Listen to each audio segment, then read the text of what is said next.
Hello, guys and gals, and welcome to another episode of live recordings, not unique items. Although this is unique items, but not. Yeah, you know what? Just deal with it. Oh no, that was not what I meant to do. Why do you got to do this to me? There we go. I think that's good. So we don't have very many items left. I've actually recorded a rather large number of unique items. A lot more than probably you guys even know. I need to still record some. I'm not really sure exactly how many that is. It's been a little while since I checked. But it's not as many as you might think, and I think I'm actually going to finish this today. I may actually finish the unique items today. We shall see. As of right now, I do need to finish most of the staves, so we're going to be working on a lot of staves today. And I'm going to consult my list after we finish the staves, and we are going to finish a couple other items. I'm pretty sure that we need to do the facets, all of the facets. I know we need to do the Hellfire torch still. I don't know why I haven't done the Hellfire torch yet, but I'm pretty sure I do not have a video specifically about the Hellfire torch. And then we also need to do videos on some other random little pieces of stuff here and there, but I think for the most part, we should be able to knock this out today and finish all of the unique items finally, which is pretty cool. If you guys have not participated in one of my live recordings before, basically how it works is I'm going to get everything prepped for the recording. So I'm going to, grab the items, put them in my inventory, and, get the runes that I need to upgrade said items and so forth and so on. And once I have everything lined up the way that I need it, I will record the video, which at the point when I'm recording the video, I won't be able to talk to you guys because it's going to be a recording, a live recording, basically. And then as soon as that recording is over, then I obviously can respond to questions and talk to you guys. I do need to refresh the gem mule before I get started. Yes, let me refresh my gem mule real quick. I totally forgot about that. So many monitors. Why do I have so many monitors? Unlimited monitors.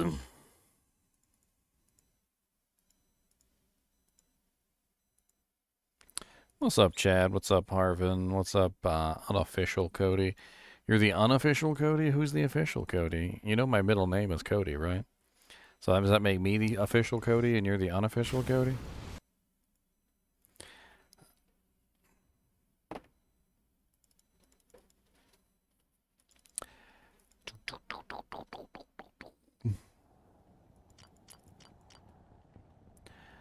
Trying to think here.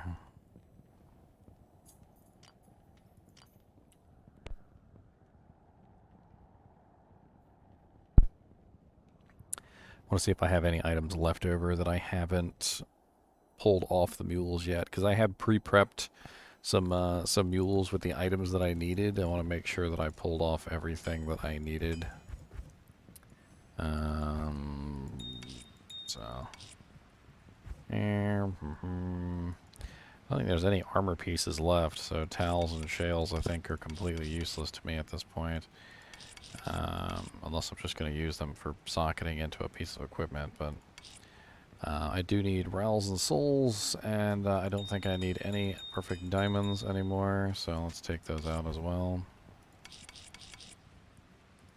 Hey look, a servant lord. I already did that video, by the way.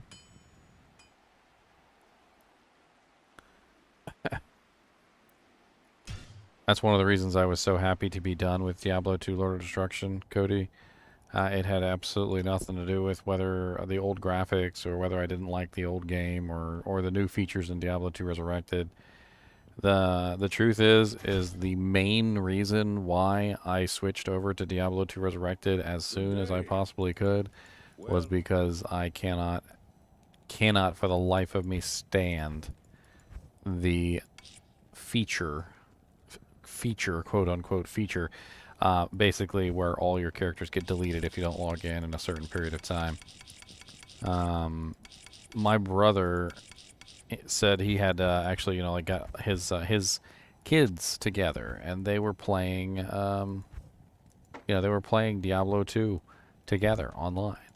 And something happened. I can't remember what it was, and they couldn't play for a while. And I mean, we're talking about kids that are like 9 and 10 and 11 years old, and like they don't understand that if you don't log in a certain period of time, your characters are going to be deleted.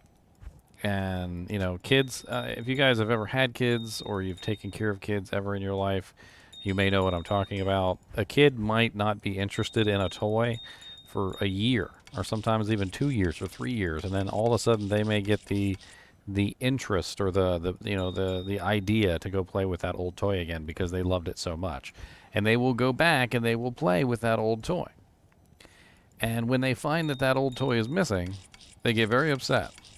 Okay, so imagine, if you will, you have a kid who made a bunch of characters on Diablo 2 Lord of Destruction, and they log back into their account after maybe like several months of forgetting that account ever existed, only to find that every single one of their characters has been deleted. It's pretty upsetting. And even as an adult, when all your characters get deleted on Diablo 2 LOD, it's not a good thing. And I was so glad that feature is gone in Diablo 2 Resurrected. I don't want to have to be forced to log in and click on every single one of my characters and go play them for an hour to make sure they don't get deleted. I want to play them when I want to play them, and that's it. If I don't want to play them at that particular time, I don't want to have to feel forced to go and pick up that character and log in and play it for a little while to make sure he doesn't go bye-bye.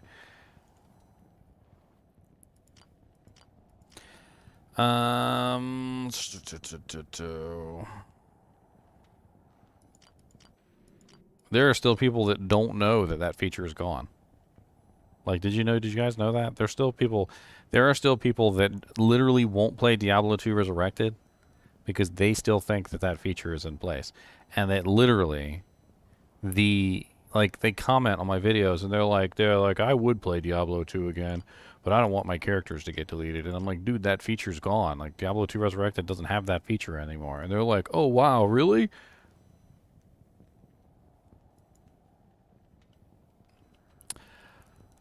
Alright, so I got my gems. Let me check video items 4. I already checked video items 3. Where's video items 4? There we are.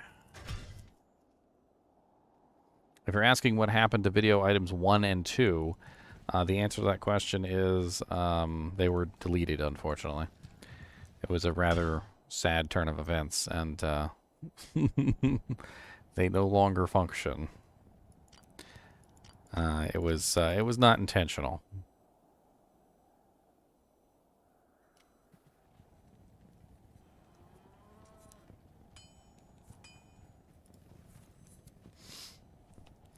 Alright, I'm not really sure if this is the best character to do these videos on because she can't get out of normal difficulty, which is a problem. I don't know what's wrong with this character. I've tried to fix her several times. Something is wrong inside of her game file. Like, she doesn't have the ability to exit normal difficulty. And I don't have the patience to, like, teleport her to the, like, hell difficulty or anything. I gotta have a better sorceress, though, to use for her. There was one I made recently, I think. What was her name?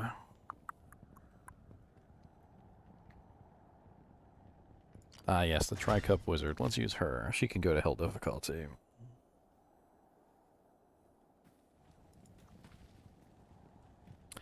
I don't know why she has a Guardian Angel Templar coat, but let's put it on.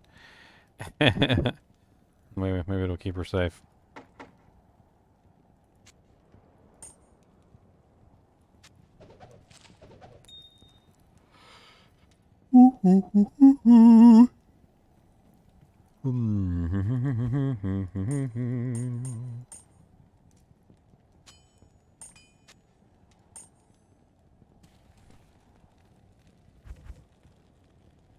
Alright, so the Iron Jangbong is a war staff, so we're going to need a Ral Soul. We're also going to need a Pull Limb, Pull. Limb, Pull Limb, Pull Limb. Right, Pull, right, Pull. 2 pulls. 2 pulls, no waiting.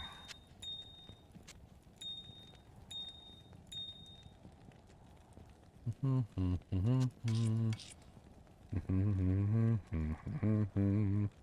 been watching anime and I got this song stuck in my head. I'm gonna walk to now, and I can't sing the words, but I'm gonna sing the tune in my head, 'cause I like to sing the tune. And it gets you hyped up, the anime song. I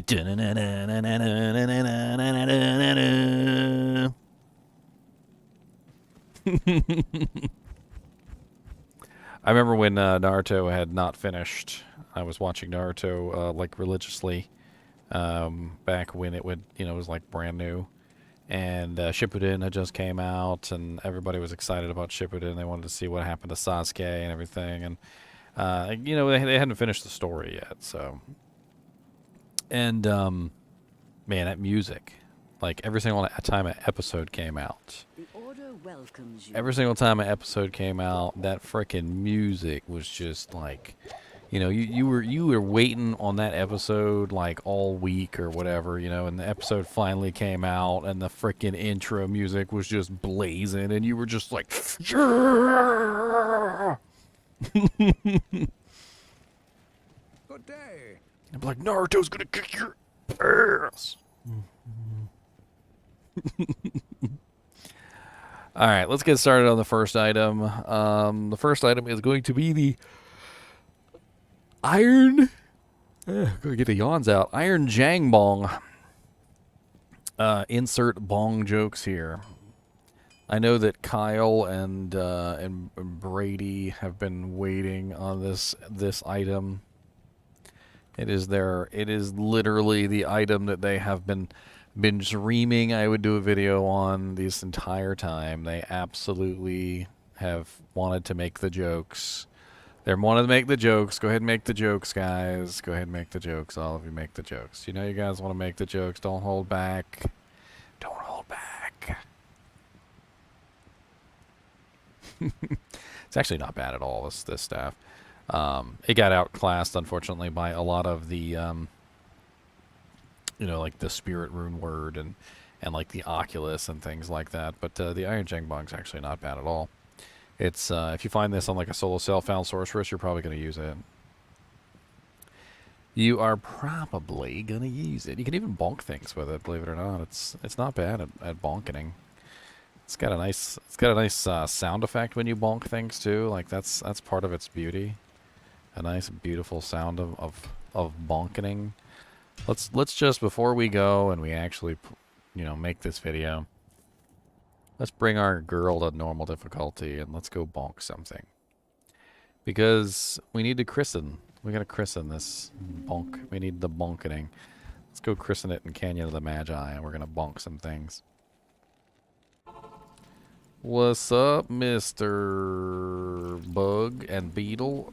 Come here. Let me bonk you. All the bonks for you. All the bonks for you. Bonkity donkity bonkity donkity. All the bonks for you. No. Come back here and get bonked. No. You chose death. Okay, well, I chose death. But you are here and you shouldn't run over so quickly until you figure out what it is I'm doing.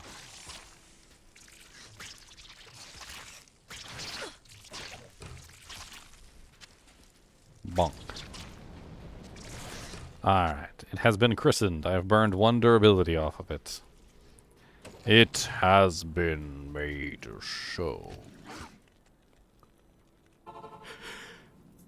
I got any water? I do not have water. Cody, go get me some water. Come on, you can do it. Go get some water.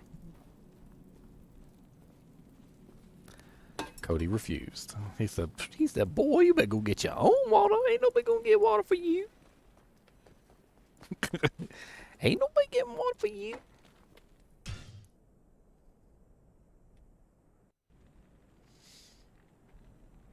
It's a sexy looking little staff. I mean, it does look really cool, to be honest with you. Look at them spikes on it. That jank look like it would hurt if you hit somebody with it. I'm not gonna lie. It looked like it hurt.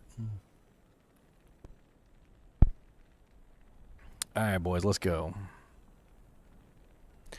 We're going to go for 3, 2, 1. Let's jam.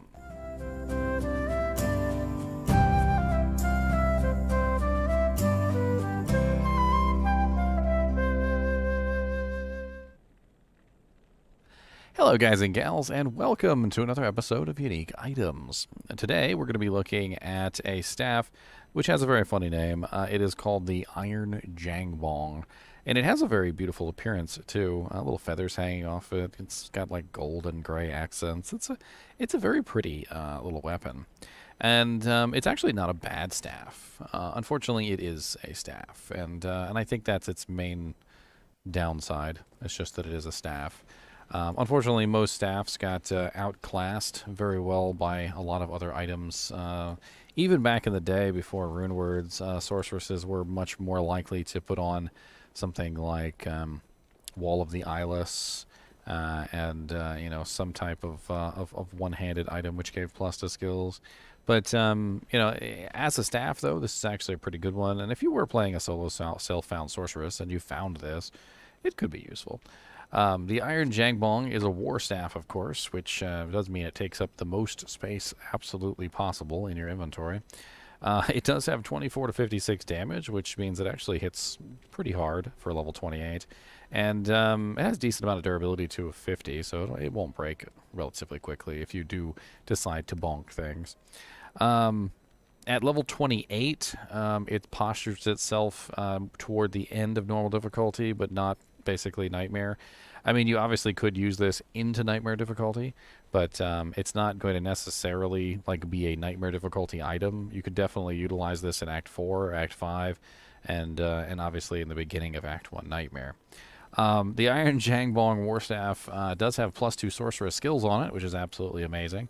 Now, unfortunately, due to the fact that you could wear a shield that has +1 and you could wear a weapon that has like +1 around this time frame, it's not like super duper amazing considering that you're giving up your shield slot for it. It also has 20% faster cast, which is good because if it didn't have faster cast on it, it would probably go straight in the garbage. Most caster type characters are going to want faster cast, at least on something that they're putting in their weapon or shield slot. And without any faster cast, it wouldn't even be considered. It also has plus 100% enhanced damage on here, which is the reason why the damage is actually halfway decent.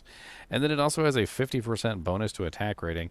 As you can see, they definitely did intend for you to bonk things with this staff, which almost makes me think it leans a little bit more toward like an enchant sorceress, because like you could literally build enchant and then run around bonking things with this. We also have +2 Nova on here, so we are looking at +4 Nova for this staff. We have +2 Blaze, which is another +4, so we get +4 Blaze. And then we also have +3 Frost Nova, so we end up with +5 to Frost Nova. And it's very strange, the skills in this particular item, because they're spread out all over the place. It almost seems like this staff was designed before the synergy bonuses were added, because I can totally see this as being a lot more useful before the synergy bonuses were added. Because if you can imagine, with no synergies, Nova, Blaze, and Frost Nova would all be relatively useful on a level 28 sorceress. And the fact that this would basically give you +4 Nova, +4 Blaze, and +5 Frost Nova is actually pretty sexy, and you could probably utilize that pretty well pre-synergies. However, now that we have the synergy bonuses, it's a little bit less useful because it spreads out the damage too much across basically 3 different trees. You have fire, you have lightning, and you have ice. Now, Frost Nova doesn't really do very much damage, especially unsynergized, and it does unfortunately mean that it's not going to be very relatively useful. Now, you can still use Frost Nova even if you are a non-ice sorceress, and the reason for this is just simply because Frost Nova has such an amazing chilling effect that even against monsters that are way too high HP for you to actually do damage to, it can very easily be a way for you to chill all the monsters nearby, and chilling them will slow them down incredibly. and make it much easier for you to kite them. Especially in normal difficulty, where you basically have no penalty to the chill duration. The full chill duration of Frost Nova, which is 21 seconds, actually takes effect here in normal difficulty. So having a free level 5 Frost Nova, I'm assuming with other plus the skills you may have, so it may go even higher than level 5, is certainly not a bad thing, and you can tap it every now and then just to slow down the monsters down so they're easier to kite. Frost Nova has always been useful in this way, and even when you were dealing with monsters in Nightmare difficulty, which have less, cold duration, I think it's 50%, it's still useful in those regards. And even if you have Frost Nova on a piece of equipment, Frost Nova is extremely defensive in that way. Like if you find a pair of gloves or a pair of boots that has a chance to proc Frost Nova when struck, Frost Nova can be extremely effective in those situations. Because it will, in the exact situations that you need it, apply that Frost Nova to the targets, chill them, and usually it allows you to get away. Except in this case, you'd have to actually cast it. Now, Nova, on the other hand, is a little less useful if it's unsynergized. So unless you are actually building Nova, it's not really going to do very much for you to have level 5 Nova or level 4 Nova, depending on what's going on here. So it's not really a big deal. Nova costs way too much mana at 25 mana a cast, and if it doesn't actually do enough damage to kill anything, it's not really going to help you out very much. As you can see in normal difficulty, which is where we are right now, I mean, it burns my mana like no tomorrow, and it does okay to kill Eldritch, but very quickly that damage that it outputs won't be very useful at all. And you also have to take into account that I also have more plus to skills than I would normally have at this level. So I'm rocking level 13 Nova. Let me see if I can bring that down to more of an interesting level. Let's take off the Soges, and let's take off the belt, and that brings us down to level 8. So that's more in line with what level the Nova would actually be.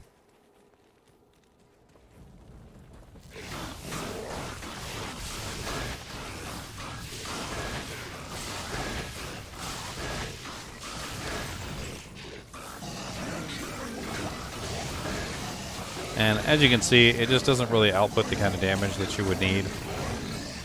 I mean, it will kill things, but it's going to kill things extremely slowly.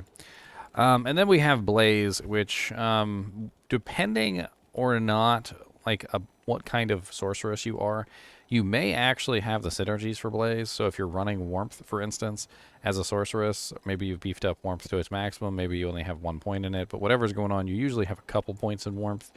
And any of those hard points that you have in Warmth will immediately equal extra damage on Blaze, which could potentially make Blaze a little bit more useful than it was before. Also, speaking of pre-synergies and pre-Diablo 2 Resurrected, Blaze never gave a run-walk speed bonus before. Blaze does give a run-walk speed bonus now. So this will basically give you a free run speed bonus of, what is it right now? We're at level 8, which is 16% run walk. So you do get a nice little 16% run walk bonus if you feel like casting it. And obviously it's going to give you a little bit extra damage too, but it's, unless you're specifically building it, it's not going to be the most interesting thing. All in all, though, this staff also has plus 30 defense, and of course it has the 50% damage to undead. And it just seems to be kind of like a generic staff. If you're an Ice Sorceress, well, you get Frost Nova. If you're a Fire Sorceress, well, you get Blaze. If you're a Lightning Sorceress, well, you get Nova. If you're none of those things, if you're not a Nova, Blaze, or Frost Nova Sorceress, you still get plus 2 to all skills. And maybe that's not enough, though. And therein lies the issue. This isn't more plus to skills than you could potentially get utilizing, say, a good shield. Even at this level, which is lower than what you would usually have access to a spirit. Obviously, you can't get a spirit. And you could get a spirit sword, maybe, if you were lucky in the cow level. But you could potentially find this before the cow level, before you ever get there. So we're probably talking about a +1 or a +2 weapon of some kind, maybe just Actually, no, I'm gonna restrict it to +1. So we're talking about like a +1 weapon and a +1 shield. It's probably about the best we're going to be able to do. Or you could be using something like Spectral Shard for 50% faster cast. So at its level, it's actually a halfway decent little staff, and it could carry you into Nightmare difficulty until you get your hands on a Spirit Sword and something else. I would probably, though, if it were me, want to use Wall of the Eyeless over this, because Wall of the Eyeless has that really nice +5 mana after each kill. Now this also comes in the ethereal version at 36 to 84, and I wasn't going to upgrade the staves. Most of the staves, by the way, don't have any kind of physical damage mechanic on them. For the most part, when you look at the staves, they're not set up for physical damage. However, the Iron Jangbong is, and because the Iron Jangbong is set up for physical damage, we're going to be taking a look at how it upgrades. So let's go ahead and upgrade the War Staff, which of course is going to go to the Rune Staff. And to do that, we're going to need the Ral, Soul, and Perfect Emerald. And this is going to go from 24 to 56 damage, 28 level requirement, normal attack speed, to the Iron Jangbong Rune Staff. And as you can see, let me move myself over to the other side real quick. Bink. As you can see, it changed its appearance. Now it has the appearance of the Skull Collector Staff. If you take a look at the Skull Collector Staff, it's very similar, although it does change the color a little bit. And I believe that even when you go into the character screen, it still shows the Skull Collector Staff. So upgrading it to the second tier actually does give you a very interesting graphical change, almost like a transmog system, because now you have the golden frickin' skull on a stick over here with the, like, I don't even know what the hell these are, little, like, gem tassels. And it also has a very sexy appearance. Now we can upgrade this a second time as well, but let's do the ethereal item first. And one of the things that you have to know is that if you upgrade this a second time, you will lose that Skull Collector appearance. So it will no longer be a giant skull. The ethereal version is going to go from 36 to 84 damage, level 28 normal, to 72 to 174, 15 strength, level 33. As you can see, the damage is actually not half bad on this. At 48 to 116, at level 33, you actually could kill things with this. And the ethereal version is 72 to 174. The rune staves and the archon staves and the war staffs actually usually do have pretty good physical damage. And as some people in chat, I'm sure, will attest, there are actually builds that utilize a like a 6-socket ethereal archon staff. Which is pretty cool. So let's upgrade this to the third tier, which is going to be the Archon Staff. And this is going to go from 48 to 116 damage, 25 strength, level 33, to the Iron Jangbong Archon Staff, 166 to 198, 34 strength, level 78. Not exactly good enough damage for a two-handed weapon, unfortunately. And it does fall short, unfortunately, at level 78. That is way too low. And then we also have the ethereal version, which can also be upgraded, which is going to go from 72 to 174, 15 strength, level 33, to 248 to 296, 24 strength requirement, and level 78.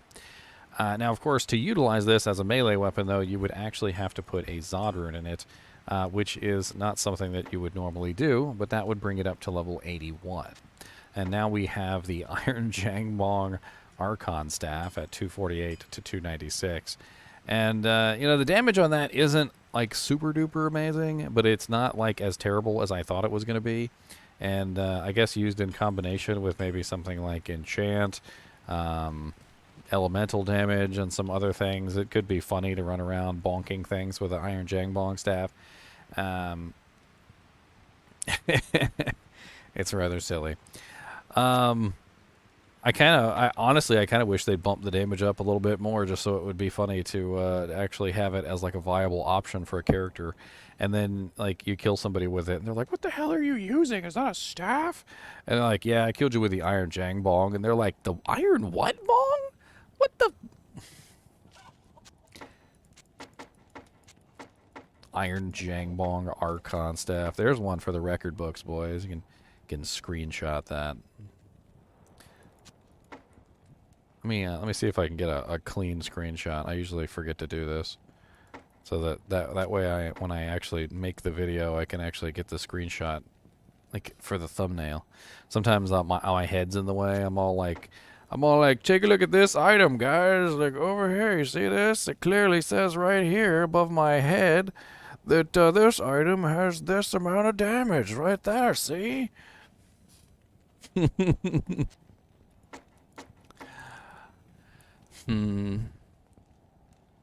I mean, all in all, the staff is not a bad staff.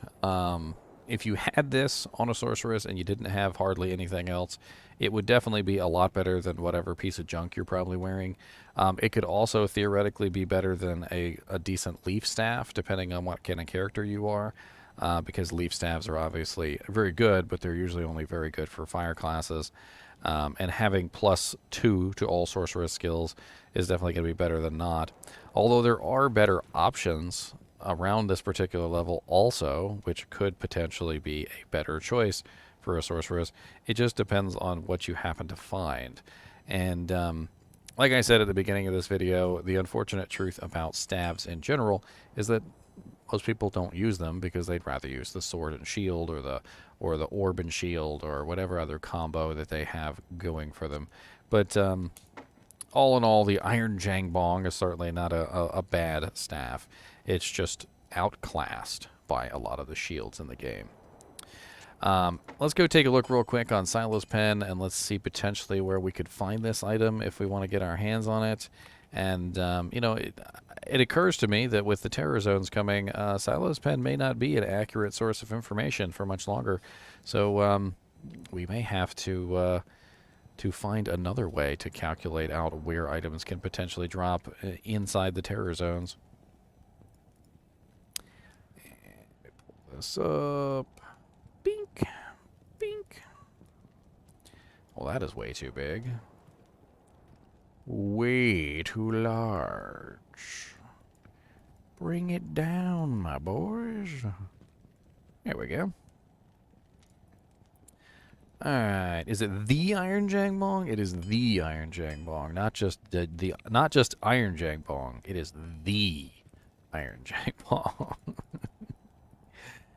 Alright, so this is level 28, so let's assume about 100% magic find. I feel like that's fair for once you're getting toward the end of normal difficulty.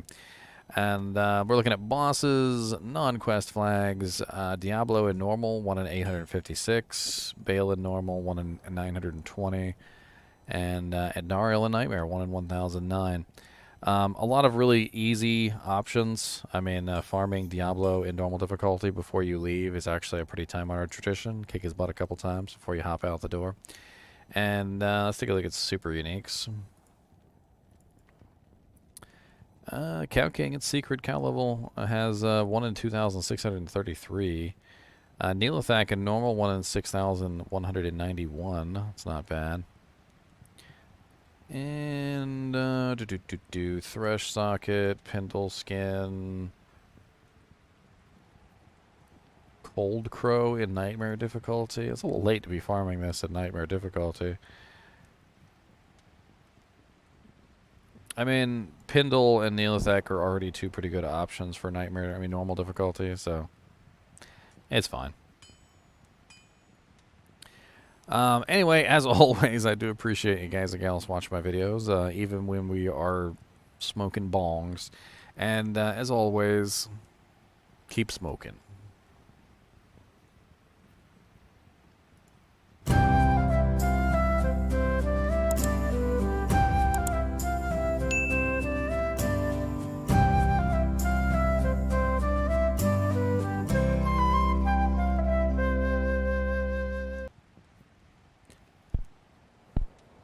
Alright, Iron Jangbong is finished, but you guys never thought you were ever going to see a double upgraded Zotted Ethereal Iron Jangbong in perfect condition, because now you have. Lucky you guys. Lucky, lucky.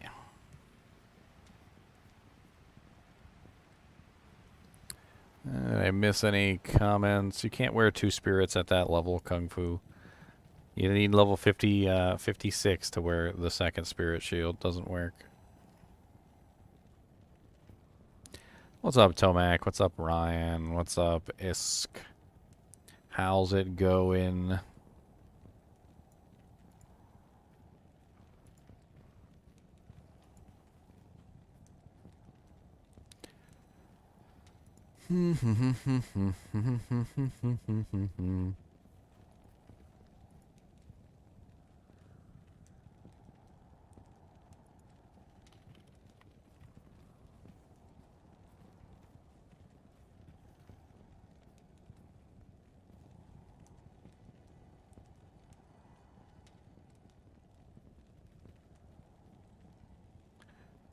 Sorry, I was checking to see if I needed to ban somebody or not.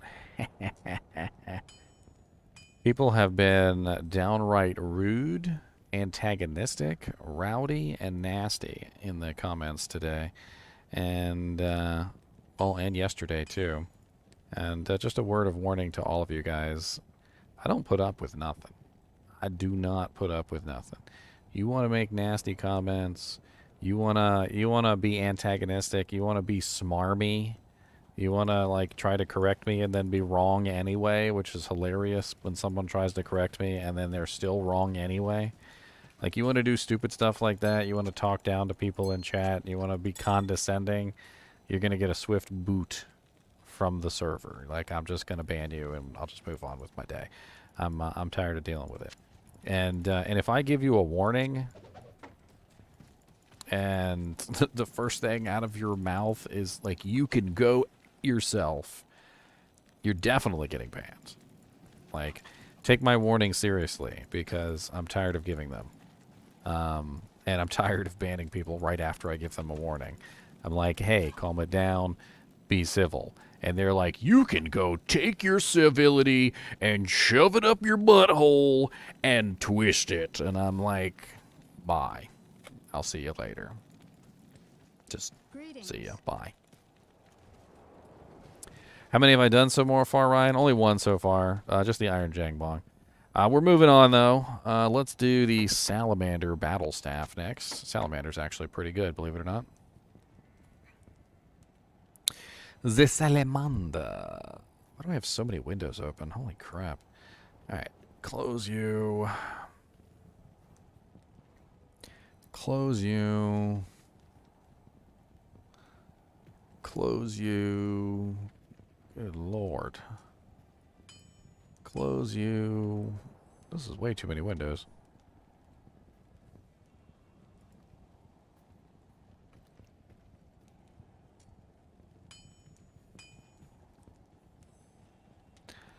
Alright, that's a little bit more realistic.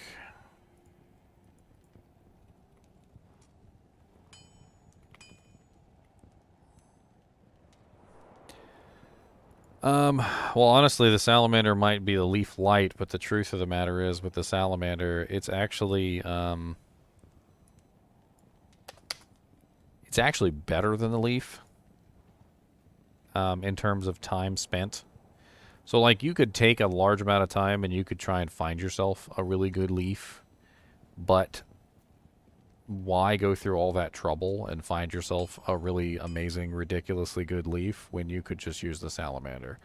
Like, I found myself in a very similar situation. I was hunting for a Leaf base, and I sat there and I hunted for a Leaf base for what must have been like 3 or 4 hours, and I never got anything that was even close to good. And then I was playing a little bit later, and I found a Salamander, and I'm like, I'll just use the Salamander. I mean, like, it's not really that big of a deal. Like, there's hardly that much difference between the Salamander and a Leaf staff. And most of the time you can't even get a perfect Leaf staff anyway. So it's honestly, in my opinion, the Salamander is actually kind of better than the Leaf staff for the fact that you find it in the condition that it's in. Whereas the Leaf staff, you have to like go through the process of wasting a whole bunch of time to actually get one that's better than the Salamander. Now, granted, if you actually do luck upon like a really amazing Leaf base, it's going to blow Salamander out of the water. But that's, you know, neither here nor there. That's just luck at that point. Let's see here. The perfect leaf base depends on your character. That's also a big issue. So if you're a firewall sorceress, it's going to be +3 firewall. If you're a fireball sorceress, it's going to be +3 fireball. All of the characters are going to want +3 warmth, so you're looking at +3 warmth with another effect. You can also use leaf staffs on non-fire characters, believe it or not. It's actually pretty good for the massive regeneration that it offers. You get a pretty amazing amount of warmth, which can help your mana regeneration. So you can find like a +3 Nova, or like a +3, like Glacial Spike, or any other number of things. Like, leaf staffs can be customized, and they can work pretty darn well. But that's what I'm saying, though, is that it's very difficult to find that perfect base for your particular character. Once you have the perfect base for a leaf staff, usually you're past it at that point. Although a perfect leaf base can actually like carry you through nightmare difficulty, depending on how good it is.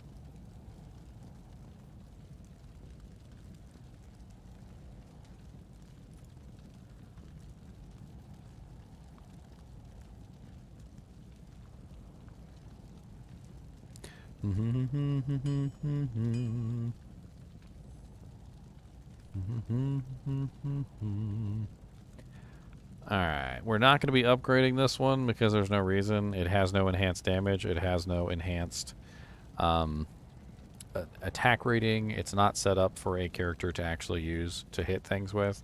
Unlike the Iron Jangbong, which actually was set up as a melee weapon. That's the reason why I upgraded it. There's no reason to upgrade the Salamander that I can see. At all. Like, it doesn't do enough physical damage to really warrant any kind of reason for upgrading. And, yeah. Yeah, you can get the leaf bases from the vendor, Alviman. I can't say your name. What I was saying is that it's a lot more difficult to find a leaf base. I've spent hours sometimes trying to find the perfect leaf base from the vendor. It doesn't always work out to your advantage. Sometimes you get really lucky, and sometimes you don't. Sometimes you find the perfect leaf base. Like, you'll just find a 2-socket staff with, like, the most godlike skills. I think I found one time. It was, like, +3 fire mastery, +3 warmth, and it had, like, +3 fireball on it or something. And I just went ahead and turned it into a frickin' leaf, and I was like... I just handed it to some low-level sorceress that was a fire sorceress, and I was like, here. And it's like glowing, and it's, like, literally god powers emanating off of it. Like, I couldn't not turn it into a leaf. Like, that's what the problem was. Like, I couldn't look at this thing and be like, oh, look, here's the perfect leaf base ever. Let me just not turn this into a leaf, even though I don't need it. Somebody could use it. Somebody once told me they wanted a perfect leaf base, but they spent 17 years to find it.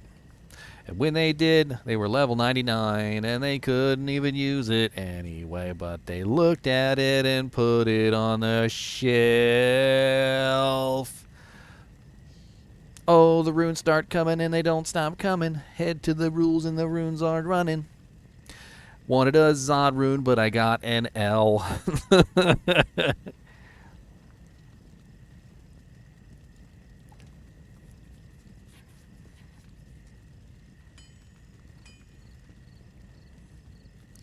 All right, let's go. 3, 2, 1, let's go.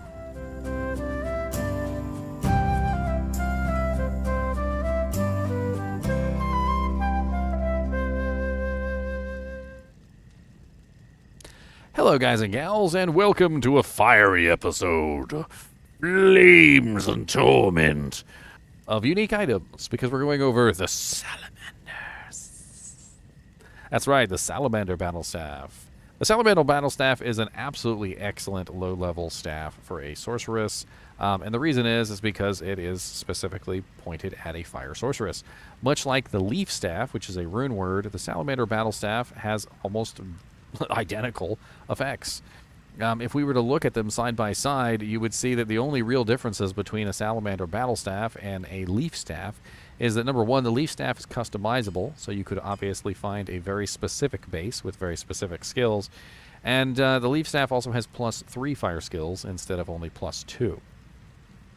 Also, I do feel like the Salamander battle staff has better choices for those skills. So, for instance, whereas the leaf is plus firebolt and inferno, which nobody tends to use, firewall and fireball are much better than firebolt and inferno. Now, granted, if you find a perfect leaf base, which may take you forever, or you might find it in 2 seconds looking in the vendor shop, it really depends on your luck, you could potentially outclass the Salamander in quite a few ways. Like, for instance, you could end up with a very nice +3 fireball, or like +3 hydra. You could even eventually get one with +3 fire mastery if you were really dedicated. But the chances of you getting a perfect leaf base are pretty slim to none. I know I've hunted them for hours and failed miserably. And then sometimes I will literally just find one randomly while I'm playing a paladin or a necromancer or something. And I will just go ahead and throw the leaf rune word in there because, well, I mean, why not? And then I hand it to some little low-level sorceress. Literally, you know, it's glowing and sparks are shooting off of it, and the sorceress takes it and, like, freaking goes Super Saiyan. Like, it doesn't even make any sense. And then just, like, run around normal difficulty, just murdering everything. But the Salamander battle staff represents a much easier to obtain version of the leaf staff. Usually I end up finding quite a few Salamander battle staffs in my level up process, and quite honestly, if you are a fire sorceress, it's an absolutely excellent choice. It's +2 fire skills, as you can see. It has 15 to 32 fire damage, which is kind of a moot point, but in the lower levels, it could be useful to bonk some things, especially if you're like an enchant sorceress or something.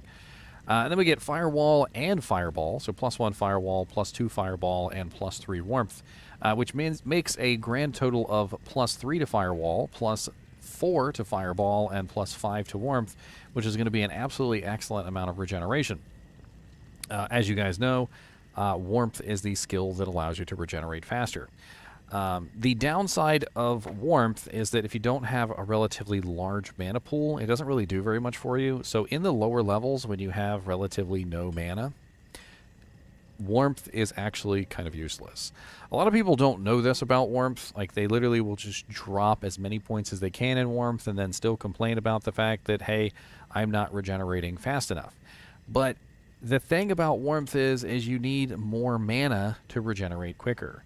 And at a low level, if you can get your hand on something like the Salamander Battle Staff, which will increase your regeneration, the next thing that you should probably do is drop a couple sapphires maybe into a helmet or an armor, specifically to beef up your mana pool. The larger your mana pool gets, the faster your mana pool will regenerate, and it will fix the overall issue of your mana problems in the early levels. In the later levels, as you level up, you actually gain mana per level. And of course, you could also put a couple points in energy early on, which actually does help you out a ton in those early levels. But basically, you eventually get to the point where your mana pool is fine, and even utilizing things like, you know, Soges or you know, things like Silk Weaves, you can increase your mana pool even further, which will have a pretty drastic effect on your mana regeneration. And that's important to keep in mind when you're talking about an item like the Salamander, because it's not going to fix all of your mana regeneration issues by itself, but it will be a very valuable tool to get it done. And the real beauty of this particular staff is just that you can put it on, use it for normal difficulty, maybe a little bit into nightmare difficulty on your fire sorceress, and then you can just move on. It's not really that big of a deal. And Firewall actually is useful on just about any sorceress, and this will give it to you for free. The reason why Firewall is useful on any sorceress is exactly the same reason we were just talking about Warmth. So every single sorceress is going to put at least some points into Warmth, especially at an early level. And having access to basically a synergized, leveled up version of Firewall for free, even if you're a lightning or a cold sorceress, can come in handy in certain situations, especially underneath of a boss's butt. Like if you're, you know, if you're standing there and you're fighting Diablo or Baal or something like that, and you just put a firewall underneath of them, they're not going to be going anywhere, not for the most part anyway, and they get to burn while you're shooting them with your ice or your lightning or whatever it is you're doing. Even if you're a fireball sorceress, for instance, you can utilize this very easily to have fireball on your left click, and you can have firewall on your right click. and you can be shooting off your fireballs and putting fire right underneath of their anus the entire time while you're, you're having fun. Right click, firewall, boom, boom, boom, boom, firewall, boom, boom, boom. Of course, these guys are immune to fire, which does me no good in hell difficulty. Which is one of the biggest issues with fire damage in general, is that once you get to hell difficulty, you realize that fire, like everything is immune to fire. Like literally everything. And it's probably a good thing that the Salamander battle staff is not a nightmare or hell difficulty item. It's a normal difficulty item. And there's practically nothing in normal difficulty that's not immune, that is immune to fire. In fact, Andariel and Duriel are both weak to fire. So Act 1 and Act 2, this thing actually kicks all butt. Unfortunately, you can't really use this until Act 2, but you could use this to kill Andariel pretty effectively. Let's take a look and see where you could potentially find a Salamander battle staff if you want to get your hands on one. We're going to go over to Silo's pen real quick. And man, my shirt's all sparkly. Why is my shirt all sparkly like that? Looks like I'm, kind of looks like I'm an old TV set, and I got like static. I got like static on me, like an old TV set. It's pretty cool. Not gonna lie. Alright, so the Salamander battle staff bosses. We're going to go to normal difficulty. We're going to say about 50% magic fine, because I feel like that's fair considering the level of this item. And it looks like normal Diablo and normal Bale can both drop it with pretty good chances there. Iswal can actually drop it too at 1 in 10,000. And for super uniques, Grand Visor of Chaos, Infector of Souls, Lord Deceased, they can all drop it. Of course, if you're farming Diablo, then that is going to be a good choice. Shank can drop it, Eldritch, Doc Farron, Frozenstein, Pindle, Thresh Socket. Pretty much all the normal farming options, to be honest. I mean, this, like, if you're any kind of low-level character who's just trying to get yourself a piece of equipment and you just want to try and make your sorceress a little bit stronger, some of the easiest monsters in the game to farm are Shank, Eldritch, Doc Farron, Pindle, and Thresh Socket. This little combination right here is like the most effective combination for early tier farming, like in the game, just simply because, number one, they're so easy to get to. Number two, you're a sorceress, so you can teleport to them if you need to. Doc Farron is in the middle of the siege zone. In fact, you know what? Let's go just really quickly, since this is going to be a short video anyway. Let's take a look at the route that you would take to do this farming. So the first thing you would do, obviously, is you could kill Pindle. He really doesn't matter all that much. You can either kill him first or you can kill him last. In fact, let me do this in normal difficulty so I don't make a fool out of myself and die.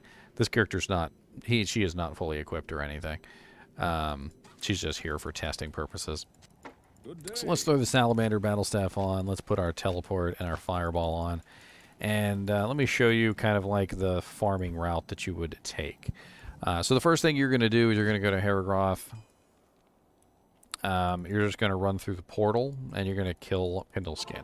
Now, if you don't have access to the portal at this time, I mean, that's fine. You don't have to kill this guy. He's just a really easy one to kill. And then you're just going to rush in here and murder him real quick. And if he doesn't drop it, that's fine. The next thing you're going to do is walk straight outside of the front door. Yeah, you're not going to take a waypoint. It's actually slower to take the waypoint. So you're going to take the main gate here, and you're just going to teleport straight down. You just hold your mouse right here at the edge of the screen. It doesn't matter. And when you get to this skinny part right here, this is where Doc Farron lives. Doc Farron is always right here. And you see we got an amulet from him. And then you're going to teleport all the way back up because there's no reason to go back to town. And then you're going to kill Shank, who's at the top of the little area right here.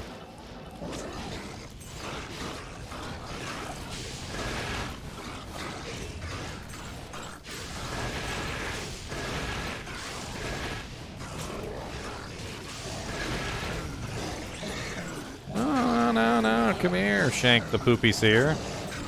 You know what, let's put a little bit of firewall into action. I was talking about that earlier. You get your firewall and your fireball working at the same time. Works really good. And you kill Eldritch. That was Eldritch, by the way. Eldritch is now dead. Now, the last one, you can either take the waypoint or you can teleport. It actually doesn't matter. But what you want to do is you want to go to Ariat Plateau. And then you're going to teleport right up here, and you're going to kill Thresh Socket, who's right by the waypoint. He's not always by the waypoint because the waypoint changes locations. And then there you go. That's your little combination there that actually works really well for magic finding. You do Pendle, Doc Farron, Shank, Eldritch, and then Thresh Socket. 5 super unique kills really fast. And if you really want to tag on one more before you leave the game, and another easy one is Hephaesto. I always call him Hephaestus, but his name is not Hephaestus. His name is Hephaesto. Hephaesto is a little bit harder to find. Sometimes you get lucky, sometimes you don't. And Hephaesto is at the Hellforge, obviously. So...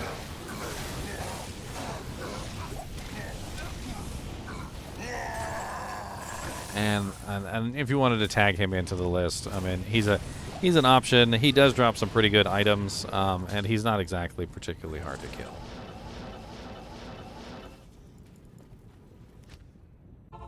Now, the Salamander does have some other weird uses, which it could come in handy for. It could be useful for an early Fireclaw Druid.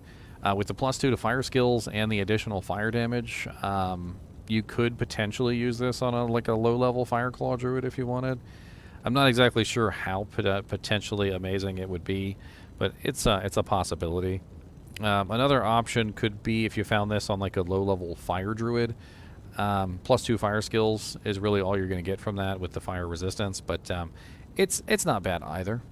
It could be useful for a little while until you find yourself some better items, like maybe a Hexfire. Like a Wall of the Eyeless, you make yourself a Spirit or whatever the hell's going on. This is the kind of staff that you can just hang on to, and you can potentially see whether or not it's going to be useful to you. Its best use, though, is definitely on the Sorceress. A Barbarian Amulet. A Barbarian Amulet. Alright, guys and gals, I think I've covered the Salamander Battle Staff enough, and as always, I do appreciate you guys and gals watching my videos. Even when we are talking about a sneaky little salamander that burns things as he walks around. And, if you want to keep watching, be sure to hit that subscribe button.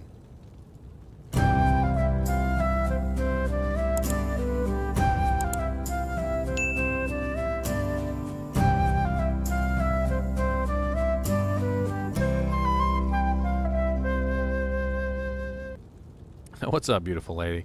I thought the whole motorcycles going down the street thing had stopped ever since that one guy almost got killed because somebody threw a stick in the road or something. Are they really back already?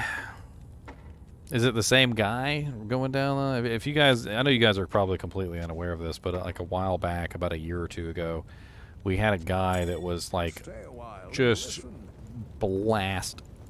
just blasting down the freaking street in a some sort of like, I don't know, Kawasaki Ninja or some crap, and he would be going like 200 miles an hour, like down a street that's like 35 miles an hour, and I mean, his engine would be literally so loud you'd hear this guy coming like a mile off, and then like literally when he got to you, like he would pass by your house so fast that there was absolutely no way this guy was ever going to like be able to like course correct or anything. Like if something was in his way, if a cat was going across the street, if a dog or a person or a little kid or whatever the hell was crossing the street, or if somebody was stopped, or if somebody threw a stick in the road, which is what people started doing apparently, is they started throwing like boards and sticks in the road, literally to try and get this guy to stop like blasting down the roads, and but he wouldn't be able to stop. It would be like an instant accident. That guy would probably die. But people were more worried about their pets, their kids, like things that would be crossing the street at some given time, and just like this guy would just blast right through them like they weren't even there. Kind of reminds me of that the television show. Did you guys ever watch The Boys? Literally, where the speedster, like the really fast speedster, literally just like runs through somebody, and she literally explodes.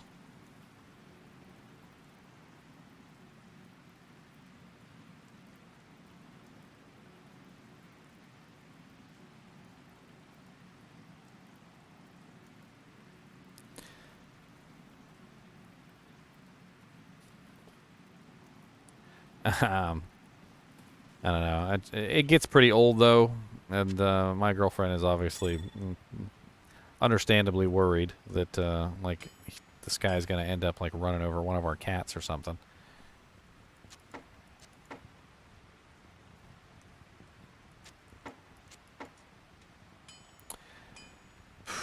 Spire of Lazarus is an interesting one that actually works pretty well for lightning sorks, if you're a lightning sork.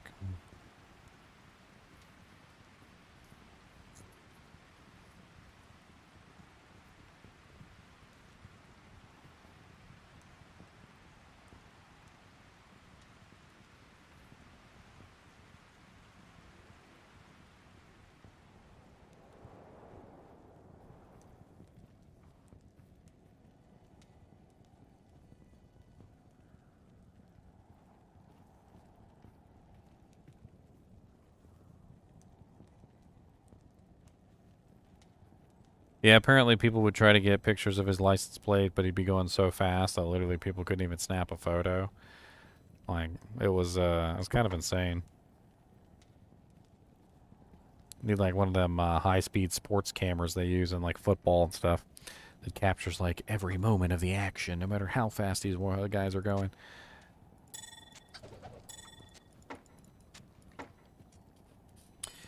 Your Spire of Lazarus. The Lazarus Spire. What's up, Omni Dragon?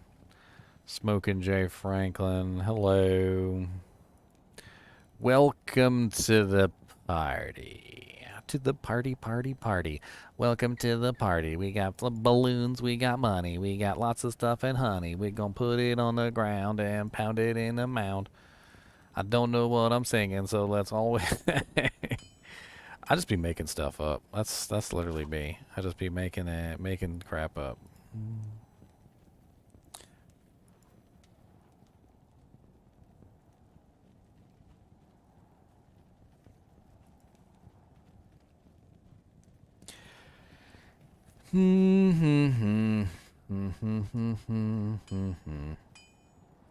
What's up, Justin?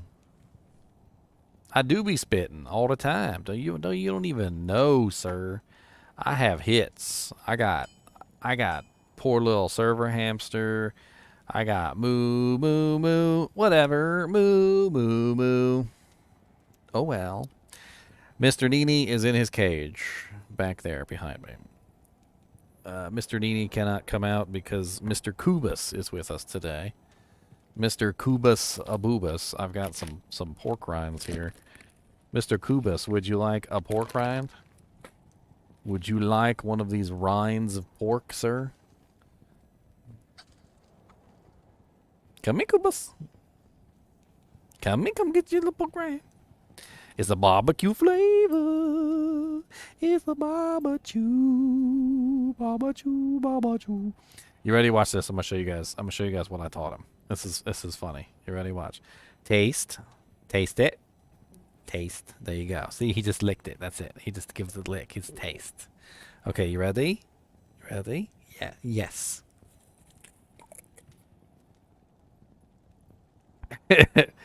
I taught him taste. I think it's hilarious. I told him to taste it. I said, don't take it. I said, just lick it. Taste it. Taste it.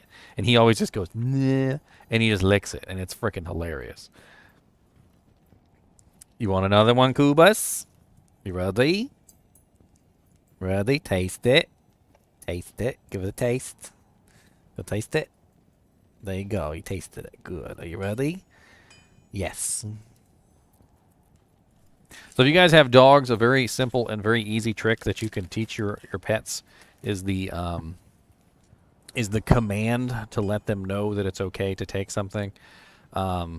It's very, very simple to teach them. All you have to do is just simply hold the object in your hand, and you basically don't let them have it. And you basically tell them to leave it. You tell them to sit. You tell them, you know, to be a good boy.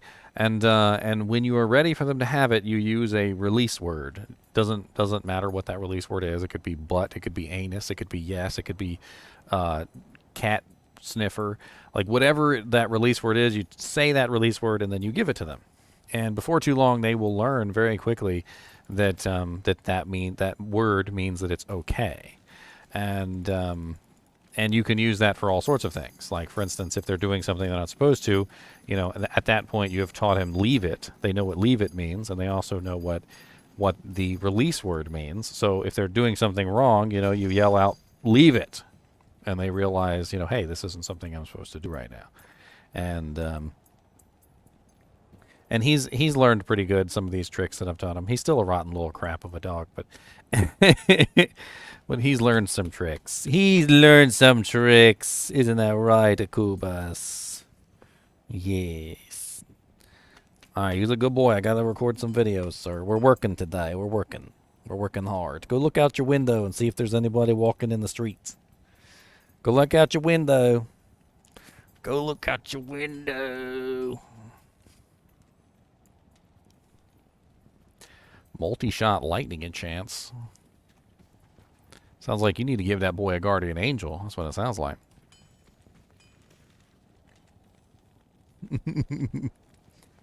Get that boy a guardian angel. Touched by an angel. He needs himself a helmet, 'cause he's touched by an angel. If you guys have never looked, by the way, let's start out the video this way. It's pretty funny. If you guys never looked at the Spire of Lazarus, the Spire of Lazarus is maggots. It's not wood. It's maggots. Okay? The Spire of Lazarus is literally maggots. I hope that I have ruined all of your hopes and dreams of what the Spire of Lazarus was made out of, because you probably thought it was made out of wood or metal or something. But if you look very closely, it is obviously maggots, okay? It's very obviously maggots. Prevent monster heal does not work on mercs, yes. Open wounds does, though. Open wounds. All right, let's start this video. Let's get this do-jank recorded. Are you guys ready? 3, 2, 1, let's go.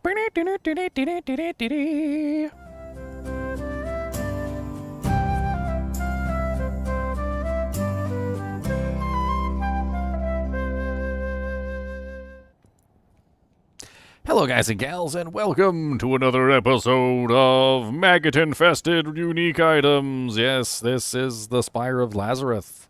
And the Spire of Lazarus, as you can clearly see, is made out of maggots. I hope I've ruined all you guys' hopes and dreams for this item. The Spire of Lazarus is a relatively low-level staff, and it's actually a pretty good low-level staff, to be honest. There are a couple other choices that you could possibly choose, like the Iron Jangbong, which we just covered in the previous episode. But the Spire of Lazarus is more specifically pointed at a lightning sorceress, whereas the Iron Jangbong kind of has like a smattering of skills in multiple different trees. Now, this particular staff is only 4 to 12 damage, so it's not really a physical damage weapon, and you're probably not going to be using it to bonk things, although you could. It's only level 18, which postures it basically Act 2 normal difficulty, which is around the same time that you get the other maggot-infested staff, which comes from the maggot layer, known as the Ancient Herodric Staff. And it does have the same appearance as well, by the way. It does have +1 to sorceress skills on it, which is pretty amazing, and for a low-level character, plus the skills is great. A lot of your skills at low level can actually be useful, like, no matter what, and so having something like the Spire of Lazarus with +1 to skills can certainly be really useful early on in the game. We have 1 to 28 lightning damage, which, believe it or not, in normal difficulty, if you were to go to, like, for instance, like Maggot, you know, like, let's say Canyon the Magi, 1 to 28 lightning damage is actually enough to bonk some things. Like, you could actually go out here, maybe with enchant on, and you could do a little bonkening, and you can kill some stuff with this staff. It's really just because of that additional lightning damage and the fact that it's level 18. So, you know, at this particular level, the lightning damage actually is useful. But of course, as you level up and you get higher into the game, it's not going to be very useful anymore. A lot of the elemental damage on weapons and stuff like that seems to be like almost specifically calculated for like the area that you find it, and then like after that it's just not really worth it anymore. Another thing to take into account is that if you actually were a lightning sorceress and when you were using this outside of level 30, you could actually put points into lightning mastery, and actually increase that lightning damage even further. So lightning mastery will increase the on-hit damage of the lightning, and you could add in enchant and other things like that if you just wanted to like be a bonking sorceress. We also have +1 to chain lightning, which means we have a total of +2 to chain lightning, which is pretty darn sexy. And chain lightning is very good for killing large swaths of monsters due to the fact that it hits multiple targets. And then we also have +2 to lightning, which is our direct damage skill. It does have a pierce to it, so it will hit targets behind it, but it's nowhere near as damaging as chain lightning can be because of how it bounces from target to target. Each one has its own specific benefit. I'm not going to talk about like the skills right here. I actually have videos on those skills if you want to check them out. But suffice it to say, chain lightning is for the big, giant, spread out groups, and lightning is for the smaller, tighter groups and the single target monsters. You don't use chain lightning on single target monsters, you use lightning. You don't use lightning on big, giant, spread out groups, you use chain lightning. They just work better in those regards. And then we also have +3 to static field, which makes a pretty massive amount of static field of +4. And static field is absolutely amazing, even at early levels, and especially in normal difficulty where there is no penalty. If you guys are unaware of this, static field does have a penalty, and it does not go down below 50% in nightmare difficulty, and it doesn't go about down, or sorry, 33% in nightmare and 50% in hell, in the amount of HP that it will reduce. So if you use this in normal difficulty, you can actually reduce the HP of a monster all the way to basically 1% just by using static, which is pretty darn cool. So like, for instance, if I were to go into the Frigid Highlands and utilize static field in normal difficulty, which is obviously at level 18, that's exactly where this staff is postured. So, you know, if I'm down here using my static field on a target, you'll notice that I can static field the monster's HP down literally to 1, and the monsters will literally be at 1 HP. And static field is absolutely broken OP in normal difficulty, in my opinion, for this very reason, because not only can you use that on regular monsters, elites, champions, you can also use it on bosses, and you can literally just static down everything. Now, what's the benefit of having a higher level of static, so having more points into static? The answer is the radius. So static, you don't necessarily need more than 1 point on any character. I would recommend that every single sorceress have static. It's kind of a no-brainer. If you ever play a sorceress and you don't have the static skill, you might want to at least put 1 point into it. But increasing the level increases the radius, which means you can hit more and more targets. Maxing out static, for instance, like say if you were a Nova sorceress, who's going to do that anyway, gets you a radius of 24.6 yards, which is absolutely insane. And if we were to go somewhere like, let's say the Darkwood, the monsters are always nice and spread out in the Darkwood. If you were to go somewhere like Darkwood and actually utilize this ability, you'll notice that literally like everything on the screen is getting hit like at the same time. And it can just be a massive way that you can just chunk down monsters' HP. So having something like this with +4 to static field can certainly be extremely useful to a low-level sorceress because it's going to give you the extra range to hit multiple targets. And on top of that, I mean, it's just a free static field. So early on in the game, you wouldn't even have to put 1 point into static field. You could just simply rely on Spire of Lazarus for a little while until you get to a higher level, so you could put those points that you would have put into static field into something else. And then, of course, you know, like I said, later on when you're a higher level, throw 1 point into static field when you take Spire of Lazarus off, because it's definitely a good one to have. Now, we also have +15 energy, which is a pretty nice bump to our mana. As you can see, we go from 515 mana to 545.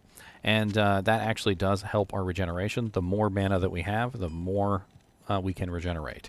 And that will, of course, stack with all the other regeneration effects we have, like warmth, and also the regeneration that's on the staff of 43%. So not only does this give us more energy, which will help us regenerate faster, it also gives us more regeneration, which of course will also help us regenerate faster. And all of these combined together will have a pretty healthy effect on our mana pool just in general. I mean, without the staff, we're probably going to regenerate a hell of a lot slower.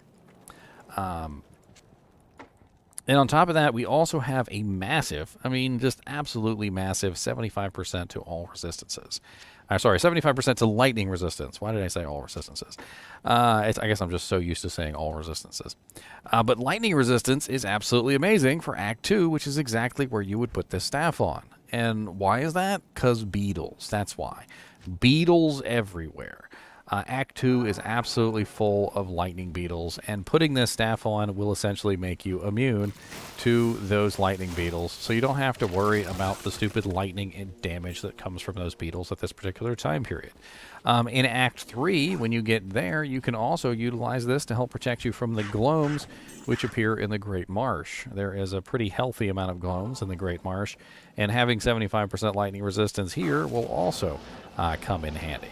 And then on top of that, when you get to Act 4 difficulty and you're hunting for Iswal in the Plains of Despair, again, there are more gloams in the Plains of Despair. So it will help protect you from the gloams in the Plains of Despair also. And then on top of the Plains of Despair, we also have the gloams that appear inside of Worldstone Keep. So you literally have, a very nice item that can help protect you from the majority of the lightning damage in the game. And even when you get to Nightmare difficulty, that 75% lightning resistance will help beef you up high enough so that the lightning damage isn't hurting you there. Now, granted, by the time you get to Nightmare difficulty, you may have a better weapon, shield combination going on. And by that time, if you do, well then great. But if you don't, you can still utilize this staff into Nightmare difficulty for a while until you find something better. We also have 5 damage reduced by, which is physical damage, and could come in handy if you're utilizing Energy Shield. It also is pretty nice just to help reduce a little bit of the damage from you when you do get stuck into those silly situations. Now, unfortunately, this staff does not have faster cast. And at a really low level, like level 18, I mean, it's not that big of a deal. But as you get further in the game, the lack of faster cast on this item is going to become more and more apparent. Obviously, you're going to be taking off things like the stealth armor for something else that has defense and resistances. You may or may not have found faster cast rings at that point. And, it's going to be a pain in the butt if you don't find some kind of faster cast equipment. And the staff is obviously eating up the weapon and the shield slot that you could, of course, be using for faster cast, which is an issue. This staff also comes in the ethereal form, of course, at 6 to 18 damage and only it's still no requirements. Now, there's really no difference. You're not really going to be bonking things with this staff anyway, so if you do find the ethereal version, it's not really that big of a deal. And you could use it anyway, just for the style points. It does look pretty cool to have the ethereal version of this staff, because it has a very nice ethereal nature. In fact, some people actually specifically hunt down the ethereal versions of items like this, just so they can have the pretty appearance. Now, as a level 18 staff, we would definitely want to find this in Act 2. So let's take a look and see over on Silo's Pen where potentially we would find this if we wanted to get our hands on it, and see if we can actually find it at the level that we need it. Because it's not going to do us any good if we find it like by the time we're in like Act 5 with Bale and we've already got better items equipped. We need to find this, like in Act 2 or maybe Act 3 at the very latest. Otherwise, it's not really going to do us very much good. So let's see here. Does it start with a the? No, it's just Spire of Lazarus. It's not the Spire of Lazarus. All right, so assuming about 50% magic find, Diablo, Bale, Iswal, Mephisto. So Mephisto can drop it at 1 in 859. Nothing, unfortunately, in Act 2 or beginning of Act 3. I mean, Mephisto is really like the end of Act 3. And honestly, by the time you get to Mephisto, you're already, moving on to Act 4. So it's not really that helpful. Let's check the super uniques. A bunch of monsters in Act 5. We got Stormtree in Act 3 and Lower Kurast at 1 in 8,211. And Battlemaid Serena, same. Both of these guys are Act 3, and they're relatively easy to get to and farm. A lot of really poor options for a level 18 character who wants to get their hands on this. I mean, it does seem to have a possibility of dropping from the council, but it's 1 in 37,134, which is pretty awful. I'm sure that if we bumped our magic find up to about 100%, that percentage would probably go up, or sorry, down. Not really all that much. 1 in 30,000 now instead of 1 in 34,000. Honestly, it looks like Stormtree and Battlemaid Serena are the best options for a low-level character trying to get their hands on this, which is rather unfortunate because at level 18 in Act 2, this is actually a pretty nice staff. I think just about any sorceress, if they actually had their hands on this in Act 2 difficulty, Act 2 difficulty, Act 2 normal difficulty, it would definitely be a nice little staff to hang on to for a little while until they manage to get some better pieces of equipment. It's not specifically for everybody, though. Like, I don't think an ice sorceress might use this over something else, or a fire sorceress might use this over something else. But a lightning sorceress is definitely going to get the most benefit out of this. You could, however, use this on a non-lightning sorceress just to get the free level 4 static field, which certainly isn't terrible. And, yeah, not really sure. The Spire of Lazarus is definitely one of those staves that if you can find it and utilize it on level, it's very sexy, but it is obviously going to get outclassed by the shields and the weapon slot items later on in the game. And there are obviously other staves that you could find, like for instance Iron Jangbong, which could potentially be better than this staff in general. Or even some of the Nightmare version staffs like Chromatic Ire at level 35, which we'll be covering later. All in all, I mean, if I were to rate this staff, it's definitely a good low-level item, but it's not going to serve you past Nightmare difficulty. Once you get into Nightmare difficulty, you're going to be looking to replace it. As always, do appreciate you guys and gals watching my videos, even when we are covering a staff made out of maggots. And as always, keep watching.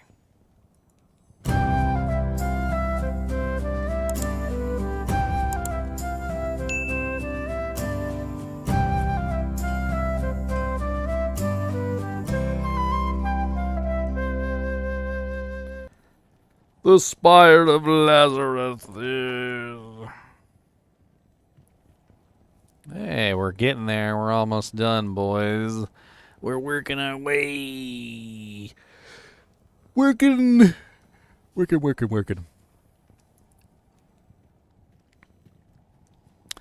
one do we do next? Chromatic Ire?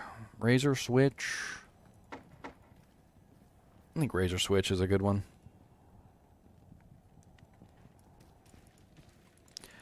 Razor Switch is one of those the staves that literally would get used a lot more often if the shields and stuff didn't exist. Like if Spirit and whatnot didn't exist, you'd see people using Razor Switch a lot more often. It's really just because it has like some pretty godlike little stats on here. The 175 mana on it is kind of insane. And actually helps your regeneration like a freaking boatload. And it also gets multiplied by other effects. So as you can see here, I have 515 mana. So 175 plus 515 would not be like 800 or 900. It's only going to be, what, like 700? And when I put this mana on it, this staff on it, it instantly goes up to 804 because it's getting multiplied by everything else. And it also has a pretty nice little healthy chunk of mana, faster cast, and even all resistances too. 50 all res is kind of insane. The stats on this thing are very nice. It's just completely outclassed by a lot of other items that you find around this tier. And if I remember correctly, last time I looked this up on Silo's Pen, like you can never find it around the level that it actually would get used. I think it has to do with the fact that it's a Nightmare difficulty item. Like, it just doesn't drop very much in normal difficulty. And we'll go over that during the video. Not sure. Let me check the comments and see if there's anything that I missed.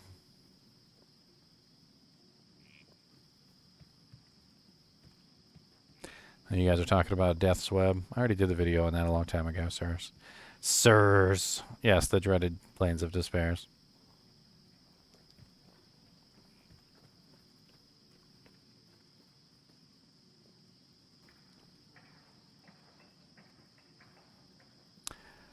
I do think staffs need to upgrade to compete with orbs. Um, all of the staves, honestly, should have been designed with the idea that it would be in competition with a shield and a weapon.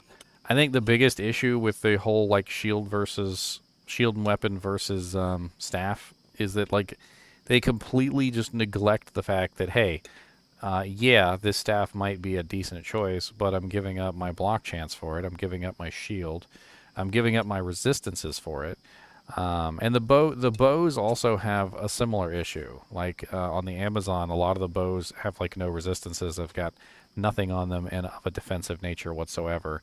And so like giving up your shield slot to put on a two-handed weapon immediately is a negative, and it doesn't even offer you that much of a positive over losing the shield. Like they need to upgrade these items so that it's like, hey, this is a good alternative choice to using a sword and board. Um, the unfortunate side effect of this, though, is that ever since Spirit was added into the game, that is a lot more difficult because a dual Spirit combo set is extremely powerful.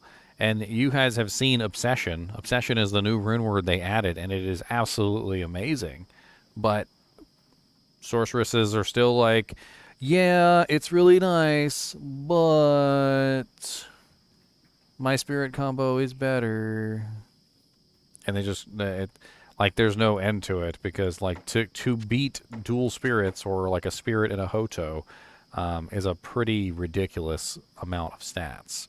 I think all in all it was a mistake to add spirit into the game because it just overrides the majority of the other items in the game, which is bad mechanics in my mind. I've always seen it this way. Like you don't create like 700 items and then just go, okay, well, screw those 700 items. We're going to give you this one item that trumps them all. Like it's bad mechanics. Items like Spirit probably never should have been added into the game because they just don't properly balance out with all the other items. People are going to choose a Spirit like 9 times out of 10 over other items if they have that as an option because it's just too good of an item. Honestly, you know what Spirit reminds me of? Spirit reminds me of like if I was a kid and I just wanted to like build myself like an OP item to put on my character instead of actually using real equipment. So I just like cheat myself in an item that has like everything that I could ever want on it. That's what Spirit reminds me of. It literally reminds me of like a cheated in item that I would have made when I was like 15 years old. Razor switch, bouses.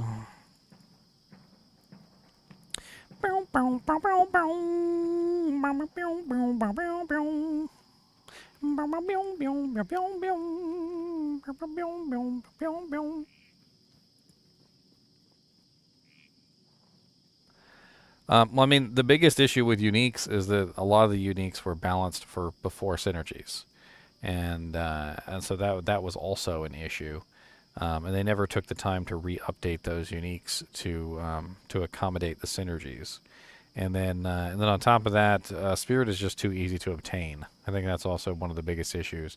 If they made Spirit a little bit more difficult to obtain, raise the level up a little bit or something, like it wouldn't be so big of a deal. But like as it is, acquiring a Spirit sword like early on and is one of like the easiest things that you can do. And I mean, yeah, the shield is locked behind the Monarch, which is level 56, so it's a little bit more difficult to obtain. But the Paladins can literally have like a Spirit shield and a Spirit sword at such a low level; it's ridiculous. I'd like to see them add a rune into the Spirit rune word to just change it so that it's a higher level. 56 is more realistic.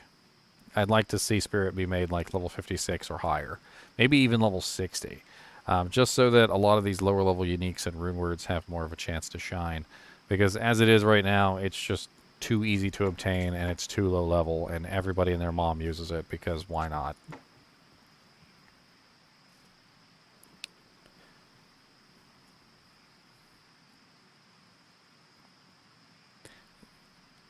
You don't agree with Blizzard. You don't agree with people. Blizzard should just add things rather than nerf things. The problem with that is it becomes an additive nonsense game. So, let's say, for instance, you had Spirit, which is a, let's just make up some class levels for the items, okay? Let's say Spirit is a class level 30 item, okay? And everything that came before Spirit is like a class level 15, all right? By adding Spirit, you have now invalidated pretty much every other item in the game, okay? Adding something else that could compete with Spirit isn't going to fix all the class level 15 items that are broken. All it is going to do is it's going to now take Spirit and this new item, which is now a class level 35 item, and is slightly better than Spirit. Now Spirit just joins all the level 15 items. It doesn't fix anything. Adding items just creates an additive process like a pyramid that eventually reaches, the top little pointy bit. And the thing that's on the top little pointy bit is always going to be the item that people choose over the items that are at the bottom of the trash heap. And it doesn't matter what level up this item is on the pyramid, the thing that's on the top is always going to be the correct choice. Nerfing things down to a plateau so that everything is sort of on equal footing and it's more about what you want to choose than how powerful the item is the better way of doing things. You don't have 700 items and then put something at the top of the pyramid, not unless that item is like level 80 and it's like an endgame piece of equipment. Like, it's just bad game mechanics in general. Nerfing things is required, because if you don't, you end up with Diablo 3. Diablo 3 is the process by which you're just like, okay, well, we already made this set, which is a power class 1,705. We have a new season coming. We want to make a new set. People aren't going to use it unless it's more powerful. So we're going to make this one a 1,810. And then the next season, nobody wants to use any of the old sets anymore. They only want to use the new one. And then the next season comes around, and instead of 1,810, now they have a set that's 2,000 power level, and all the previous sets, again, are inferior, and nobody wants to use them anymore. They want to use the new set. And they just continue down this road, and eventually everything that came before becomes useless, and everything that is now becomes more powerful, and the pyramid just keeps getting larger and larger. And every single time the pyramid grows, everything that's left behind is going to be useless. It's just bad game mechanics to just replace everything. To just go, okay, we're just going to forget about everything that was created before, and here's a new item to use. The rune words that they added, like for instance, the new rune words that they added are a good example of game mechanics. Plague, Mist, Obsession, Flickering Flame, Wisdom. They're good examples of game progression, of game additions. They didn't add to the top of the pyramid, they leveled it out like a plateau. The items became good options for characters that you could potentially choose over existing options, but they're not necessarily better than those existing options. It just depends on how you're building your character. So for instance, if you have a fire damage character, Flickering of Flame now becomes an option for your fire damage character. It may not necessarily be the best in slot, but it is a choice. Mistbow now becomes a new choice for, specific builds. The Plague rune word is absolutely excellent for certain builds, but it's not like the end-all be-all weapon. It doesn't do as much physical damage as something like Grief, or it doesn't have, lightning reduction like Crescent Moon. But it is now an additional option that people can choose for their character. And that's good ways of adding in items. Like, they didn't take a Plague rune word and make it level 5, and then everyone is using a Plague rune word at level 5, and nobody wants to use anything else because the Plague rune word is literally level 5. And you can literally put it on every single character that you want. So every single other item that you could put in that slot is going to be instantly invalidated because, look, I can put a Plague rune word in my level 5 character and run around killing everything like ridiculousness. There will always be best in slot equipment, but when you have something that is universally best in slot equipment like Spirit, it's a problem. You don't want something that is universally the best in slot piece of equipment. You want something that is like, what is my character? What is my build? What is my goal? then I find my best in slot piece of equipment. And you could have 6 or 7 different characters that are literally using the same class and a similar build that may choose different best in slot pieces depending on what their objective or goal is. But an item like Spirit becomes almost best in slot for just about any character who wants to put it on because it has such ridiculous stats. It's kind of like if Last Wish was literally like a level 40 item and you could put it together with rune words that are absolutely, commonplace. If Last Wish was level 40 and everybody could use it and everybody could build it, do you really think anybody would be using anything else other than Last Wish? Like, they would put Last Wish on their level 40 character and they would literally just use that until they figured out everything on their character, and then maybe they might take the Last Wish off and put something else on, like maybe a Grief if that particular character uses the Grief better than the Last Wish. But even then, they still might use the Last Wish in their offhand if they're a barbarian, or put it on their mercenary. Like, it's just bad mechanics to have a super all-powerful item that works for every single build available at such a low level like Spirit is. I'm not specifically for taking Spirit away. I would just like to see its level increased. I would like to see the rune combination change to something a little bit more higher level. Level 56 or level 60 or maybe even level 65 would be a much more agreeable level for Spirit, and it would open up a lot of options for lower level items to, actually be useful in those particular places.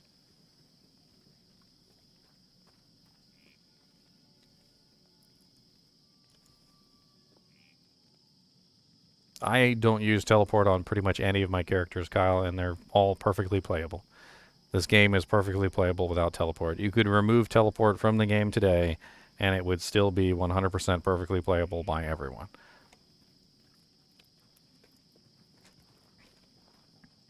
There's not a single character in this game that I would say absolutely needs teleport 100%. The only one that's even close, honestly, is the Sorceress.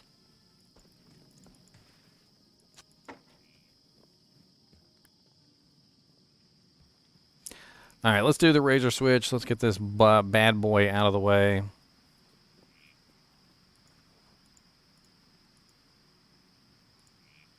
Bink.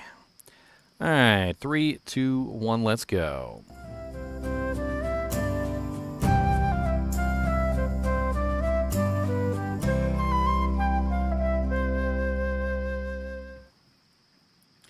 Hello, guys and gals, and welcome to another episode of Unique Items. Today we're going to be looking at a relatively low-level staff. It is the first of the exceptional staves. It is called the Razor Switch.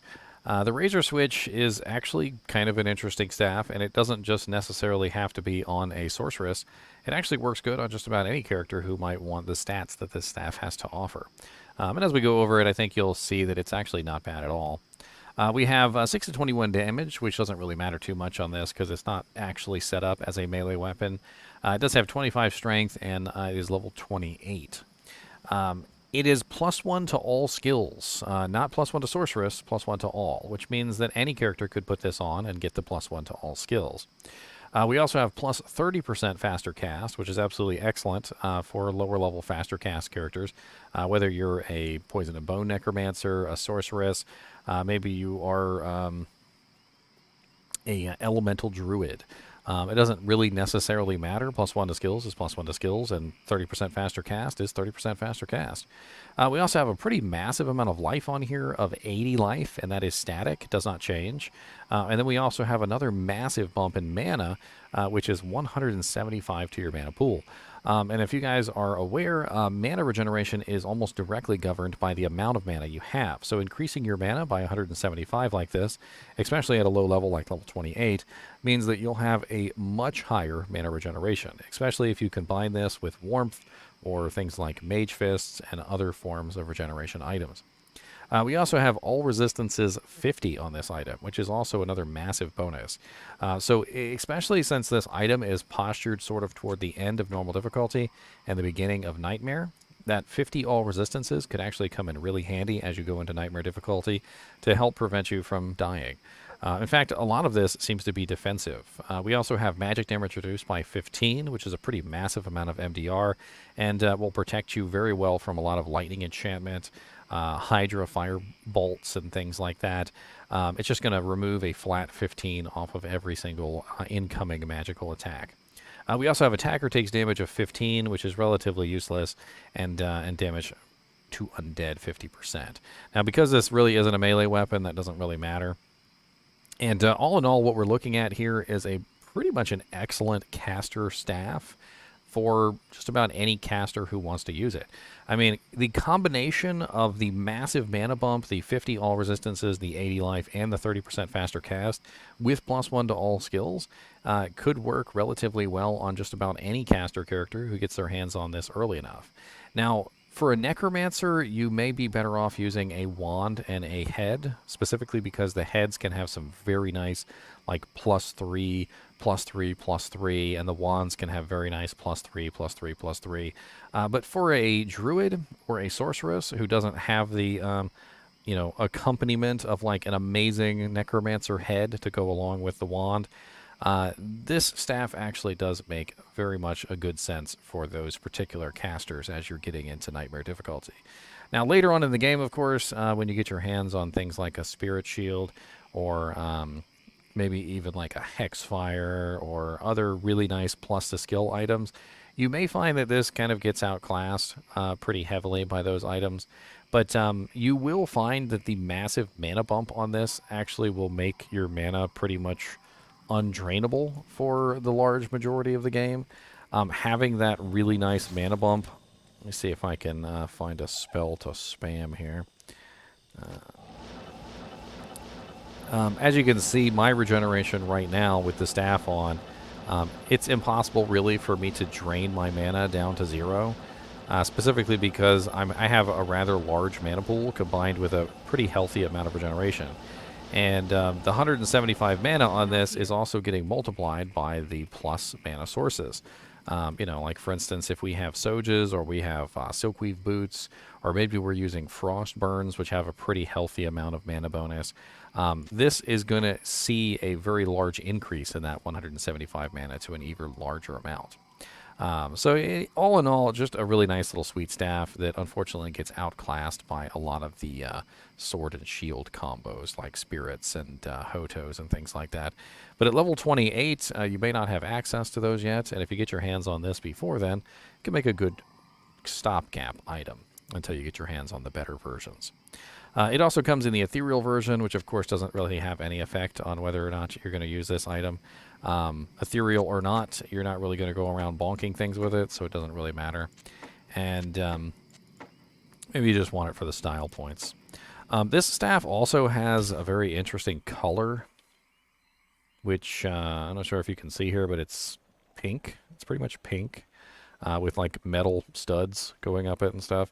I mean, it's kind of an interesting color for a staff. I'm not really sure why specifically. I don't want to say pink exactly because it does have kind of like a purple shade to it, doesn't it? A little bit of a purple shade. So it's like a pink. It's like a pink purple. I'm not even sure what the hell that would be. It would, like, I think lavender would be too purple and not a pink enough. There's probably a specific color name that I can't think of.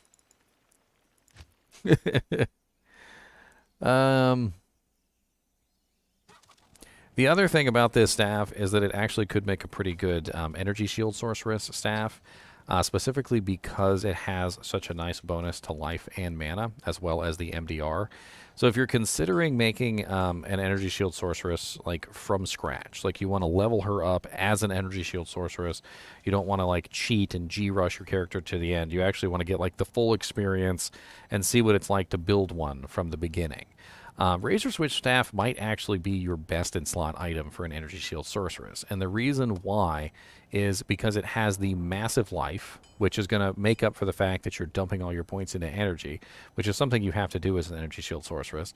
And then on top of that, it gives you a massive amount of mana, so 175 mana, which is also going to help your Energy Shield in general. And then you also get the nice MDR as well of 15. So we've got just about everything that an Energy Shield Sorceress would want. Plus to skills, faster cast, life, mana, resistances, and the very nice MDR 15, which you could even socket this, and you could perhaps put something else in it to make it a little bit better in that regard.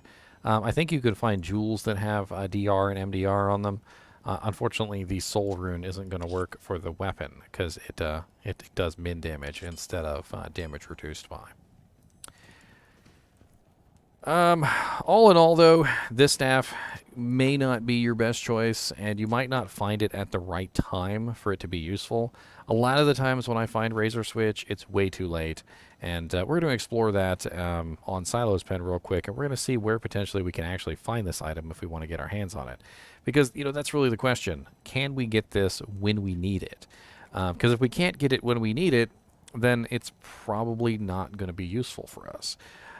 So assuming about 100% magic find, since we're talking about level 28, we're going to go for bosses, and what we're looking at here is Bale in normal, Diablo in normal, and Dariel in nightmare.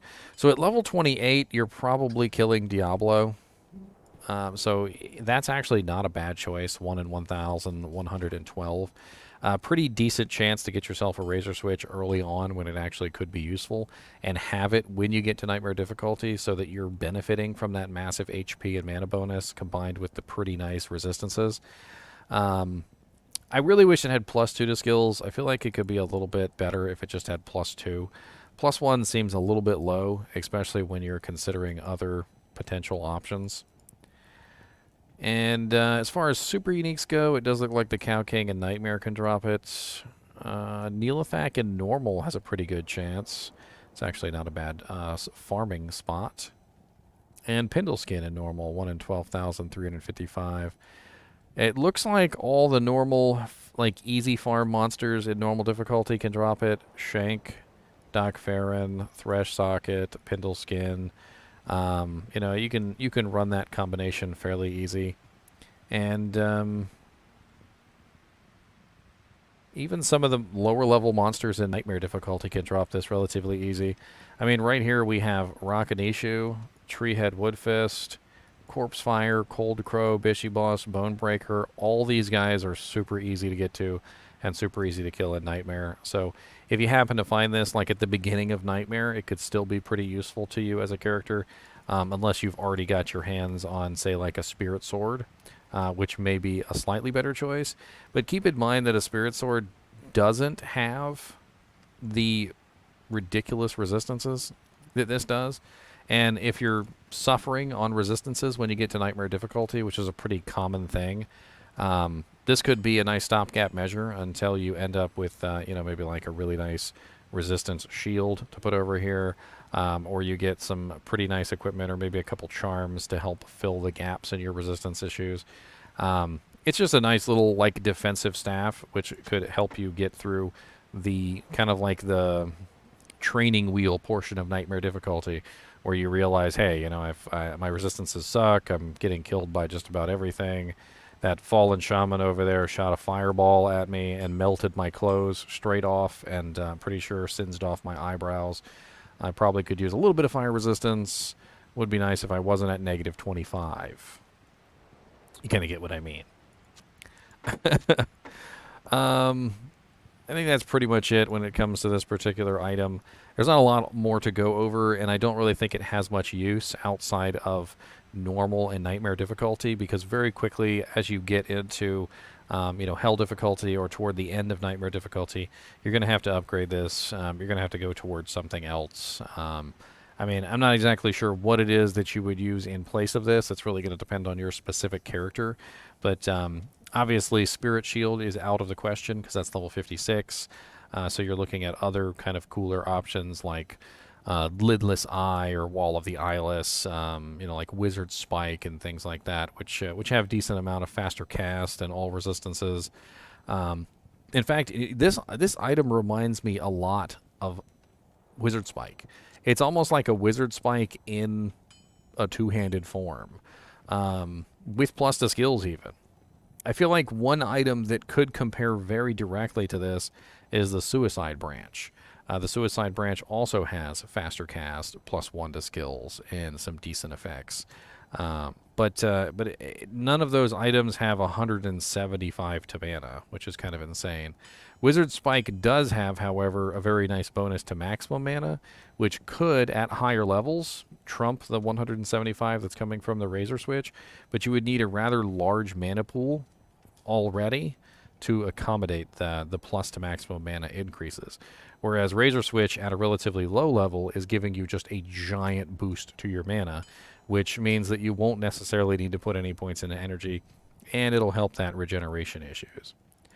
Anyway, as always, I do appreciate you guys and gals watching my videos, even when we're talking about an illegal Razor Switch. Don't pull that on people, man. Don't pull your Razor Switch on people. That's just wrong, man. Don't do that. Hey, I don't mean any harm, man. Come on, guys. Don't do that.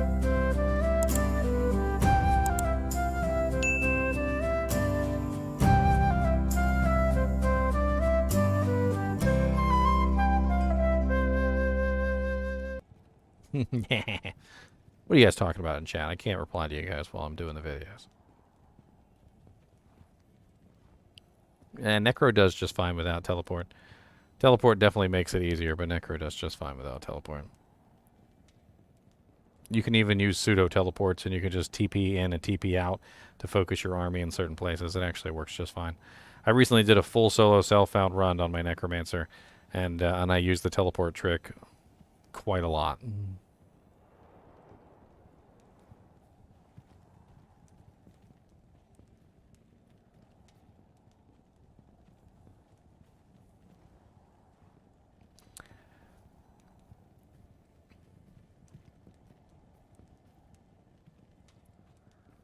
Yeah, but you don't necessarily need an Enigma to do it. You can just have a teleport charge item.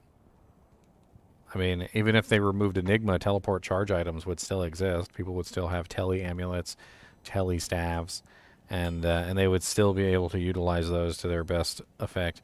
I literally have a amulet on my summon necromancer that I found that was literally +2 summoning with teleport charges, and I've never put an Enigma on that character. I just use the teleport charges on the amulet.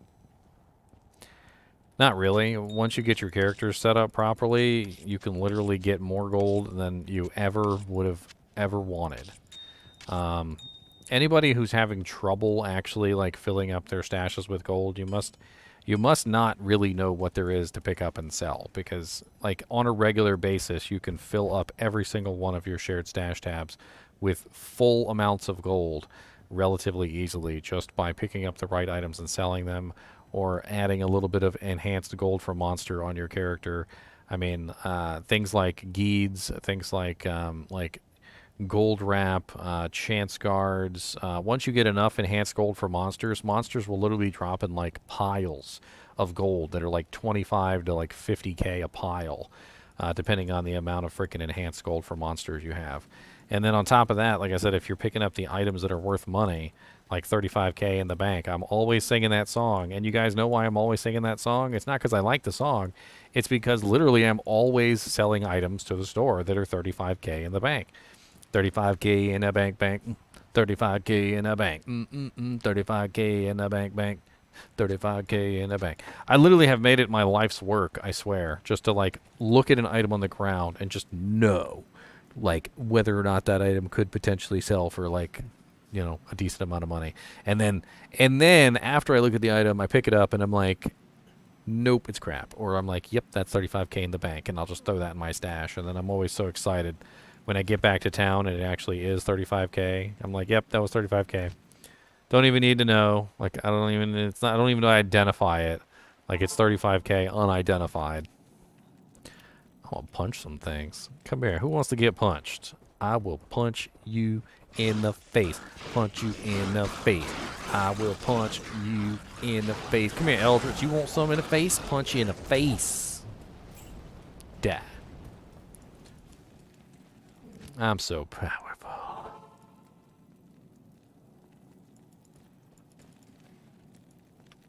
On top of that, you can literally recharge the staff with chipped gems. It's not even that expensive.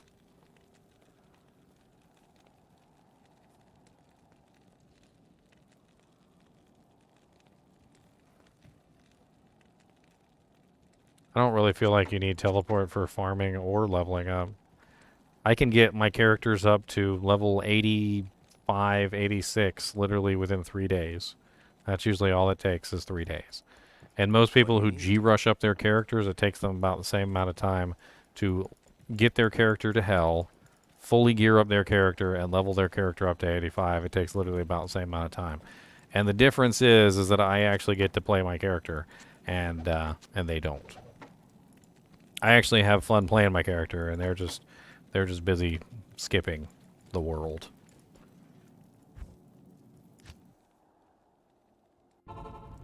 And magic finding, it really depends on what you're targeting. So if you're doing target magic finding is the process by which you literally target a specific boss. So like, just like when we're pulling up Silo's pen and I say, for instance, that this item can only drop from Diablo, that is target magic finding. Like if you can only find it from Diablo, Bale, and Neelithak, then yeah, you're going to have to target magic find Diablo, Bale, and Neelithak. But there are thousands of items in this game that drop from just about any monster in the game, and walk magic finding can be just as effective, if not sometimes more effective, in my opinion, than teleport target magic finding. I have found the majority of my good items from trash. My Zod rune fell from a trash monster. My Jaw rune fell from a trash monster. My Burr rune fell from a trash monster. My Griffin's Eye diadem fell from a trash monster in Ancient Tunnels. My Maras fell from an urn in Stony Tomb. My Perfect Maras fell from a trash mob in Halls of Pain. My other frickin' Maras that I found before those two literally fell from a random rogue that I clicked on in the cow level. Like, people are so super excited about target magic finding bosses, but the fact of the matter is if I go back and, like, in my mind remember all these amazing items that I found, the most godlike of items, you know where they came from? Not from bosses. I have never found a high rune from a boss, like, the entire time I've been playing. I've never found a Griffin's from a boss. I've never found, like, hardly any items that would be considered, like, god tier equipment from bosses. I usually find them walking with my Necromancer.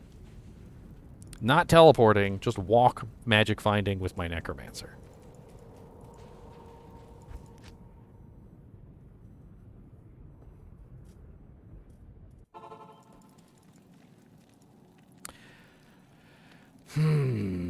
The Skull Collector. I'm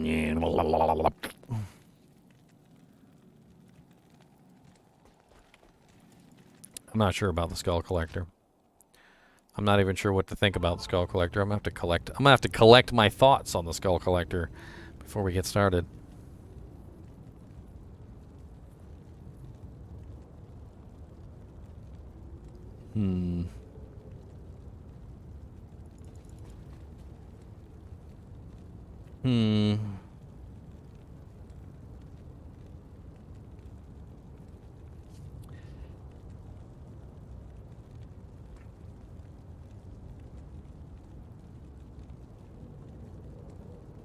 Because you don't have to use god tier items, saying, like, people think that, like, you can't make a character that actually does something good without using an Enigma, a Grief, and a frickin' Infinity. And it's just not the case. You can make characters that can literally do well in this game, clear just about everything, and you don't have to use those items.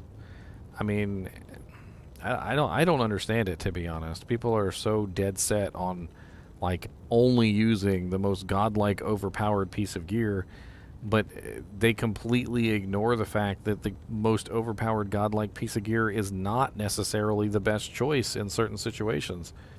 I can't count how many times people have come to me and they've been like, I'm using Grief on my Blade Fury Sin, and I don't seem to be doing too well. I don't know why. Grief is such a good weapon. And I'm like, because Grief doesn't work with Blade Fury. Like, at another time, there was a guy who was using Grief with Vengeance, and Grief doesn't work with Vengeance either. I mean, it doesn't make any sense to me, like, why people won't put in the effort to, like, figure out their own characters, as opposed to just simply putting on the most overpowered piece of equipment and hoping that it works. I mean, Grief is an amazing weapon, don't get me wrong. It is an amazing weapon. But it is not the best in slot choice for every single build. And when I see people put Grief on every single character, regardless of whether or not those characters actually are supposed to be using that weapon or not, it hurts my soul. Like, it literally hurts my soul because if they put in even the minutest amount of effort to figure out that ability, they would know that that weapon is the most horrible choice that they could have made for that particular character. Now, even if it's a horrible choice, if you put a grief on a character and you run around killing things with vengeance, and vengeance does not work with grief at all, grief is still such an overpowered weapon that by itself, literally, it still does enough damage that you can get by. Which is kind of a sad thing, because what it does is it creates a situation where the player doesn't necessarily understand that it's not working. Because it is still doing its own, its own damage. It just doesn't actually have any bonus or, effect to increase the skill that they've chose. Like, if you were using grief with zeal, that would be one thing. But if you're using grief with vengeance, you're literally doing yourself a disservice because you're literally only getting the damage of the weapon. The same thing goes for Infinity, like putting Infinity on every single character, even if the characters have no benefit from it. And I've seen this quite a few times, literally characters that can't even get benefit from Infinity will have Infinity on their merc, I guess just because it's an overpowered weapon and it works well. Enigma, I don't even really like using Enigma because quite honestly I like walking. I find most of my best items walking. I'm a freaking raccoon. I click on every urn, I click on every pot, I click on every chest, I click on every dead skeleton and dead rogue, and literally I find my best items from just the garbage. As you guys are trying to teleport to the boss and kill him and hope he drops something good, I'm back here checking under rocks and finding mal runes and stuff. It doesn't make any sense because you would think that the bosses would probably have the better drops, but I never seem to get the best drops from the bosses.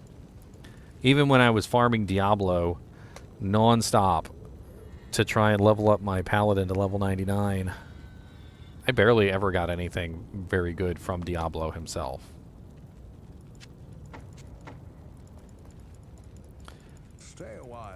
And it makes me upset that people don't understand that targeted magic finding and walk magic finding are essentially the same effectiveness.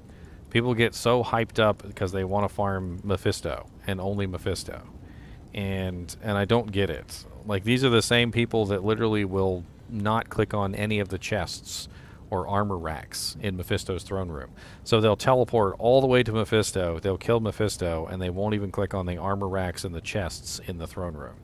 And I've literally seen Tal Rasha's armor piece drop right off of that stupid armor rack that's in Mephisto's throne room. And I've seen very good items come out of those chests. And just the very thought that someone would spend all that effort to get to Mephisto and kill him and then not even click on the stuff that's literally right there around him. We're not even talking about going to a different zone or going out of your way. If you're a sorceress specifically, all you have to do is literally use telekinesis on the weapon rack from freaking 30 feet away and see if it drops you something that's green or orange or gold, and then go back to town or save and exit and go to your next game. And they're all right there around Mephisto.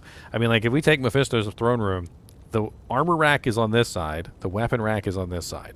Chest, super chest, chest in the center. So you literally have rack, okay, so 2 racks and 1, 2, 3, 4 chests. And 2 of the chests in Mephisto's throne room are super chests. And people still won't click on either one of the super chests or the weapon racks. And it blows my mind. LK is another big one. LK has tons of clickables. People just go for the super chest, but man, LK has tons of clickables. Dead bodies, baskets, freaking little stashes, and rock piles, and skull piles, and just all over the place. LK is just filled with every kind of freaking clickable you could imagine. Thing is freaking insane. That's why people love to go to LK, because it has so many freaking clickables.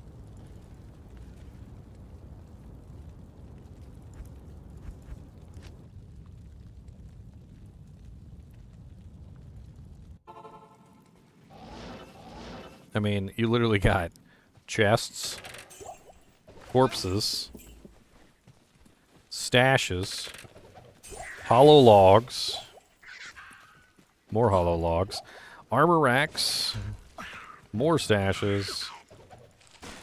You got baskets,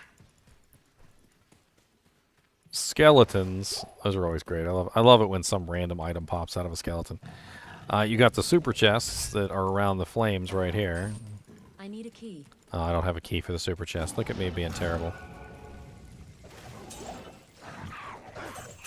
More skeletons. There's a weapon rack. More chests.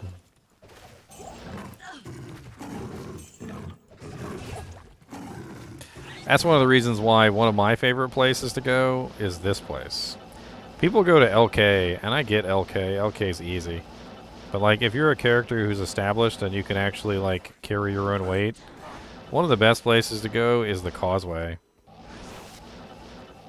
So right here in the Causeway, two of my favorite places to go is the Disused Reliquary, which is a level 85 zone, by the way. And also, on the other side,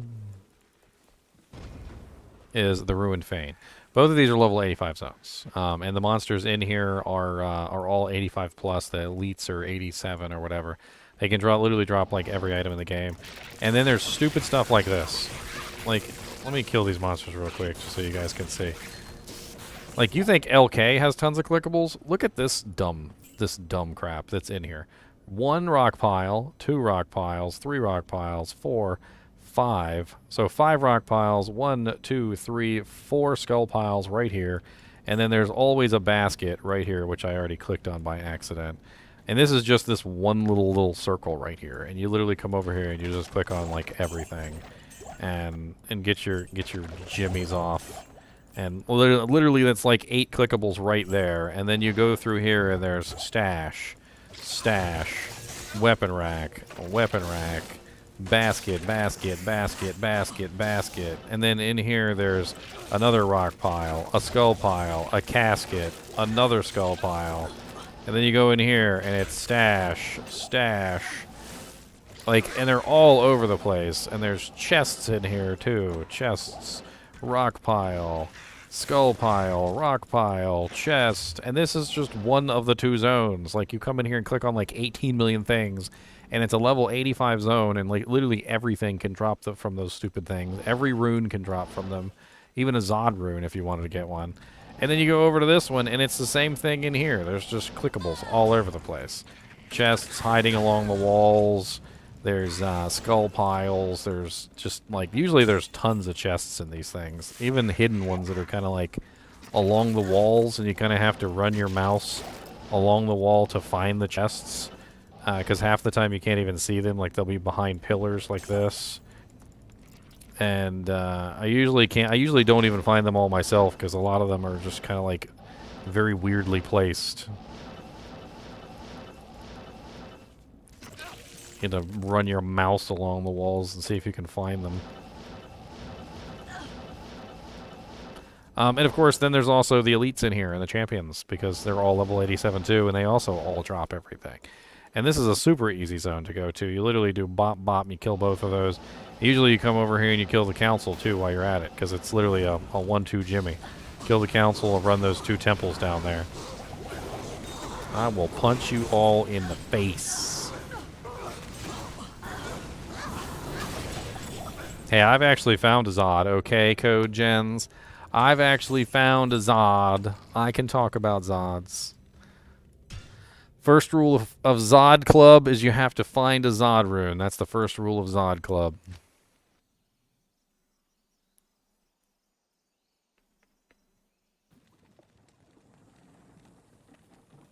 Yeah, I covered the latest PTR update. You're talking about the one where they talk about nerfing the Hammerden, or is there a new PTR update that I haven't seen?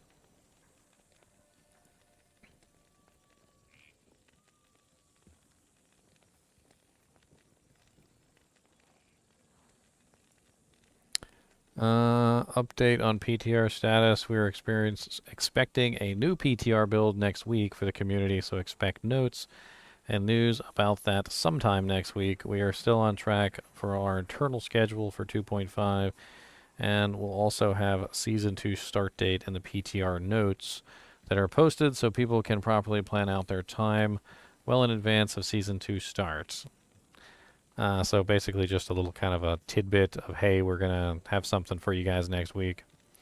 It's not really video worthy, but I will post it on the community page for you guys. Let me go ahead and do that right now just so I can get that out of the way.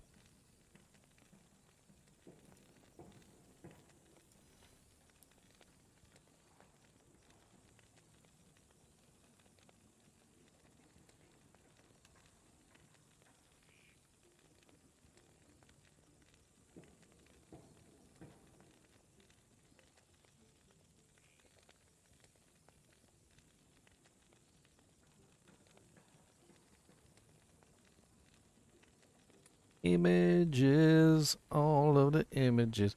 Images. Let me go ahead and paste this in my Discord server too while I'm at it.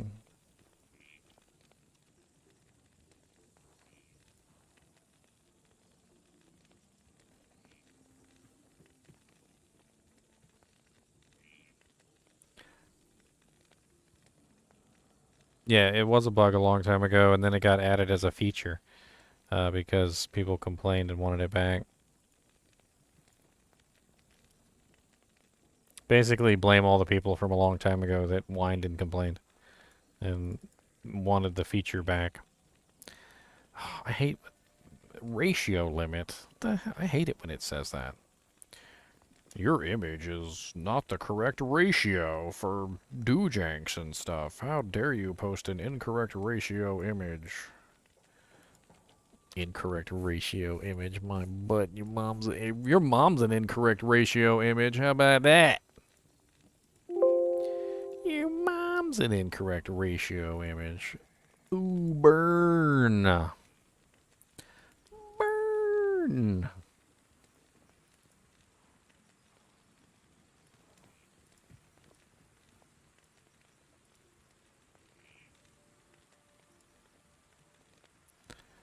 Alright, there it is. If you guys want to comment on that, the community post, that's the community post with the new information.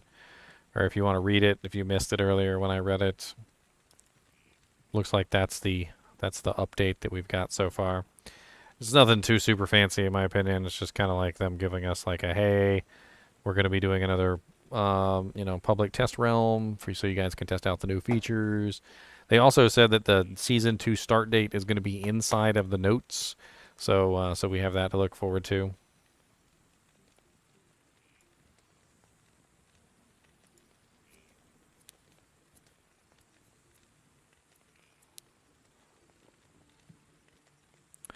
Bink. Always nice to get those up on the community board so people know what the hell's coming. Be like, when is Season 2 coming? Yes. We don't know. Season 2 is coming when it wants to.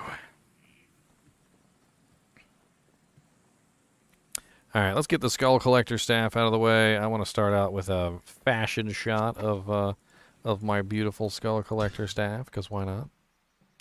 A fashion photo there, a beautiful fashion photo.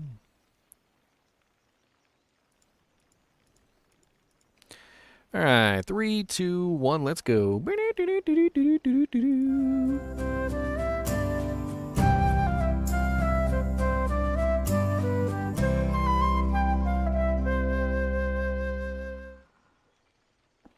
Hello guys and gals, and welcome to another episode of Unique Items. Today we're going to be looking at the Skull Collector staff.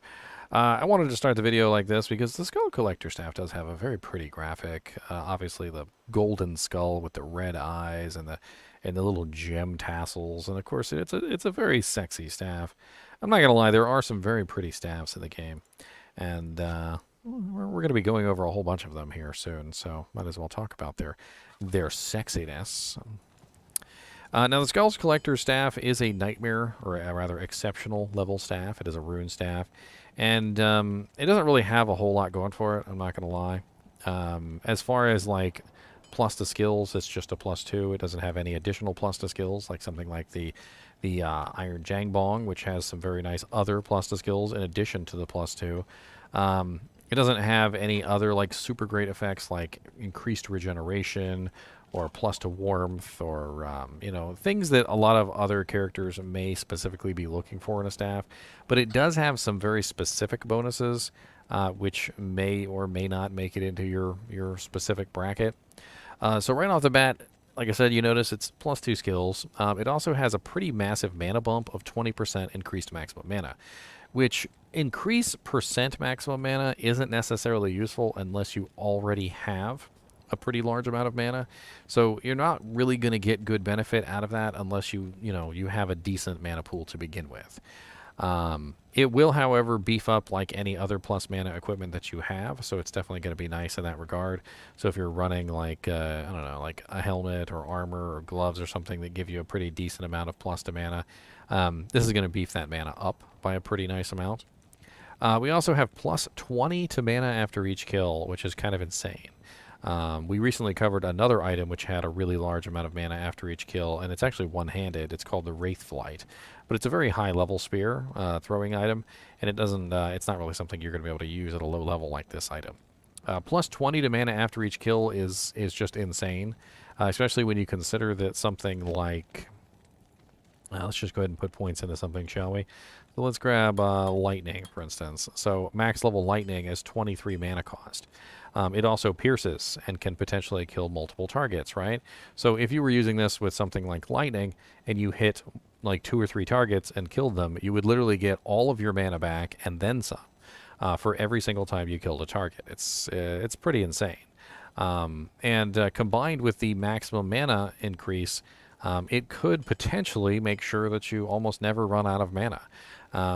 I think that's probably the one special thing that this staff has over maybe other items that you might put on, is just kind of like an insane ability to regenerate mana. And you could even potentially utilize this with other plus to mana after each kill items and go even higher. In fact, like things like Silkweave Boots will of course stack with it. So if we were using Skull Collector and Silkweaves, now we have +25 to mana after each kill, and that's not even as high as we could possibly go. On top of those two very nice effects, the Skull Collector Rune Staff also has a pretty decent amount of magic find, but it is based on character level, which means at level 41, when you put the staff on, it's going to be 41%. And if you were level 99, it would be 99%, and so forth and so on. As a magic find item, it's actually pretty nice, because not only does it give you a pretty decent amount of magic find, it also gives you essentially infinite mana to use while you're magic finding, so you don't have to worry about constantly chugging potions. And it does have a lot of stiff competition, unfortunately, if you were to utilize other items which would magic find at a higher level.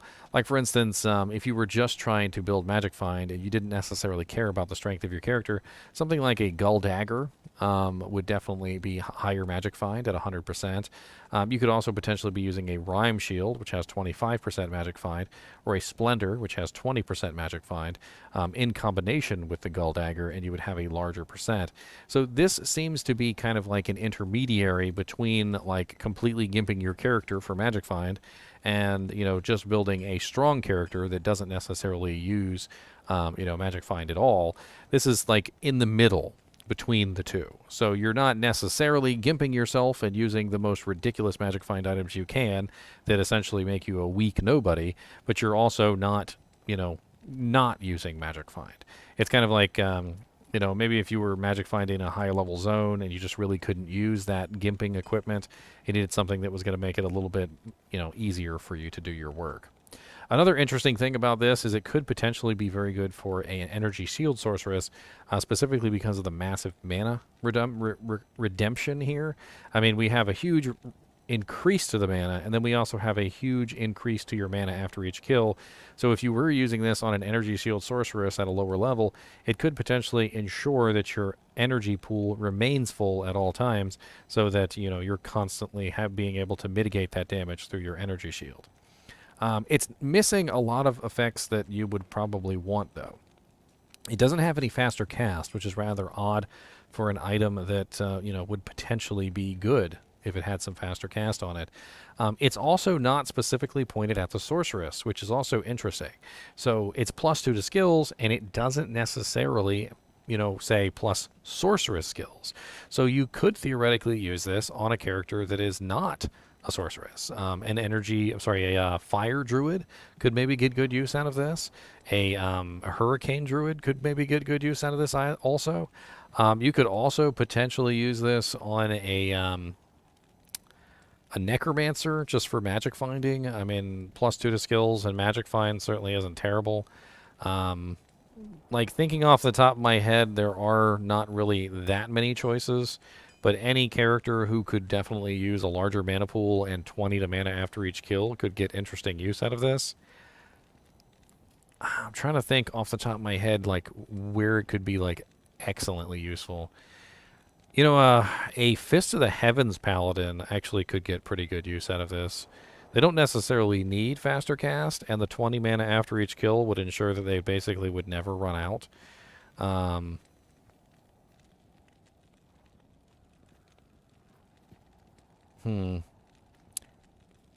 It also could be interesting to use on a like an early level Warcry Barbarian. The ones that spam Warcry, just simply so that you can just regenerate all your mana as quickly as possible, and as quick as you're killing them, essentially, because you do have to spam Warcry as much as you possibly can. But I mean, it's never going to be like the best possible choice for any of these characters. It really just seems like this is your magic find choice. Like, if you wanted to magic find and actually, not gimp yourself, it's a halfway decent choice. And it also ensures that you're pretty much never going to run out of mana at 20 mana per kill. Not really good physical damage, of course, because it has no increase to physical damage. And, of course, you can also find it in the ethereal version, which gives you that nice see-through golden skull. Really just kind of like a style point there. It doesn't really do anything much for the weapon except reduce the requirements by 10. But the weapon only requires 25 strength anyway, so it can literally be put on by anyone. I don't think there's any character in the game that won't have 25 strength by the time they hit level 41. And if they didn't have 25 strength by the time they hit level 41, they could very easily throw on like 1 or 2 pieces of equipment and beef up their strength from like 15 to 25. So you're talking about like plus 10 points. So something like a pair of Saigon's gloves would easily get you there. Let's take a look and see where we could potentially find a Skull Collector. It's always interesting to see whether or not you can actually find these on level. That's one of the biggest issues I've found with a lot of Nightmare Uniques, is they just don't tend to drop when you actually need them. And that does make it rather difficult to actually use them on the characters that you would, potentially want to use them on. Bink. So we're going to be looking at Skull Collector, and since it's level 41, I'm going to do about 150% Magic Find. I feel like that's a little bit more fair. Before we go into Nightmare, let's check and see if any normal bosses drop it. So no.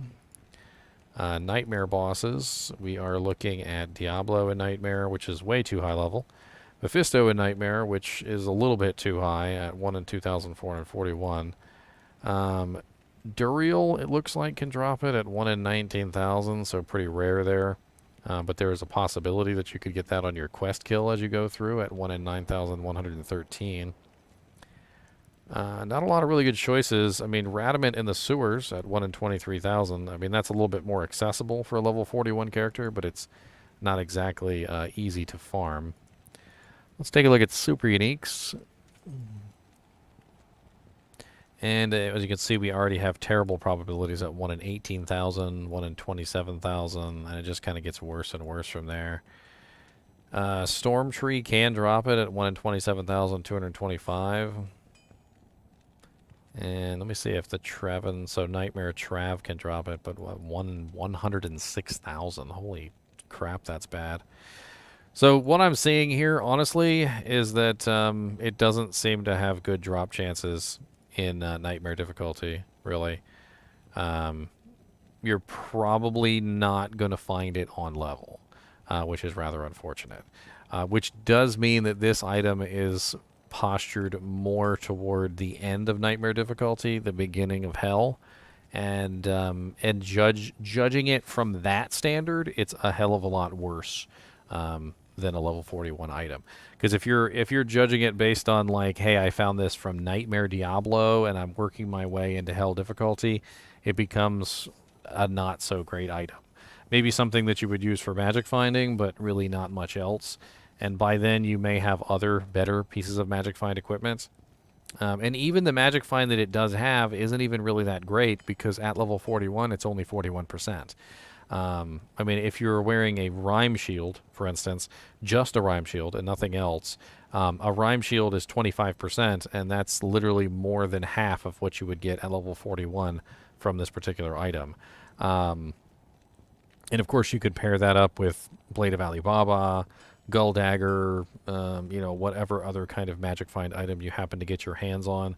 And it doesn't really have enough magic find, and B, like enough other subsequent statistics to really make it worthwhile.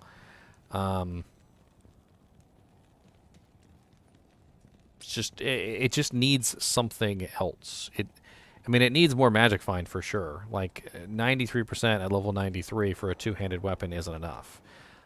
Especially when you consider that at bare minimum, if I was using a Gull Dagger and a Rhyme Shield, I could very easily get 125% from 2 items. So I'm giving up, essentially, a very large amount of magic find for what is basically not enough.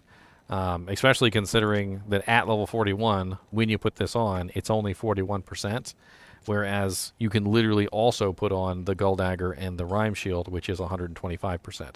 And it's not until later on when you level up with this particular staff that you actually get the higher percent chance, and at the same time, as you level up, the staff becomes less useful, which is sad. I'd like to see them honestly do something with these staffs, because they just don't really have the balance to properly combat, the items that you can put in the shield and the weapon slot. I mean, like, as easily as a sorceress could just simply plop on something like the Oculus and a Rhyme Shield, or something like a Gull Dagger or an Alibaba or any other number of magic find items that you might put into these sockets, even like a 6-isted Phase Blade. This just doesn't really quite compare. Maybe as a stopgap measure, like I said, in between, like, completely gimping yourself and,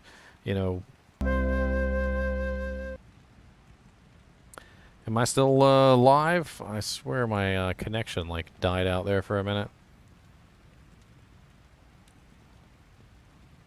I mean, it's back now, or at least it seems to be back now, but man, I was at, 0 for a second there.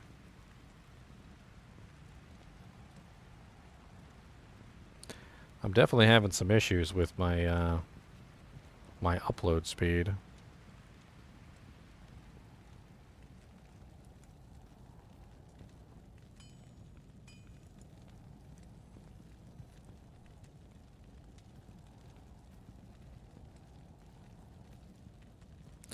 Looks like something's going on with my network connection. It doesn't really have any effect on my recording, but it is going to cause some nastiness and hiccups for you guys watching, unfortunately. Well, Skull Collector's done. The collecting of skulls. By the way, after this particular item, I'm not sure exactly how many I have left, and we're going to have to prepare a couple characters, because I don't really know what the hell else I've got. I'm gonna have to look at the list. I recently prepared a list specifically because I was running out of I was completely running out of ideas of what to do next, because I didn't know. Hey, at least the stream didn't cut out. Sometimes when it hiccups for a long period of time, the stream just cuts out completely.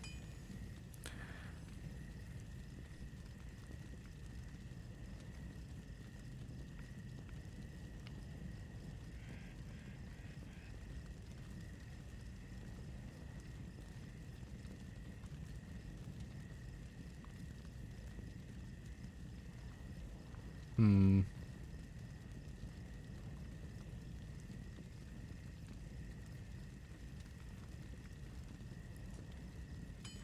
thank you, Garrett. Oh, look, I'm vanishing, guys. I'm vanishing from existence. It's always nice to have new people on board. I got tons of freaking videos, my friend. Tons of videos. And you can always catch me live stream and ask me questions. Also, keep in mind that, you know, I respond to most of my comments. So if you guys comment on one of my videos, I'm probably going to respond. And as I was telling you guys earlier, you know, please be civil in the comments. I'm tired of seeing you guys be nasty to each other. I don't want to put up with it. I don't understand why you guys need to be nasty to each other anyway. Like, it doesn't make any sense to me.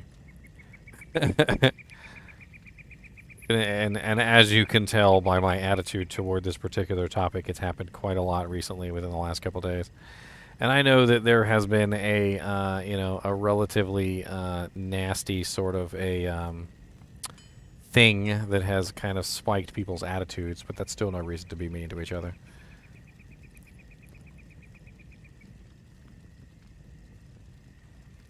Am I going to continue the skill overviews? Yes, I am.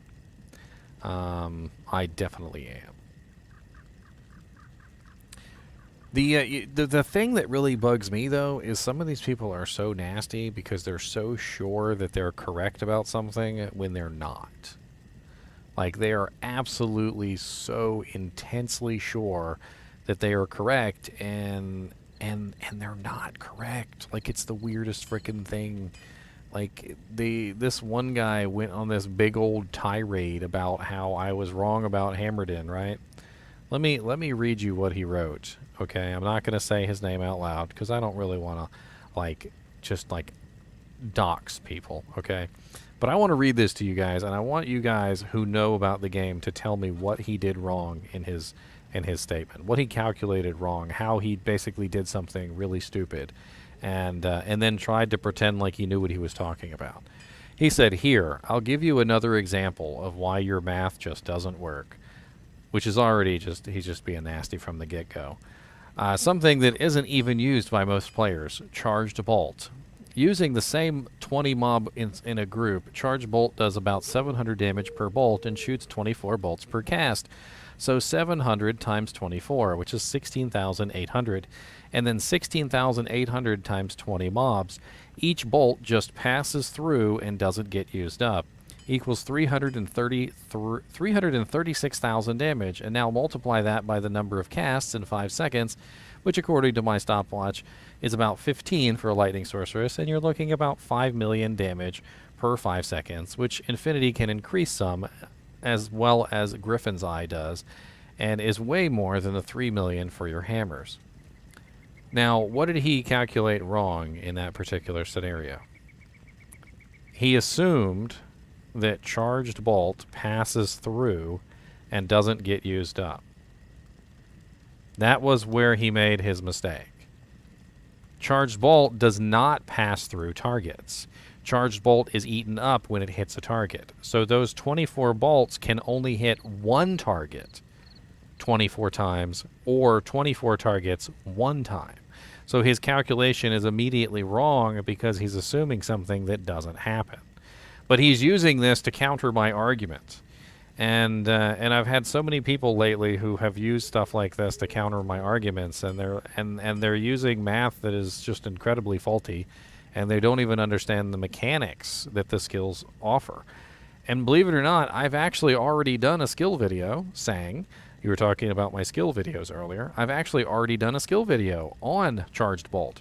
So that was one of the things that I explained in complete detail when I did the charged bolt video. If you guys haven't seen my charged bolt video, it's right here.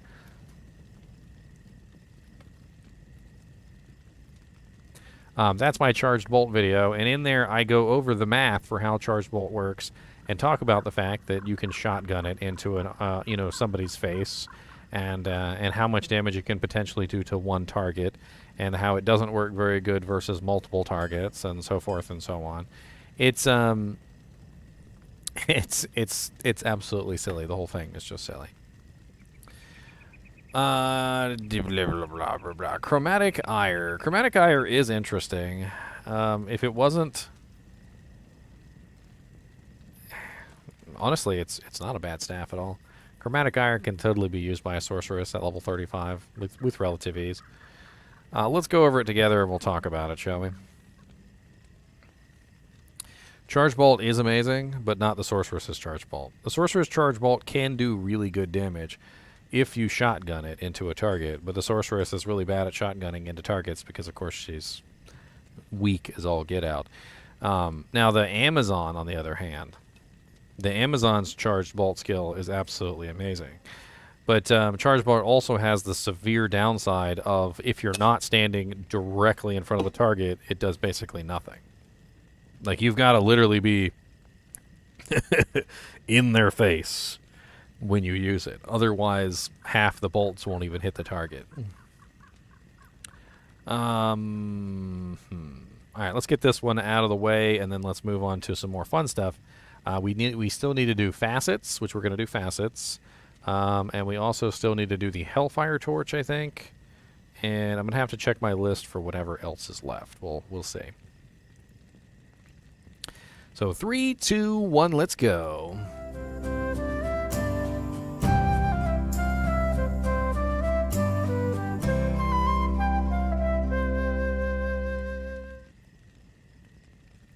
Hello guys and gals, and welcome to another episode of Unique Items. Today we're going to be looking at a rainbow staff. That's right, the Chromatic Ire. The Chromatic Ire is a cedar staff. It is an exceptional level staff. And it does have a relatively low level requirement, though, of only level 35. And relatively no strength requirement, which is how most staffs work. It is not made for melee damage. It doesn't really have any kind of melee mechanic on it. No enhanced damage. No attack rating. Doesn't even have any lightning damage on it or anything, although it does have some attacker takes damage of lightning damage of 20, which is a little different. It does, however, have +3 to sorceress skills, which is pretty amazing, and it's a hell of a lot better than the iron jangbong, which we took a look at earlier in the videos. That one is only +2, but it does have some nice little bonuses to other skills. However, the Chromatic Ire has +3 sorceress skill levels, and it also has 20% faster cast, along with a very nice bonus to Cold Mastery, Lightning Mastery, and Fire Mastery, which postures this staff as a pretty good choice for just about any sorceress. If you're a fire sorceress, a lightning sorceress, or a cold sorceress, or if you happen to be a dual spec sorceress, like maybe you're a fire and a lightning, or a fire and a cold, or a cold and a fire, or whatever the hell's going on, you know, you can utilize this relatively well because it gives you basically free cold, lightning, and fire mastery in all 3 element tiers. This also means that in general, as a sorceress, you're going to be able to utilize other abilities that you might not necessarily normally utilize. Because, like, for instance, if I was a cold sorceress, and, you know, let's say I built down to energy shield, so I have points in lightning and chain lightning. I might not necessarily ever use lightning and chain lightning, nor would I ever necessarily put a point into lightning mastery, but if I'm using a staff that literally gives me +4 to lightning mastery, and I already have points into chain lightning and lightning, it might be a very nice secondary use case scenario where I'll get a little bit of love out of the chain lightning or the lightning. Similarly, if I was a fire sorceress, and let's say I had at least 1 point into firewall, I would then also get free level 4 fire mastery, which would beef up the firewall by quite a nice degree, and would make it so that I could use a free firewall every now and then. And this really doesn't have much, you know, end to this. No matter what character you are, free fire, lightning, and cold mastery at level 35, which is literally when you first get them, by the way. And if you guys are unaware of this, when you're level 30, you can only put 1 point into a mastery. When you're level 31, you can put 2 points into a mastery. When you're level 33, you can put 3 points into a mastery. When you're level 34, it's 4, and level 35 is 5, right? So the most number of points that you can have into any mastery at any given point is 5. That's it. So with this staff, you would be looking at 5, 6, 7, 8, 9 to any particular mastery, and you would get free level 4 of the other 2. Which means that you would actually get good use out of the masteries for this particular time period because you're at a space where you can't really level up the masteries very high yet. And the highest that you can possibly get them at any given point, as we talked about earlier, is level 5. At level 35, you can have level 5 Cold Mastery, level 5 Lightning Mastery, or level 5 Fire Mastery. So this staff is going to give a very nice healthy bump in damage to whatever Sorceress puts it on, because now you've got level 9 Fire, Lightning, or Cold Mastery, depending on your build. We also have 23% to maximum life, which is pretty amazing. Now, granted, sorceresses don't really have the highest amount of life, but when you put this staff on, you will notice that we go from 738 to 887, which is a healthy little bump. And of course, the more life we have, the more that is going to go up. We also have all resistances 20, which is absolutely great, because as we're getting into Nightmare difficulty, we are going to have issues with resistances. And so the little bit of extra resistances on this staff is certainly welcome. And then we have the attacker takes lightning damage of 20, which is not even like a thing. I also forgot to mention that the all resistances varies. So it varies between 20 to 40. And the increase to maximum life varies from 20 to 25. So those are the only two variables on this particular staff, is the maximum life can vary by 5%, and the resistances can vary by 20. So 20 to 40. So if you do find a 25% increased maximum life, 40 all resistance chromatic ire, you have a perfect chromatic ire. Of course, 40 all res is definitely a hell of a lot more sexy than 20. And as you're going into Nightmare difficulty, that 40 is going to have a pretty huge effect on your character. The ethereal version is much the same, just has a little bit more damage bump, and it only requires 15 strength, which is even lower. And you get that nice style points just basically for getting the ethereal version. Let's take a look at it on the character screen and see how it compares to some of the earlier staffs like Spire of Lazarus. And from what I can see here, it's a different shade. So Spire of Lazarus was like a gray color, and this is definitely a gold color instead. Although the orb that's inside the Spire of Lazarus is different. I mean, it's the same color. It's the same color as the one that's inside the Spire. As you can see, though, it's made out of maggots. Yeah, maggots. I don't know why they decided to make a staff out of maggots, but it's really disgusting.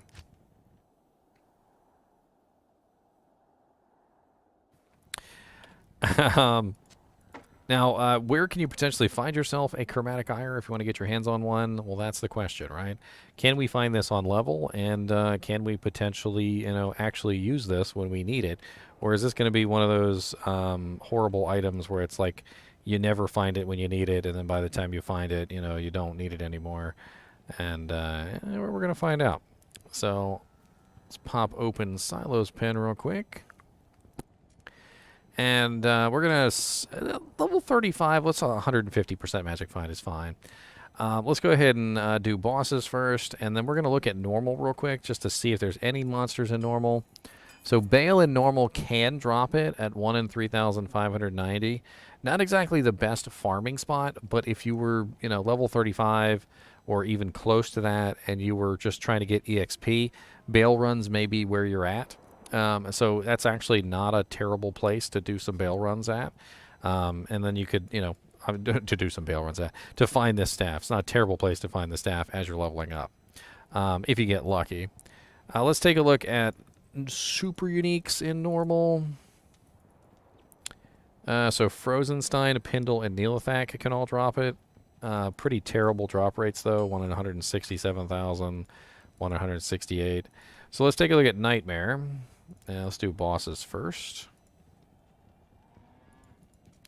So in Nightmare difficulty, Andariel has a pretty decent chance at 1 in 2,039. And Mephisto, 1 in 2,139. Not bad chances, to be honest. And Andariel and Nightmare is a good place to farm for your Sojas anyway, if you're trying to get your hands on them. So you could be farming Andariel. If she drops you a chromatic ire, maybe use it. If she drops you some Sojas, maybe use those. Still haven't found a Soj, though. Pretty salty about that, so let's not talk about it. Nightmare Cow King, 1 in 7,738. Bone Ash in Nightmare, 1 in 23,000. Looks like the super uniques have pretty awful probabilities for this particular staff in Nightmare. Not really sure why it's so bad. I mean, 1 in 23,000 is awful. I mean, bone ash can be farmed relatively easy and relatively quickly in normal difficulty. I mean, nightmare difficulty, but it's still a pretty terrible drop rate, and that's like one of the better drop rates. Like, you go up a little bit here, and we've got Radament, Summoner, and then Nightmare Neolithak. Not really a lot of good choices here as far as like good drop rates from lower tier monsters. I wonder if it's just a like a nightmare difficulty thing. Does it drop better in hell? Not really. Yeah, it drops better in nightmare. It's just really crappy probabilities. I mean, it's interesting. You could potentially get your hands on this at level 35 when you need it. You'd have to get really lucky, of course. And if it doesn't pop up before you hit level 35, or rather level like 50 something, you know, you're probably just going to move on with your life and get something better. But this staff is actually very nice for a sorceress. I mean, having +4 to all the masteries at level 35 is actually pretty amazing. And the all resistances 40 is certainly going to come in handy. I mean, not only that, it also has 20% faster cast and +3 to all your sorceress skills. I mean, Chromatic Ire, I think, is one of the better staffs that's in the game. It just is. There's very few staves that are close to this that have all of the amazing effects and the really nice plus to skills. Like, Razor Switch that we went over earlier has really nice effects on it, but only has +1 to skills. Like Iron Jangbong has +2 to skills, but doesn't really have a lot of good other skills. The Cold Mastery, Lightning Mastery, and Fire Mastery really is a good combination for a low-level sorceress that could potentially be utilizing multiple abilities at this particular time. And, you know, who doesn't like carrying around a staff created out of maggots? I mean, come on. Golden maggots in my hand, golden maggots on the land. Eat a few, they're crunchy, yum, full of protein in my mouth. Maggots here and maggots there, maggots every frickin' where. I'm leaving, I don't want to be here anymore. Anyway, as always, I do appreciate you guys and gals watching my maggot-filled videos. And as always, if you like my maggot-filled videos, be sure to throw some maggots at the screen, because I really enjoy that. Thank you. Bye.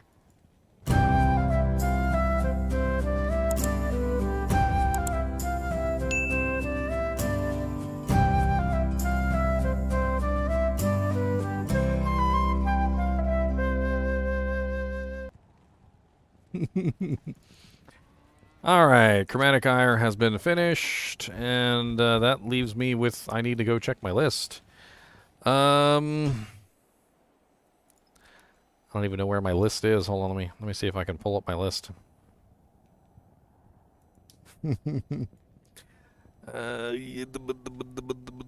Unique. Let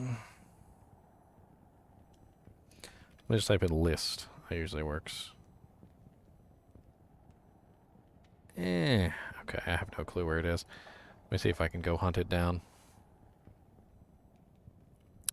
Bing, bing, bing, bing, ding, ding, ding, ding, da da da da ding, ding, ding, ding.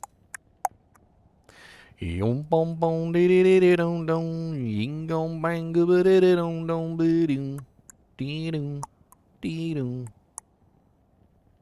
Yum bom bom ba ba dee dee dong dong, ying dong bom ba ba dee dee dong dong dee doo, dee doo, doo dee doo dee doo doo. Where the hell is this thing? Arranged by date modified. Should be like my newest one. That is my rune word checklist. That is not the list that I want. Let me just type in a list.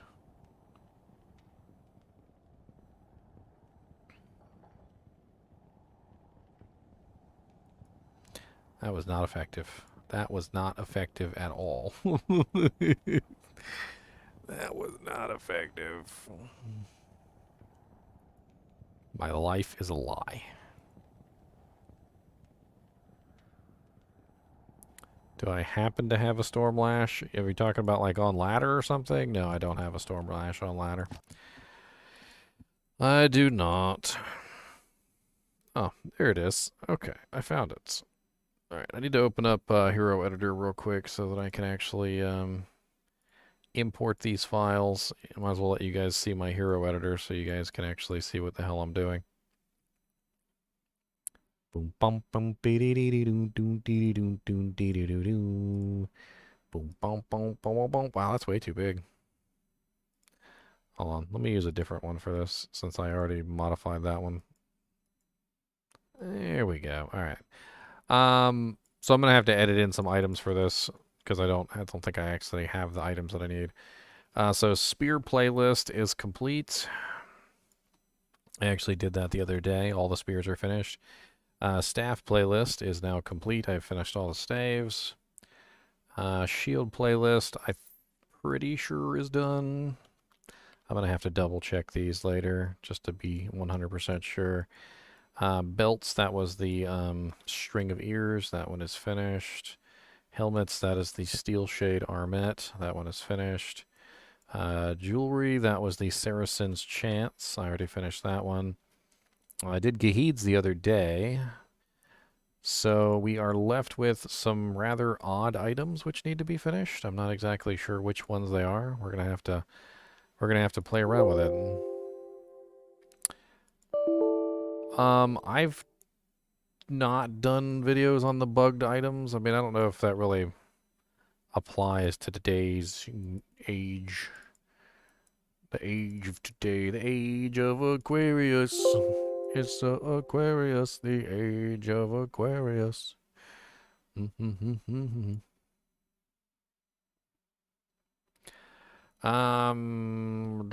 Inventory. Yeah, see, these are all the items that I did recently. I did Beverets Keep, String of Ears, Saracen's Chance, Steel Clash, Steel Shade Armet, Wraith Flight. There's the Skull Collector, a lot of the staffs that I did, like Razor Switch. This is all finished. So first off, let's go ahead and import the facets. I know I haven't done a video on the facets. This should be interesting. We'll do a video on all the facets. I'll talk about every single one of the facets. So we'll do a fire die, a fire level up. Let's go ahead and separate them. Lightning die and lightning level up.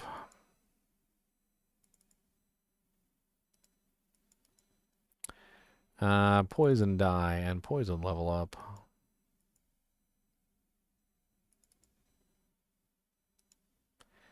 And then we need cold.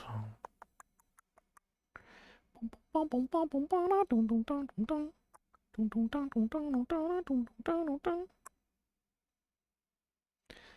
can't tell which one this one is. I don't seem to have both of the colds for some reason. I thought I had all the facets. What is this? This is a level cold. Let's go ahead and edit this so that it's perfect. We want it to be perfect. Perfect. So 5% and 5%. We actually have a lot to talk about with this kind of stuff. Facets are very interesting things, and the skill interactions that facets have are often strange. So this one is also a level up. I don't want a level up. I want to... Oh, no, that's... Okay, that's a you die. All right, good. So level up, die, level up, die, level up, die, level up. All right, good. So we got all that. We also need all the torches. So I'm actually going to grab not only all the torches, but all the torches. I know I'm confusing you guys. We're going to be grabbing all the torches, okay? All, not the torches, not just all the torches. I wonder how many of you guys actually know what I'm talking about when I say all the torches, not all the torches. Do you know? Do you know the Muffin Man? The Muffin Man who lives on Mulberry Lane? Do you know the Muffin Man?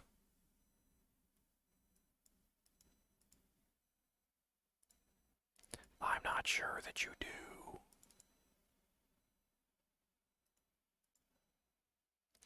Alright, barb torch, druid torch.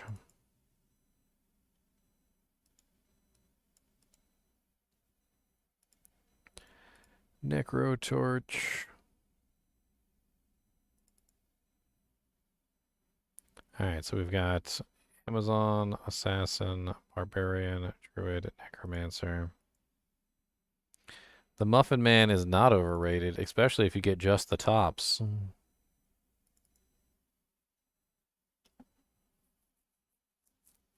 Sang knows. Sang apparently knows. Chad Firestorm versus the Virgin Druid Firestorm. Actually, he might not know. Now that I think about it, he might not actually know. Maybe he doesn't know. Maybe he doesn't know. It sounds like he might know, but I'm not sure if he actually does know. That's the question. Does he know?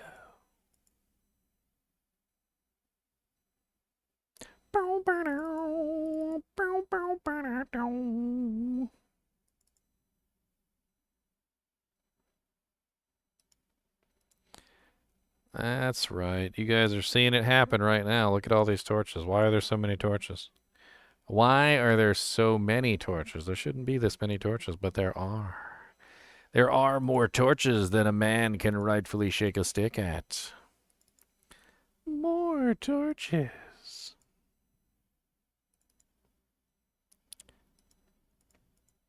I wonder who can answer the question of why.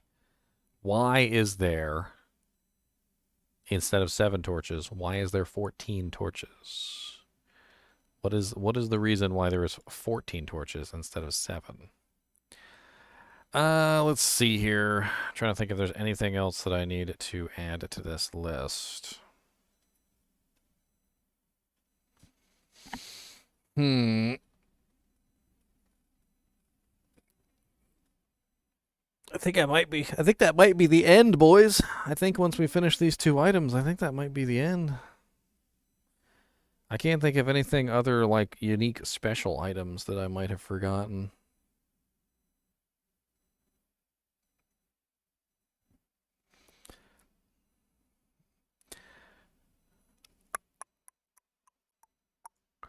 All right, let's go ahead and save this. We'll do these 2 items and we'll move on from there.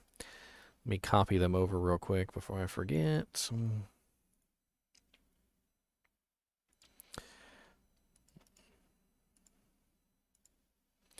I wish I could just blast anime music in you guys' ears all the time. I'd play like anime intros. That'd be like all the music I play.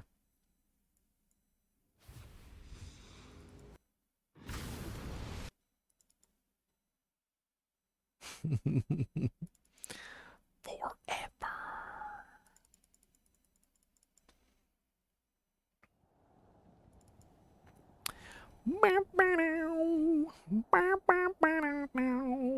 Good day. Where can I take you? Well, that's interesting. None of the torches actually made it over. That's quite strange. Oh, yeah. What the hell am I thinking? I can't import more than 1 torch at a time, can I? How the hell am I going to get 14 torches into the game? I guess I'll have to import them 1 at a time. That sounds very difficult and boring. That sounds very difficult and boring, my friends.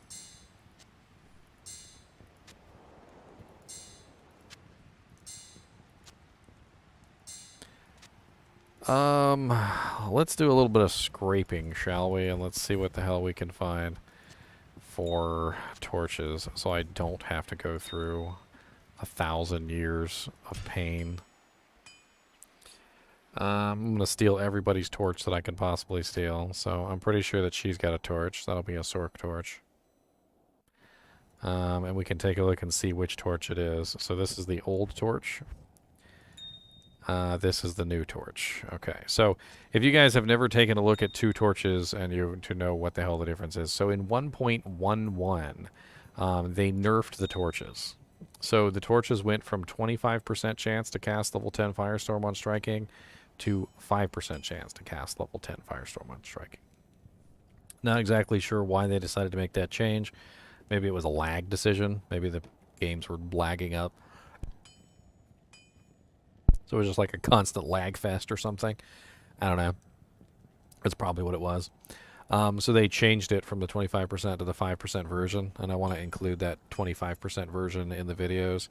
I guess I don't necessarily need every single 25% version. Maybe just one 25% version will be sufficient, but I still want to get at least one of every single kind of doojanks. So let me see what I can pull from everybody. Let's see here. Natalia, do you have a torch? No, you pathetic excuse for a human being.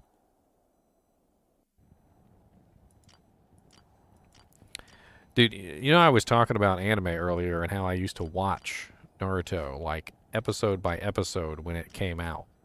You guys know that literally Kakashi died in the Pain arc. Like, he was dead. And everybody was pretty upset.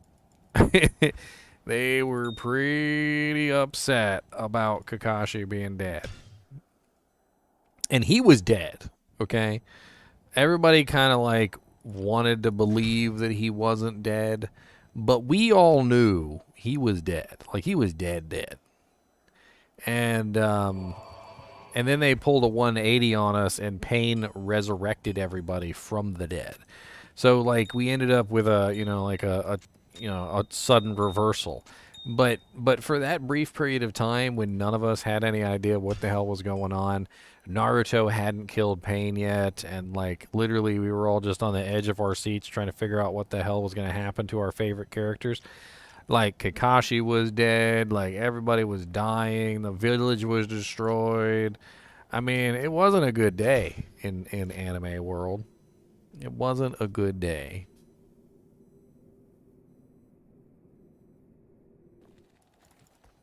And then Pain just, like, resurrects everybody. Like, they're like, oh, yep, well, you know, sorry I killed everybody. Here, let me bring everybody back to life. It's no big deal. You guys are going to be fine. It's alright. It's alright. It's alright.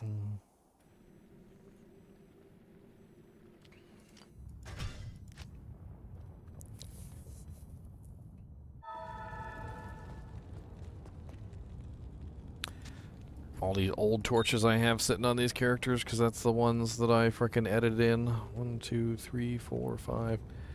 And the Amazon is a duplicate. So we still need, I still need a barbarian torch. And an assassin torch. Okay, barbarian torch and an assassin torch.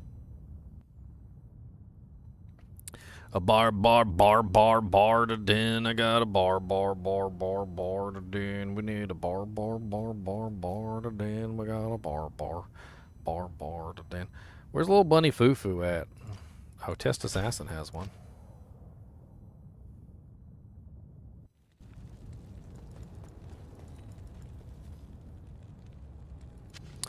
I mean, lots of people died in the war, yeah. I guess I see what you're saying. Some people couldn't, +7 to all druid skills. I have, that's that hacked one, isn't it? Oh, no. I gotta find a different one then, if that's the hacked one. How dare they? How dare they? Sanic, do you have a +3? Oh, yeah, I called it. I called Obito and Toby. I also called Naruto's ultimate mode too. A lot of people weren't really sure what the hell was going on with Naruto's ultimate mode, but I knew.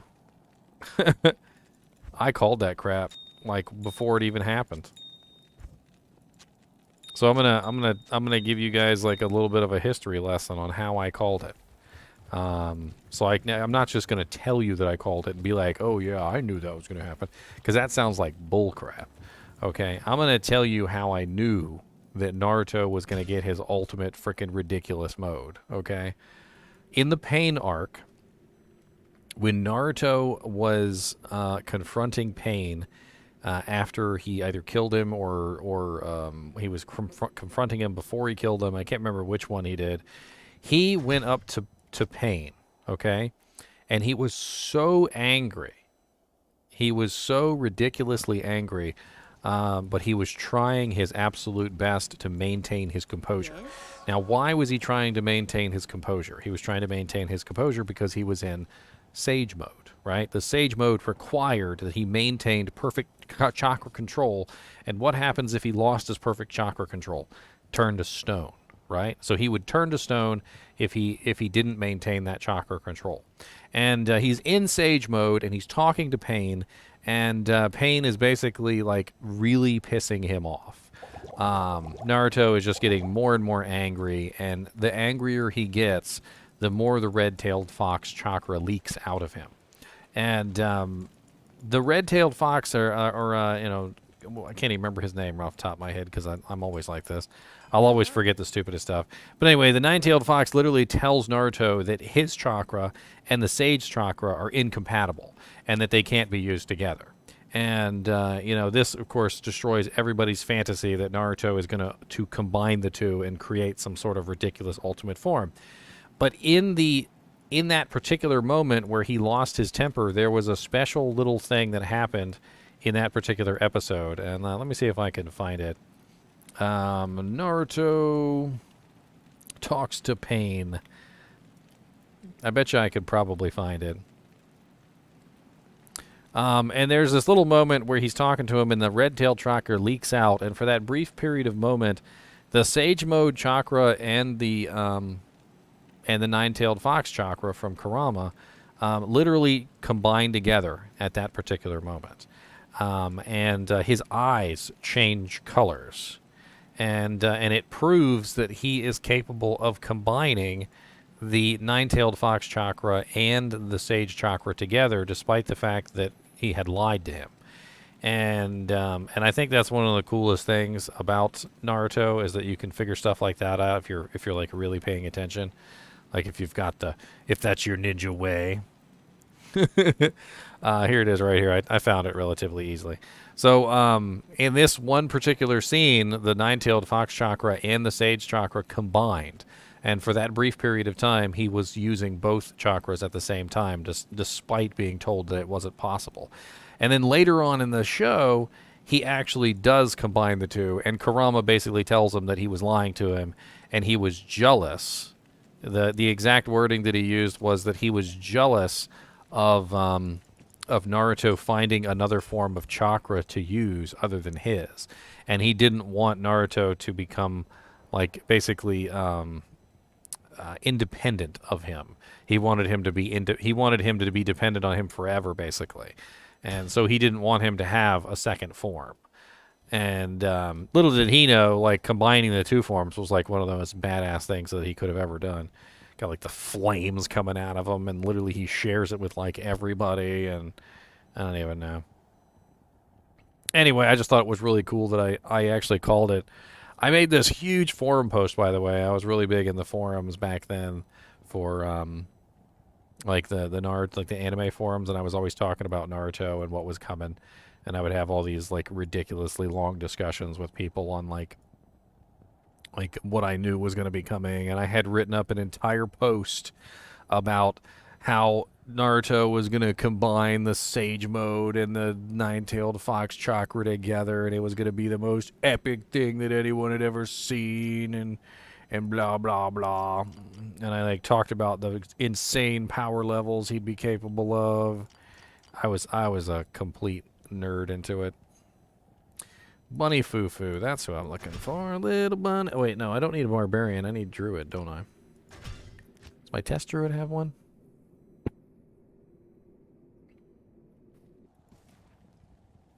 It's a +3, yay! So I only have one.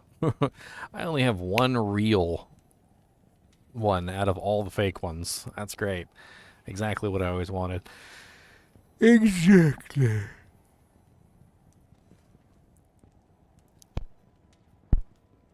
All right, the Hellfire torch. So we need a little bit of prep for the Hellfire torch.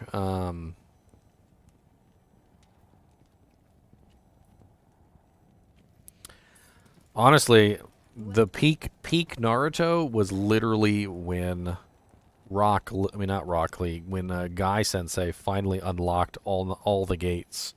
That was amazing. If you guys haven't seen when Guy unlocks all the gates, that jank was freaking awesome.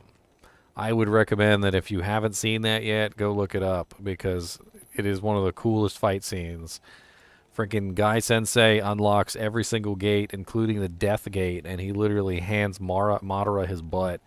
And literally Madara admits that he would have died, like if the blow had hit him. And he just like barely missed. And oh man, that battle scene is just amazing. Just absolutely amazing. And Guy doesn't die, by the way, because Naruto at that point has attained like godhood, basically.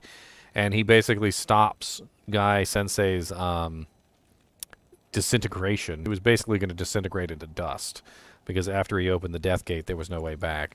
And Naruto like kind of infused him with chakra and healed him and then stopped the disintegration. But Guy still ends up losing his leg, like because he didn't get there in time. So the his leg would literally had started disintegrating before Naruto stopped the process,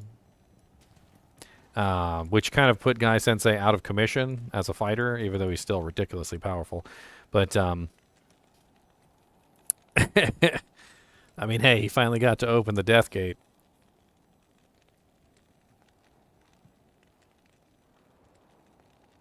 You know, you know why they couldn't kill Guy Sensei?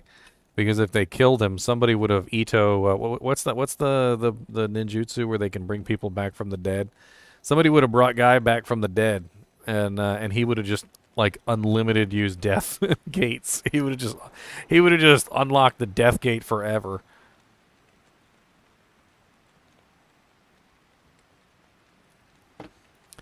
Infinite death gate Guy Sensei. He would have just demolished everything in existence. Plot hole.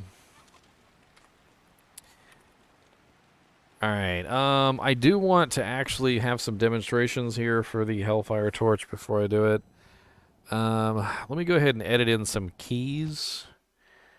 I want to edit in some keys, and I want to edit in some organs so that I can open the Uber portal. I don't know why it always does that. It looks so stupid when it does that, too. Bink.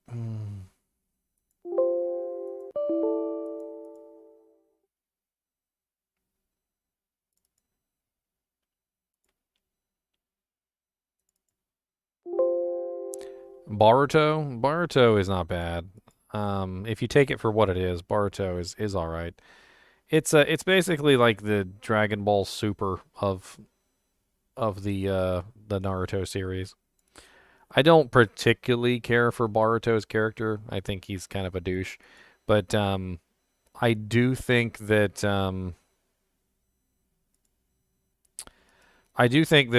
it fulfills the purpose that I think that it was supposed to fill, which is, it's like a continuation of the story. We all wanted to know what happened. We wanted to know, how Naruto did as a Hokage. We want to know, how Sasuke, integrated back into the city. We wanted to know what kind of kids they had.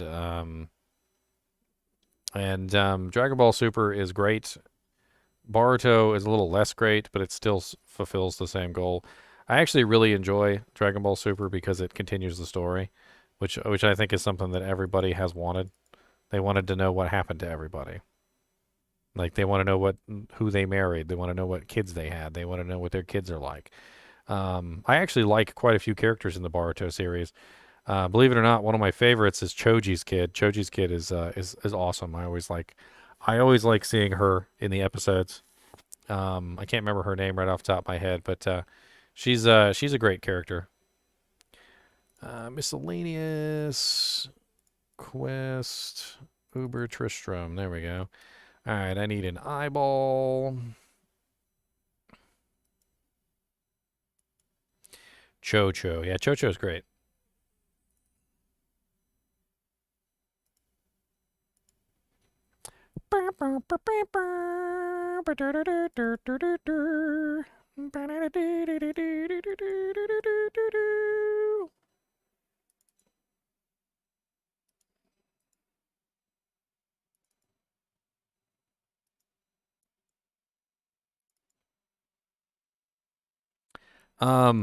I'm not sure if it was deliberate, but like I feel like they deliberately made it so that people disliked Boruto. I don't know why, but like Boruto is not a likable character. I don't know why he is so unlikable. And it seems like it's deliberate. It seems like they deliberately made him unlikable, and I don't really know why. Like the easiest way to put it is that Naruto is like a character that everybody loved. Like everybody liked Naruto, at least most people did anyway. And then here comes Boruto, and Boruto does not like his father. Boruto hates his father. Boruto talks crap about his father on a regular basis. Boruto is literally like the living embodiment of like a person who literally hates on like the nicest person in the universe. Like Naruto literally saved like the entire world several times and made friends with just about every person in the series and fought for, you know, like truth, justice, and the ninjutsu way. And here comes Boruto just shitting all over his memory, and I never really understood why the hell they did that. Like, Boruto can't be that big of an idiot. He literally can't be that big of an idiot. I don't care what kind of person you are, you literally can't be that big of an idiot. Your father is literally the Hokage. Everybody talks about him with reverence. Like, he literally saves the village on a regular basis, is one of the most powerful ninjas in existence, and you literally just, like, poop on him on a regular basis. I don't really understand why they decided to go that route. And then the other thing that bothers me is it doesn't seem like they ever really reconcile either. Like, even after, like, some of the more major events happen within the game, like, it doesn't seem like they ever really reconcile, like, as characters. I don't know what the hell's going on, like, with them. Like, Naruto still doesn't seem to like his dad, even after everything that happens. And even after he learns, like, about what his dad did, and even after he learns, you know, like, all the secrets, like, he still doesn't seem to understand.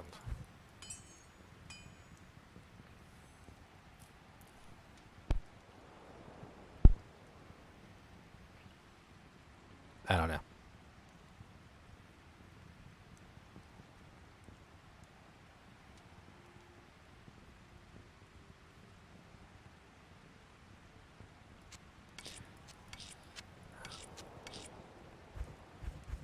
And then the whole thing with Naruto's eye, where they're so vague about what it does. Like, that, I don't understand that. Like, I don't understand why they were so ridiculously vague about what the hell the eye does. It doesn't make any sense to me. Like, I still, honestly, even after watching, like, most of the Boruto episodes, I still don't even know what the hell the eye does. His stupid little special eye.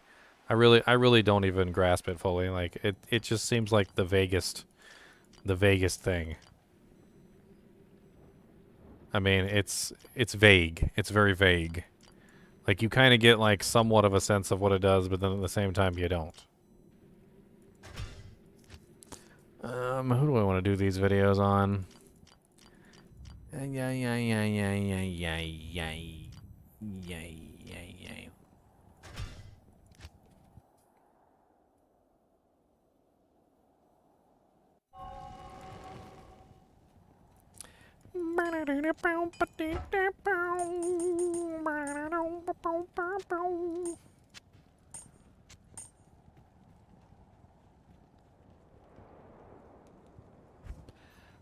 One Piece is probably the only anime that I think I never really got into.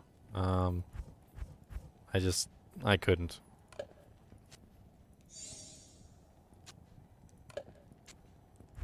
I don't know what it is about One Piece, but I don't enjoy it. I think it reminds me too much of Inuyasha.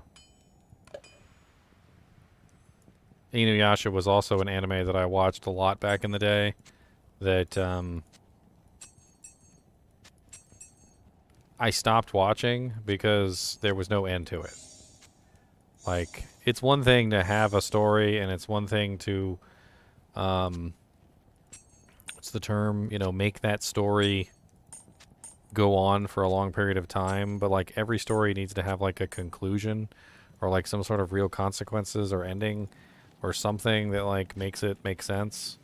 And, like, Inuyasha never did. It was just a constant, never-ending story, and every time you thought the story was going to end, they just continued it more.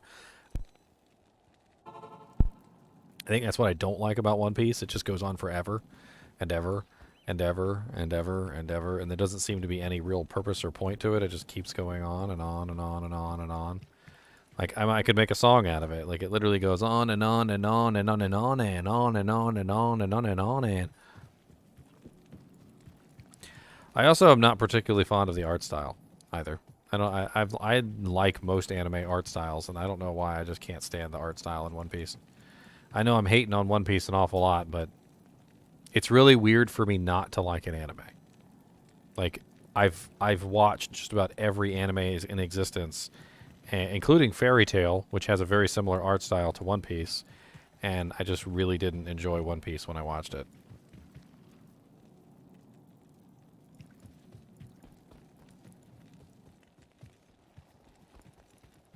Can I help you? And you're not talking about somebody who avoids watching anime. Like, I literally have watched everything. I've watched D. Gray Man. I've watched Berserk. I've watched Bastard. I've watched Sub 6. I've watched Yu Yu Hakusho. I've watched Flame of Recca. I've watched, like, literally, I can't even name all the animes that I've watched. And I literally will give them all a chance. And, like, that was the one anime that I just could not watch. I even like Tokyo Ghoul. Tokyo Ghoul was crazy. I really wish that had an ending to it, but it didn't. Berserk was very good. I do find Berserk to be frustrating because the ending is just very frustrating for Berserk. I mean, I really didn't enjoy the ending of that show, but the entire show up to the ending was amazing. I mean, I didn't like the way that the main character, I can't remember his name. I'm not talking about, I think his name is Guts. I'm not talking about Guts. I'm talking about the captain. Like, the captain just, like, betrayed everybody at the end, and it really kind of, like, hurt me inside. Like, it really kind of hurt my soul.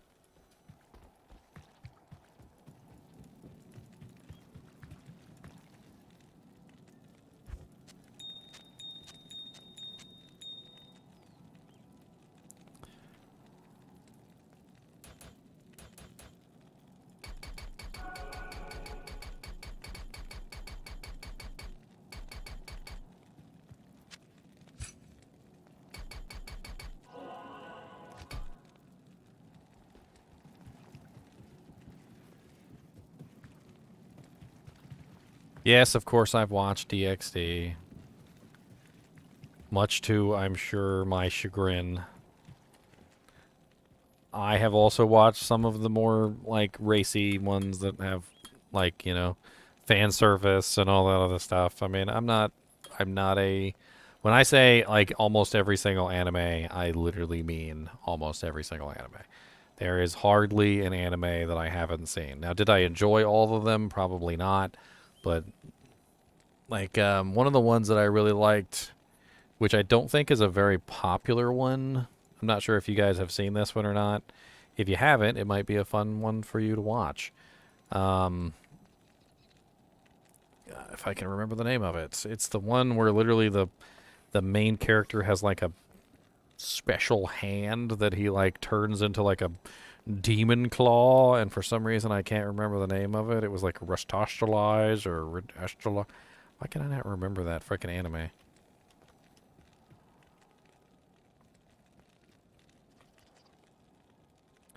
Oh, dear Lord Jesus. I've seen so many anime I literally forget what they're called.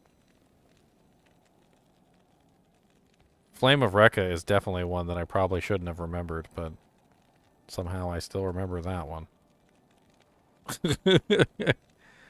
Flame of Recca is a knockoff Yu Yu Hakusho. If you've never seen Flame of Recca, it's actually really interesting. You should probably watch it.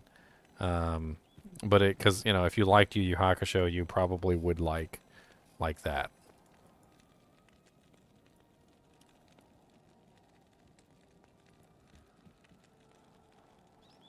Giant anime list of ridiculousness. There's so many animes nowadays. This one is an older one, and it probably got buried underneath of the weight of 1,000 million animes. Oh, Steins Gate was pretty good. If you guys never seen Steins Gate, that one's actually pretty excellent.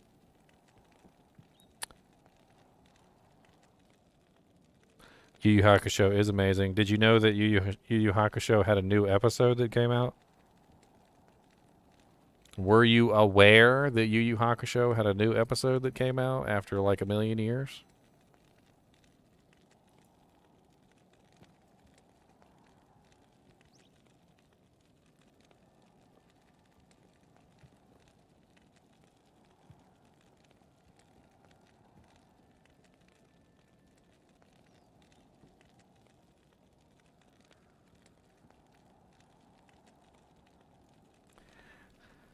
Hmm.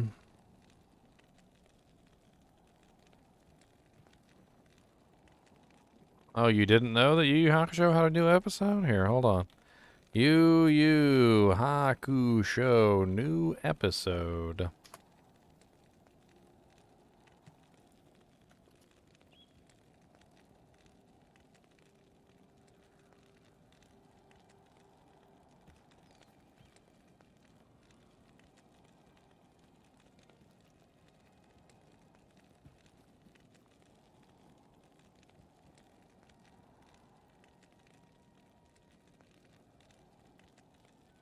JoJo's Bizarre Adventure. Yeah, I've seen that too. It gets a little bizarre, obviously. It gets a little bizarre. A little bizarre.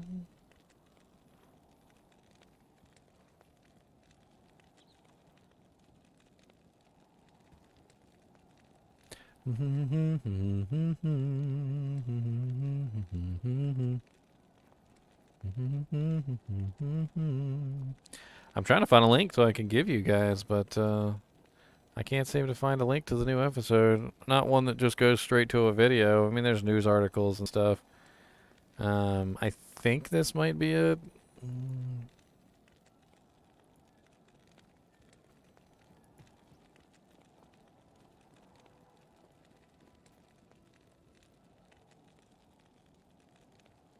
Yes.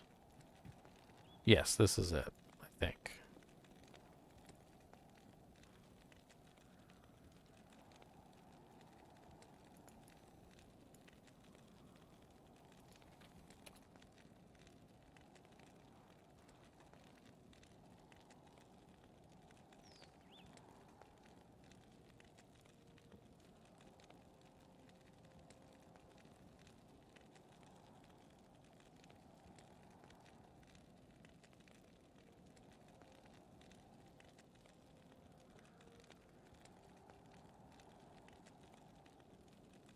You know, it's amazing. I still can't remember the name. I can picture the guy in my head. I can literally remember his powers. I can do everything, but remember what the name of the dang anime is.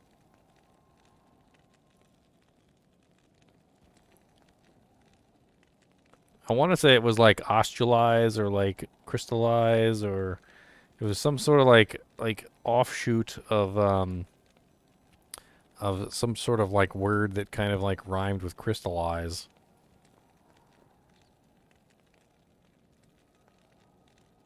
It was a strange word. It wasn't like something that you would use in everyday language. Scried? I don't know if that's it, but let me check real quick.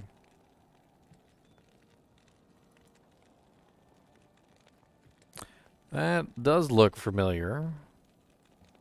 Yes, scried. I think it might be scried. Yeah, I think the coloring on his hand looks the same. Yeah, I think that's it. 26 episodes, of course. Seems to be like the Fist of the North Star. That was a crazy one. Everybody dying all the time, blood everywhere, all over the place.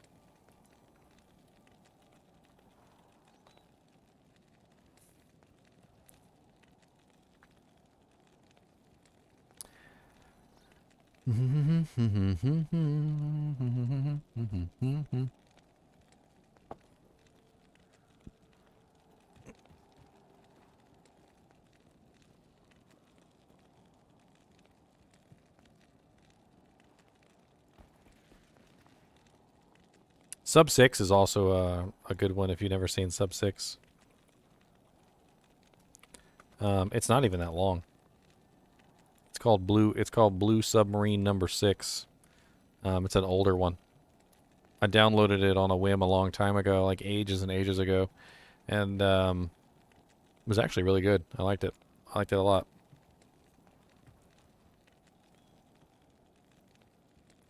It's not like a giant anime series either. It's not like 26 episodes or like 150 episodes.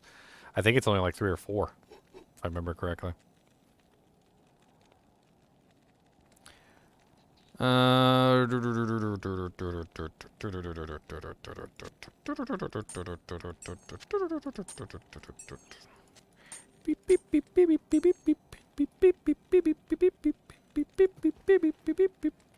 wonder if this guy could actually kill the Ubers. He seems to be missing a lot of his equipment. He doesn't have a helmet, he doesn't have a belt. That does make things a little difficult.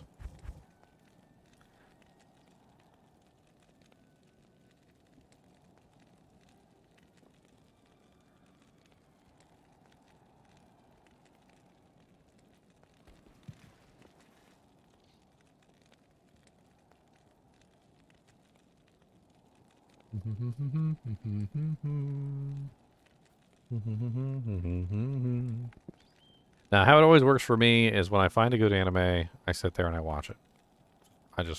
I will literally binge watch the entire thing. Like if it strikes with me, if I really enjoy it, I will just binge watch the entire thing. Recently, they just re-released one of my old favorites, which is Bastard.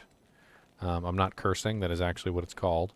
That is the name of it. It's about a sorcerer from the Dark Ages or whatever that literally is like the most horrible human being ever, and basically they have no choice but to resummon him to save the world.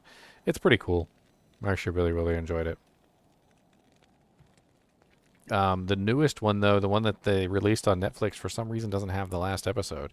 So if you do watch the one on Netflix, which is pretty good quality by the way, you're going to have to look up the original last episode to that anime because the original last episode is missing.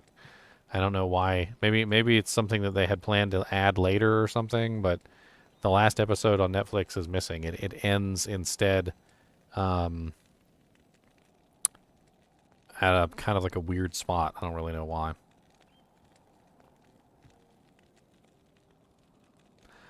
Star Ocean, that was an anime too, wasn't it? Fantasy Star animes, those were actually kind of cool.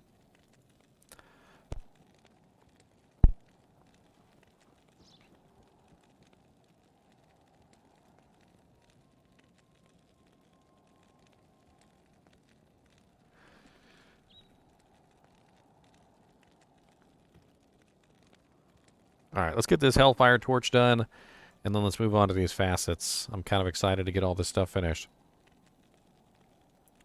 All right, here we go, boys and girls. 3, 2, 1, let's jam.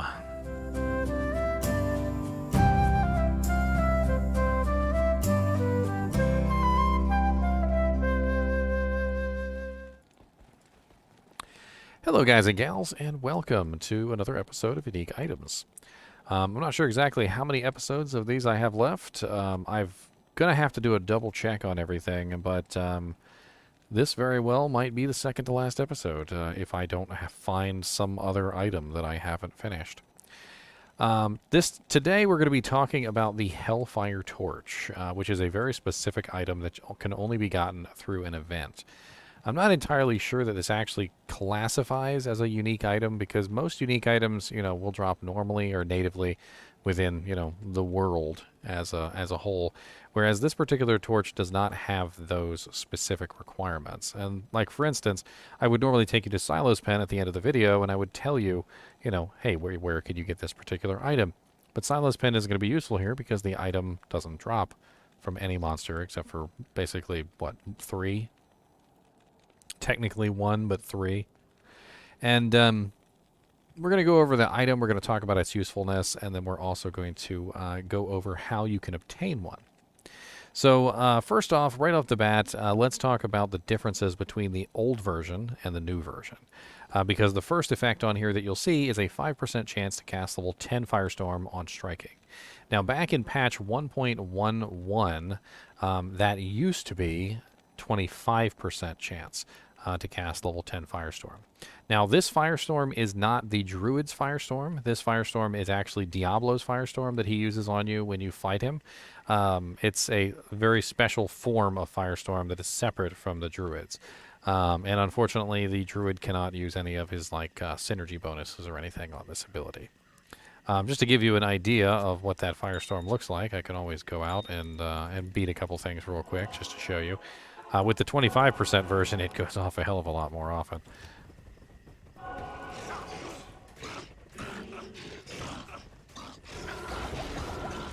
And there you go. That's 1 proc of the Firestorm, 2 procs.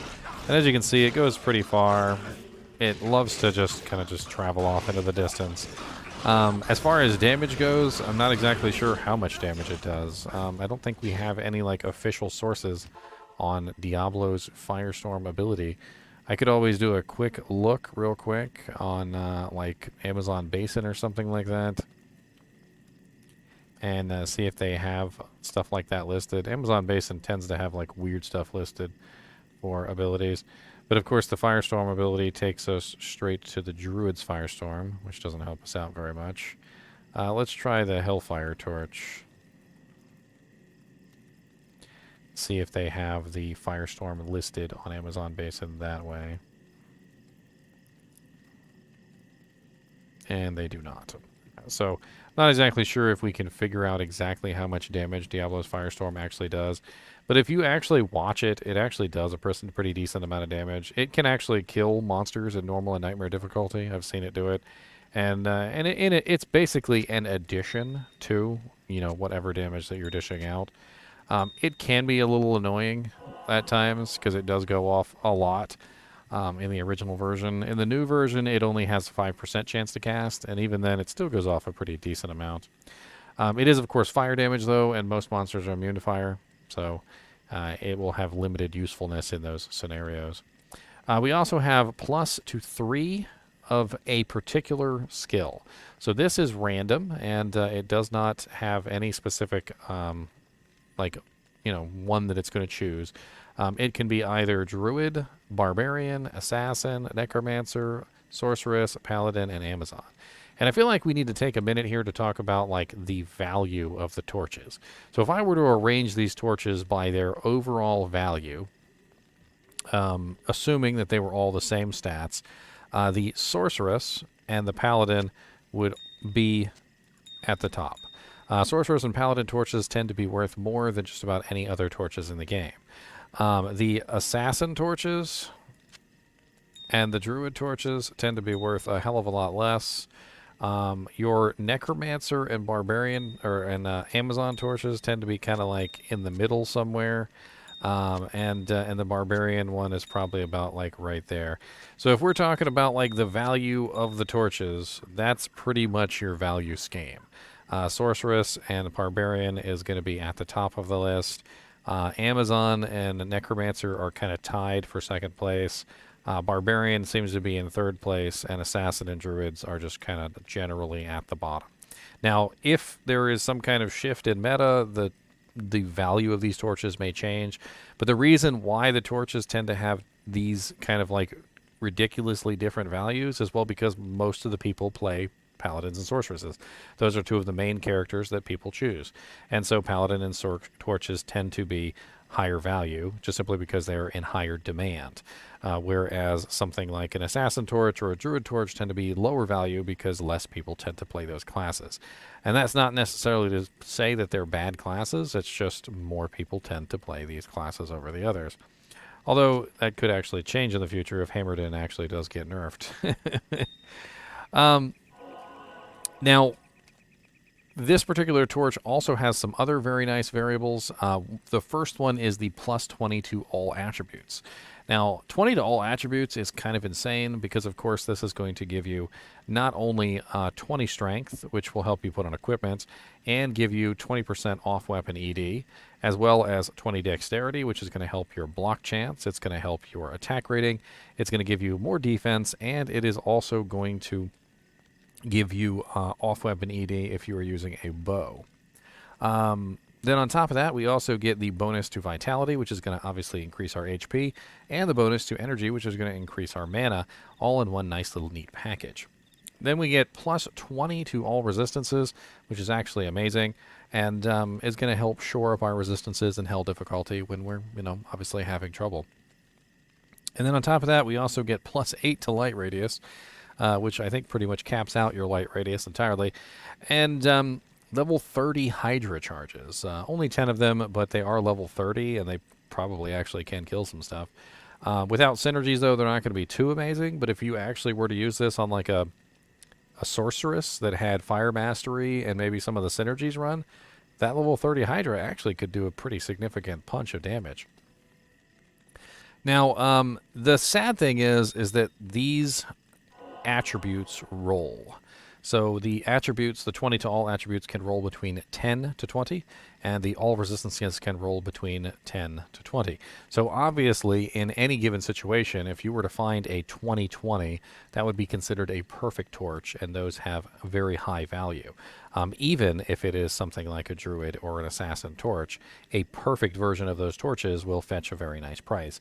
Now, granted, if you had a perfect druid torch and a perfect paladin torch, the perfect paladin torch would be much higher value than the perfect druid torch, just in general. But don't think that a perfect druid torch is worthless or a perfect assassin torch is worthless, because they're not.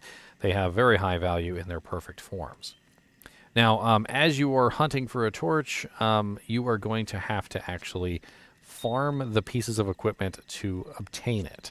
Now, this is where things get a little bit difficult, and I'm going to explain how you can obtain your own torch by showing you. So the first thing that you have to do is obtain keys. There are 3 keys: the key of terror, the key of hate, and the key of destruction. And putting 3 of these keys inside of your cube will open up a portal. I'm going to go ahead and open up one right now, and you're going to see that we have the Forgotten Sands. There are 3 portals and 3 monsters that you have to kill, one within each portal. If you open up the portals outside of the game, like one at a time, it is random, and you might possibly not get all of the portals in succession. So, for instance, if I were to leave right now, and after I killed the monster inside this portal, and then go to another game, and then use these 3 keys to create a 3rd portal, there would be an issue with this. I might get Forgotten Sands a 2nd time, and this is a problem, and I'll explain why.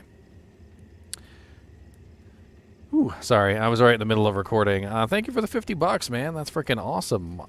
Marcus Malingering came in late. Where and how do we get torches? I'm going over that right now. You're in luck. I'm going to get back to recording the video.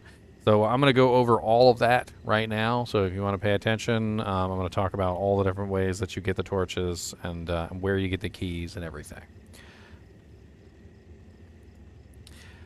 So basically what you're going to do is you're going to create 3 portals in the same game. This ensures that you will get all 3 portals, and you want to make sure that you make them in the same game.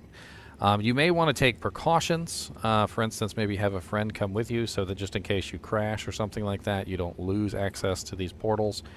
because if you log off for a certain period of time, your game can disappear. You also have to obtain these keys, and obtaining the keys is one of the more difficult parts of this particular journey. So the key of destruction comes from Neelithak. Neelithak is always obviously in the Halls of Pain, and he is extremely easy to find. I actually have an entire guide on how to find Neelithak. If you would like to look at that guide, I actually go over basically how to find exactly where Neelithak is, judging by the shape of the waypoint. And also how to know which of the 4 directions Neelithak is going to be in on any given time you go into his lower area. The other key, the key of hate, drops specifically from the summoner in Arcane Sanctuary. Now, the summoner in Arcane Sanctuary, I think, is one of arguably the worst ones to farm because you don't know which way he is. And despite my best efforts and trying to discern the puzzle using a myriad of different ways, I can't seem to figure out if there is any specific way to tell where the summoner is spawned. So you basically just have to go to all 4 sides and try and kill the summoner. The third key drops from the Countess. That is the Key of Terror. The Key of Terror is one that a lot of people obtain, definitely in a lot of games, because farming the Countess in Hell difficulty is a very common thing to try and get runes. The Countess is obviously located in the tower, and usually what you want to do is you want to just run a circle around the waypoint, because the tower is usually by the waypoint. If you run a circle around the waypoint, you will usually find it. And if it's not by the waypoint in one of the very rare instances, then you'll have to search the entire Black Marsh for it. But in my experience, it's usually somewhere near the waypoint, either up or down or left or right, and it just takes a little bit of circling around the waypoint to find it. Obviously, the Countess is at the bottom of the tower, and I'm going to show you really quickly a way that you can know exactly kind of where to go with the Countess. The Countess's tower does have a pattern, and it's not too difficult to understand. It's basically a counterclockwise movement from the doorway. So if you're inside the tower and you spawn in the doorway, you're going to move in basically a counterclockwise motion away from the doorway. So in this case, I would take a left here, and as you can see right off the bat, it paid off because the entrance and the way down are essentially right next to each other. But it's not always that way, but usually if you follow the counterclockwise movement, you will usually find the way down relatively quickly. Now, I don't actually normally recommend skipping the monsters in the tower. And the reason for that is because the monsters in the tower have some pretty high rune drop chances. There's a lot of ghosts in there. And if you're farming runes, like if you're farming the Countess for runes, kill the monsters. It's actually worth it. Especially the ghosts. I've gotten several Vex runes off of the ghosts in my time. Now, as for the keys themselves, what is their drop rate? It's crappy. They actually have pretty bad drop rates, and the drop rate does go up depending on the player count.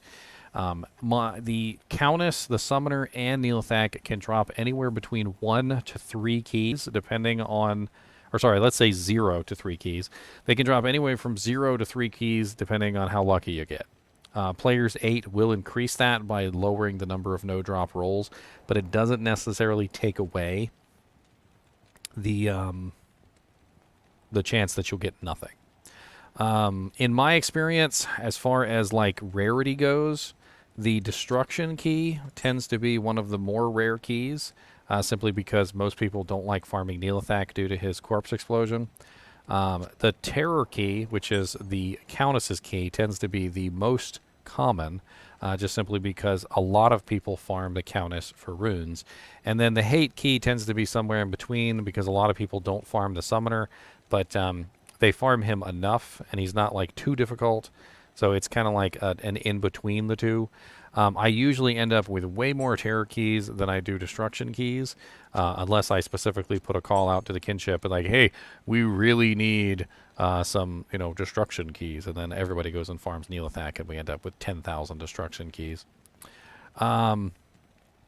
Also, it looks like we were able to get the damage numbers thanks to one of my viewers for Firestorm. So Firestorm is 17 to 23 damage per second, and apparently it does up to 46 to 57 damage per second per cell. So it's physical and fire, apparently both physical and fire damage, which is pretty common for a lot of the druid skills to be physical and fire. So once you've obtained your 3 keys, and that's the point at which you go to Hell difficulty, and it needs to be Act 5. So both Hell difficulty and Act 5, and this is where you make your 3 portals. Inside the 3 portals are going to be 3 monsters, and you need to kill all 3 of these monsters. When you kill them, you will obtain their organs. So from Forgotten Sands is Uber Duriel. From Matron's Den is Lilith, which is basically Uber Andoriel. Very, very nasty poison damage. And the Furnace of Pain is where you will find Uber Iswal. If I remember correctly, Uber Andoriel, or rather Lilith, drops Diablo's horn. I'm pretty sure that Uber Iswal drops the eye. And I want to say that my boy Uber Duriel drops the brain, but I could have that a little backwards. Let me look up Uber Duriel real quick, and that'll give me my answer.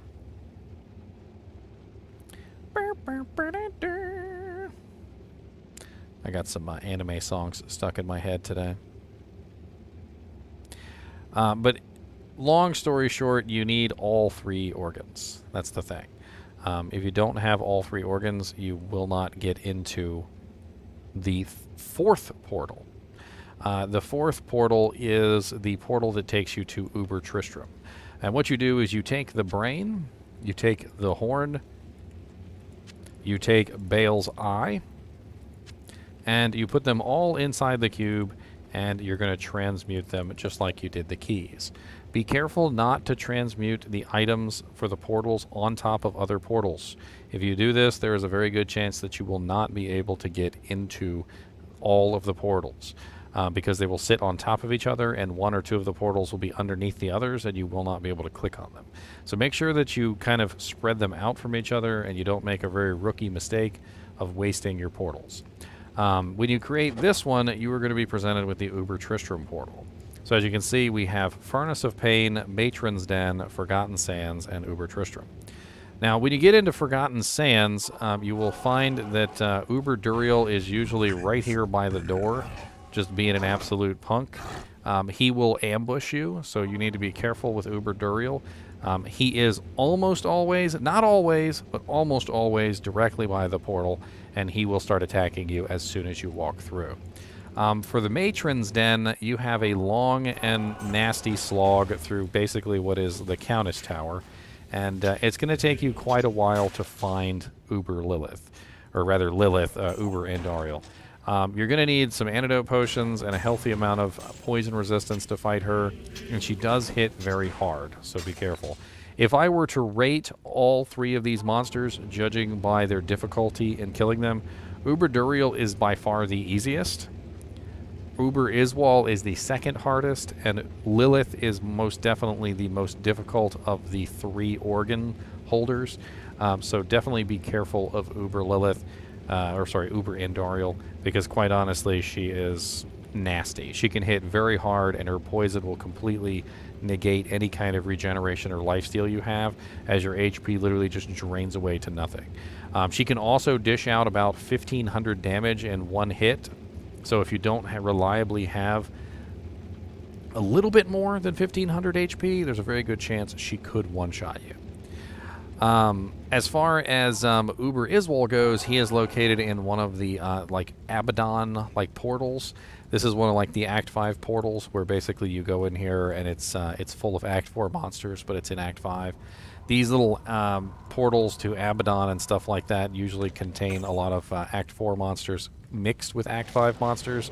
So like we've got Demon Tricksters as well as like Oblivion Knights and some of the other lords. And as you're running along, you may actually miss Uber Iswal. For some reason or another, Uber Iswal's graphics look very similar to the Pit Lords that are often in this zone. And a lot of the times you just end up walking by him and he follows you and like pimp slaps you. Uber Iswal can hit pretty hard. I have had him dish out at least about 1,400 damage in a single hit before. So do be aware that if you're going to be melee tanking him, he can potentially one-shot you if you don't have at least like 1,500 or more HP. And then we come to Uber Tristram. So Uber Tristram is the goal of all of this. So once you've obtained your organs from the Furnace of Pain, the Matron's Den, and the Forgotten Sands, you open up your 4th portal, and that is going to take you into Uber Tristram, which looks exactly like regular Tristram, except there is a lot tougher monsters in here.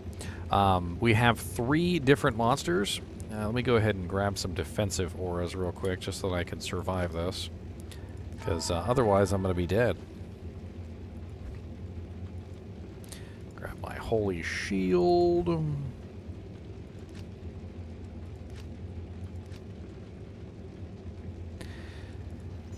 There we go. Get a little bit of defense, a little bit of resistances, certainly can't hurt. Grab a couple charms, just so I don't die horribly and painfully in a ball of fire. And that should be good enough. You know what? Let's grab something for survival. Conversion. When you enter Uber Tristram, there's some important things that you need to know. There are no monsters in Uber Tristram unless you activate the bosses in the center of the room. So for the duration of while you are basically outside of their radius, there is no monsters here. As long as you don't immediately go running directly into the center of town and aggro the 3 bosses in the center. The other important thing is that you cannot use your teleport scrolls inside of this particular zone. So the portal, the Tristram portal, is the only way in and the only way out of Uber Tristram.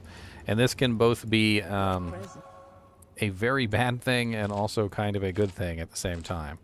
And I just kind of want to show you that when you go into the portal, you are unable to use any teleport scrolls. This is a big issue, of course, because if you attract a huge number of monsters, as you can see, they do not work. If you attract a huge number of monsters to the portal, you can effectively booby-trap the portal. And this is a pretty big issue because you won't be able to come back in and actually kill them so that you can obtain your Hellfire Torch. Now, to obtain the Hellfire Torch, you have to kill all 3 of the bosses in the center. Uber Mephisto, who has a particularly nasty conviction aura, by the way. Uber Baal, right here. And one that people mistake all the time for Uber Diablo. This is not Uber Diablo. This is Pandemonium Diablo. Uber Diablo is a different monster entirely.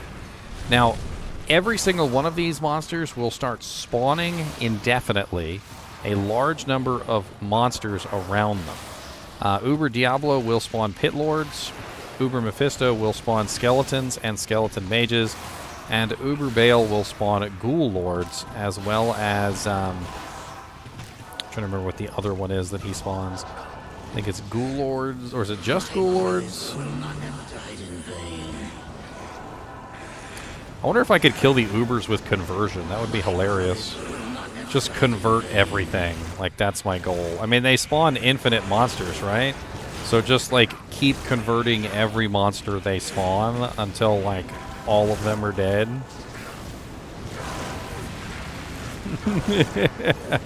Wraiths and ghosts. That's right, the ghosts, I remember. So how do you obtain the Hellfire Torch, then? Does it drop from one particular monster? The answer to the question is no. It drops from the last monster that you kill. So if you are playing in here and you kill Uber Mephisto, Uber Baal, and Pandemonium Diablo is left, and then you kill Pandemonium Diablo, that will be the last monster that you kill. So it's going to drop from Pandemonium Diablo. Another item that falls from them is the Hellfire. You get the Hellfire torch, and you also get 1 standard of heroes for every single person that is in there when you kill them. The standard of heroes, as of right now, does nothing. I don't know if it was ever intended to actually do anything, but the standard of heroes at the moment does nothing, and I often like to use them to troll people with. I will like go kill Bale, like a normal Bale, not Uber Bale, and I will literally just drop the standard of heroes at the exact time that Bale dies, and people will think that Bale dropped the standard of heroes, and everybody gets all excited, and they have no clue what it does. The standard of heroes is just a really weird item that it's like a little tiny small charm. It has a level requirement, and as far as we know, it does nothing. I'm going to pause this real quick, and I'm going to see if I can't kill the Ubers with my conversion. It would be hilarious. Let's play around with it, shall we? All right, so I'm going to pause this recording. It's already like 25 minutes long. Oh, God.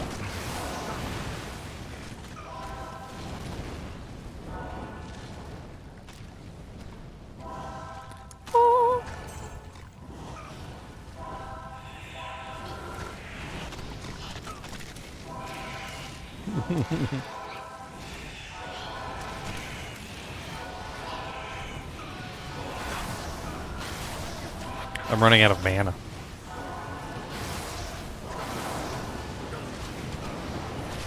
Oh no, he's got me trapped.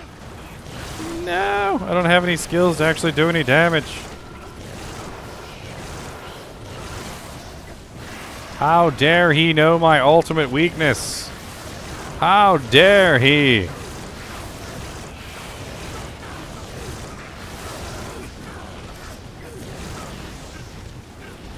How dare he know my ultimate weakness?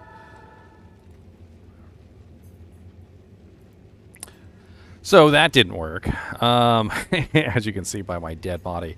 And this also brings an important point, as I talked about earlier, is that if you die in there and you block the portal, you're going to end up in a situation like this where you can't get your body back. As you can see, as soon as you load in, instantly dead. Because the portal is now surrounded by all sorts of monsters who are, of course, going to murderize you as you come in. You need to be very careful not to block up and basically keep this portal from activating. Now, there are plenty of characters in the game that have a pretty easy time with the Ubers, and there are a couple things about the Ubers that you need to know if you're going to fight them. So number one, what you need to know about the Ubers is they regenerate insanely, ridiculously fast. And Prevent Monster Heal, which is the main way that we deal with regeneration, does not work on them. The only ability that you can use that will prevent their healing entirely is Open Wounds. Open Wounds will prevent the monster's regeneration for 8 seconds. So you have to make sure that you are applying Open Wounds in some way to the bosses as you are killing. Otherwise, they will regenerate so fast that all the damage that you did will be for nothing. The other important thing that you need to know about the Ubers is Mephisto himself. So Mephisto is probably the worst of the three because he has the Conviction Aura. And the Conviction Aura will essentially rip all your resistances and your defense away, making you extremely weak. You usually will need something to counter those resistance losses, like a Salvation Aura, Fade from Treachery, or any other number of overprotection effects. If you've never seen Conviction, Conviction is the Paladin Aura. Let me move myself out of the way real quick. Bink! Conviction is the Paladin Aura that reduces all resistances and all defense by a flat percentage. And Mephisto's, I believe, is level 20, if I want to make sure. I can't remember exactly, but I'm pretty sure it's level 20. And if we were to beef ours up to level 20, you would see what it's capable of. So what you're looking at for Mephisto is a total of negative 125% to your resistances, which is pretty crazy. And that's, of course, in combination with the Hell negatives as well. So you also have to deal with the Hell negative resistances and the negative resistances from him. And it also reduces your defense by 91%. So it's going to strip you down pretty good as far as resistances go. Now, there are a couple ways that you can deal with this. Namely, the first way is to put Conviction on yourself. If you are a paladin, you can actually cancel out his conviction with yours. This is actually a pretty well-known method. Another way is just simply to have so much resistances that his negatives don't really do anything to you. And a common way to do that is to use the treachery armor and proc fade on yourself. This also works. You can also just have a massive amount of resistances coming from your equipment and gear. The other important thing to know about Mephisto is that he has 0% drain effectiveness. I have a video that goes over lifesteal and life leech in general, and one thing that you have to know about life leech is that if a monster has 0% drain effectiveness, you cannot drain life from them at all. Skeletons, for instance, have 0% drain effectiveness, which means that if you are trying to steal life from a skeleton, you are going to fail.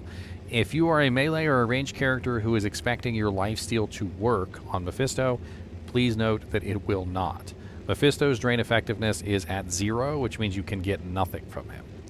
The way that players circumvent this is they use the curse that necromancers have called Life Tap. Life Tap does not steal life from the monster. Instead, it gives you life back depending on how much physical damage you deal. So as long as you are using a physical damage, melee, or ranged ability, Life Tap will basically return a large percentage of life back to you. And that's why most of the time you will hear, as people are talking about Ubers, they will say, oh, well, we need Dracul's gloves, or we need an exile shield, or we need a last wish, or we need a life tap wand, or something that is going to give us life tap so that we can survive Mephisto's craziness. Now, in combination with Mephisto's Conviction Aura, obviously Mephisto has some pretty nasty elemental damage abilities like his Lightning Ball and his Charged Bolts, which do a pretty insane amount of damage.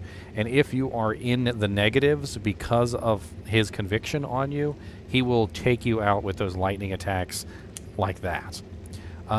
It's also important to note that Bale can clone himself, and while Bale is not really the most ridiculously difficult monster, he is stupid hard for some reason just to get to sit still and actually kill him. And if there's two of them and they're constantly spamming their abilities on you, it can get a little harrowing because that one cold ability he has that knocks you back all over the place can just make things a nightmare. The monsters themselves that they spawn, all of the little individual monsters, they will continue to spawn forever.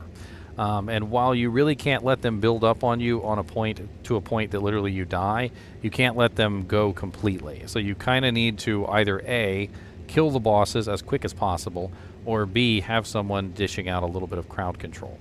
Now, speaking of group play inside of Tristram, it is important to note that for some reason or another, Bale will specifically target sorceresses and ranged classes. It seems like he has a preference to attack sorceresses first over everyone else. So if you are a sorceress who goes inside of the Uber Tristram with somebody else, please be aware that Bale will chase you down forever. Amazons also seem to suffer the same fate, but only when there is not a sorceress in the zone, and Bale will chase the Amazon down with relentless pursuit. This could be a detriment if you're not strong enough to be able to take his attacks. He could kill you relatively easily. There are, of course, very easy ways that you can do Uber Tristram, usually using skills that will guarantee hits. And the reason why people use these skills, like, for instance, Smite, which guarantees a hit, is that Uber Bale, Uber Mephisto, and Pandemonium Diablo are level 110 monsters. And the 2-hit calculation on attack rating takes into account level difference between you and the monster that you're fighting. So for instance, if you are level 80 and you go in to fight level 110 monsters, there's a very, very good chance that you are going to miss most of your attacks, even if your attack rating is amazing, because the level difference between you and the monster is huge. And we're talking about, what, 80 to 90, 90 to 100, 100 to 110. Uber Mephisto is 30 levels higher than you are, and so you have a pretty huge miss penalty just simply because of that difference in level. And I think that pretty much covers everything. Once you kill all three, Uber Mephisto, Uber, Bale, and Pandemonium Diablo, you will get a random torch. What that torch is going to be is completely random. There is no guarantee that you're going to get what you need. Our kinship likes to do them in groups. We like to all farm the keys together. We get a whole bunch of keys, and we do all the Ubers like in a day. We just make a day of it, and we'll do like 20 or 30 Ubers, and then we hand out the torches or roll for them, depending on which ones they are. And it's very rare that you will get like a large number of sorceress and paladin torches. In fact, it's been my experience that for some reason or another, the druid, the assassin, and the barbarian torches are like more common than anything. and everybody absolutely hates it when they spend all that time farming the keys, farming the organs, and then they end up with a druid torch, and all they really wanted was like an Amazon or a necromancer torch or something. And it is a pain in the butt. Now, the +3 skills is absolutely amazing for certain characters, and for other characters, maybe not so much. Some characters get really good benefit from plus to skills, like for instance the necromancer, and other characters get not as good plus to skills, like from like the barbarian. Depending on what kind of barbarian you are, it might not have as great of an effect as it does on, say, like a summon necromancer. The sorceress obviously gets absolutely amazing bonuses from her +3 because she's got masteries and like all these different skills like static field and energy shield and teleports and the chilling armors and all these things that could definitely use plus to skills, because sorceresses tend to kind of pepper their points all along.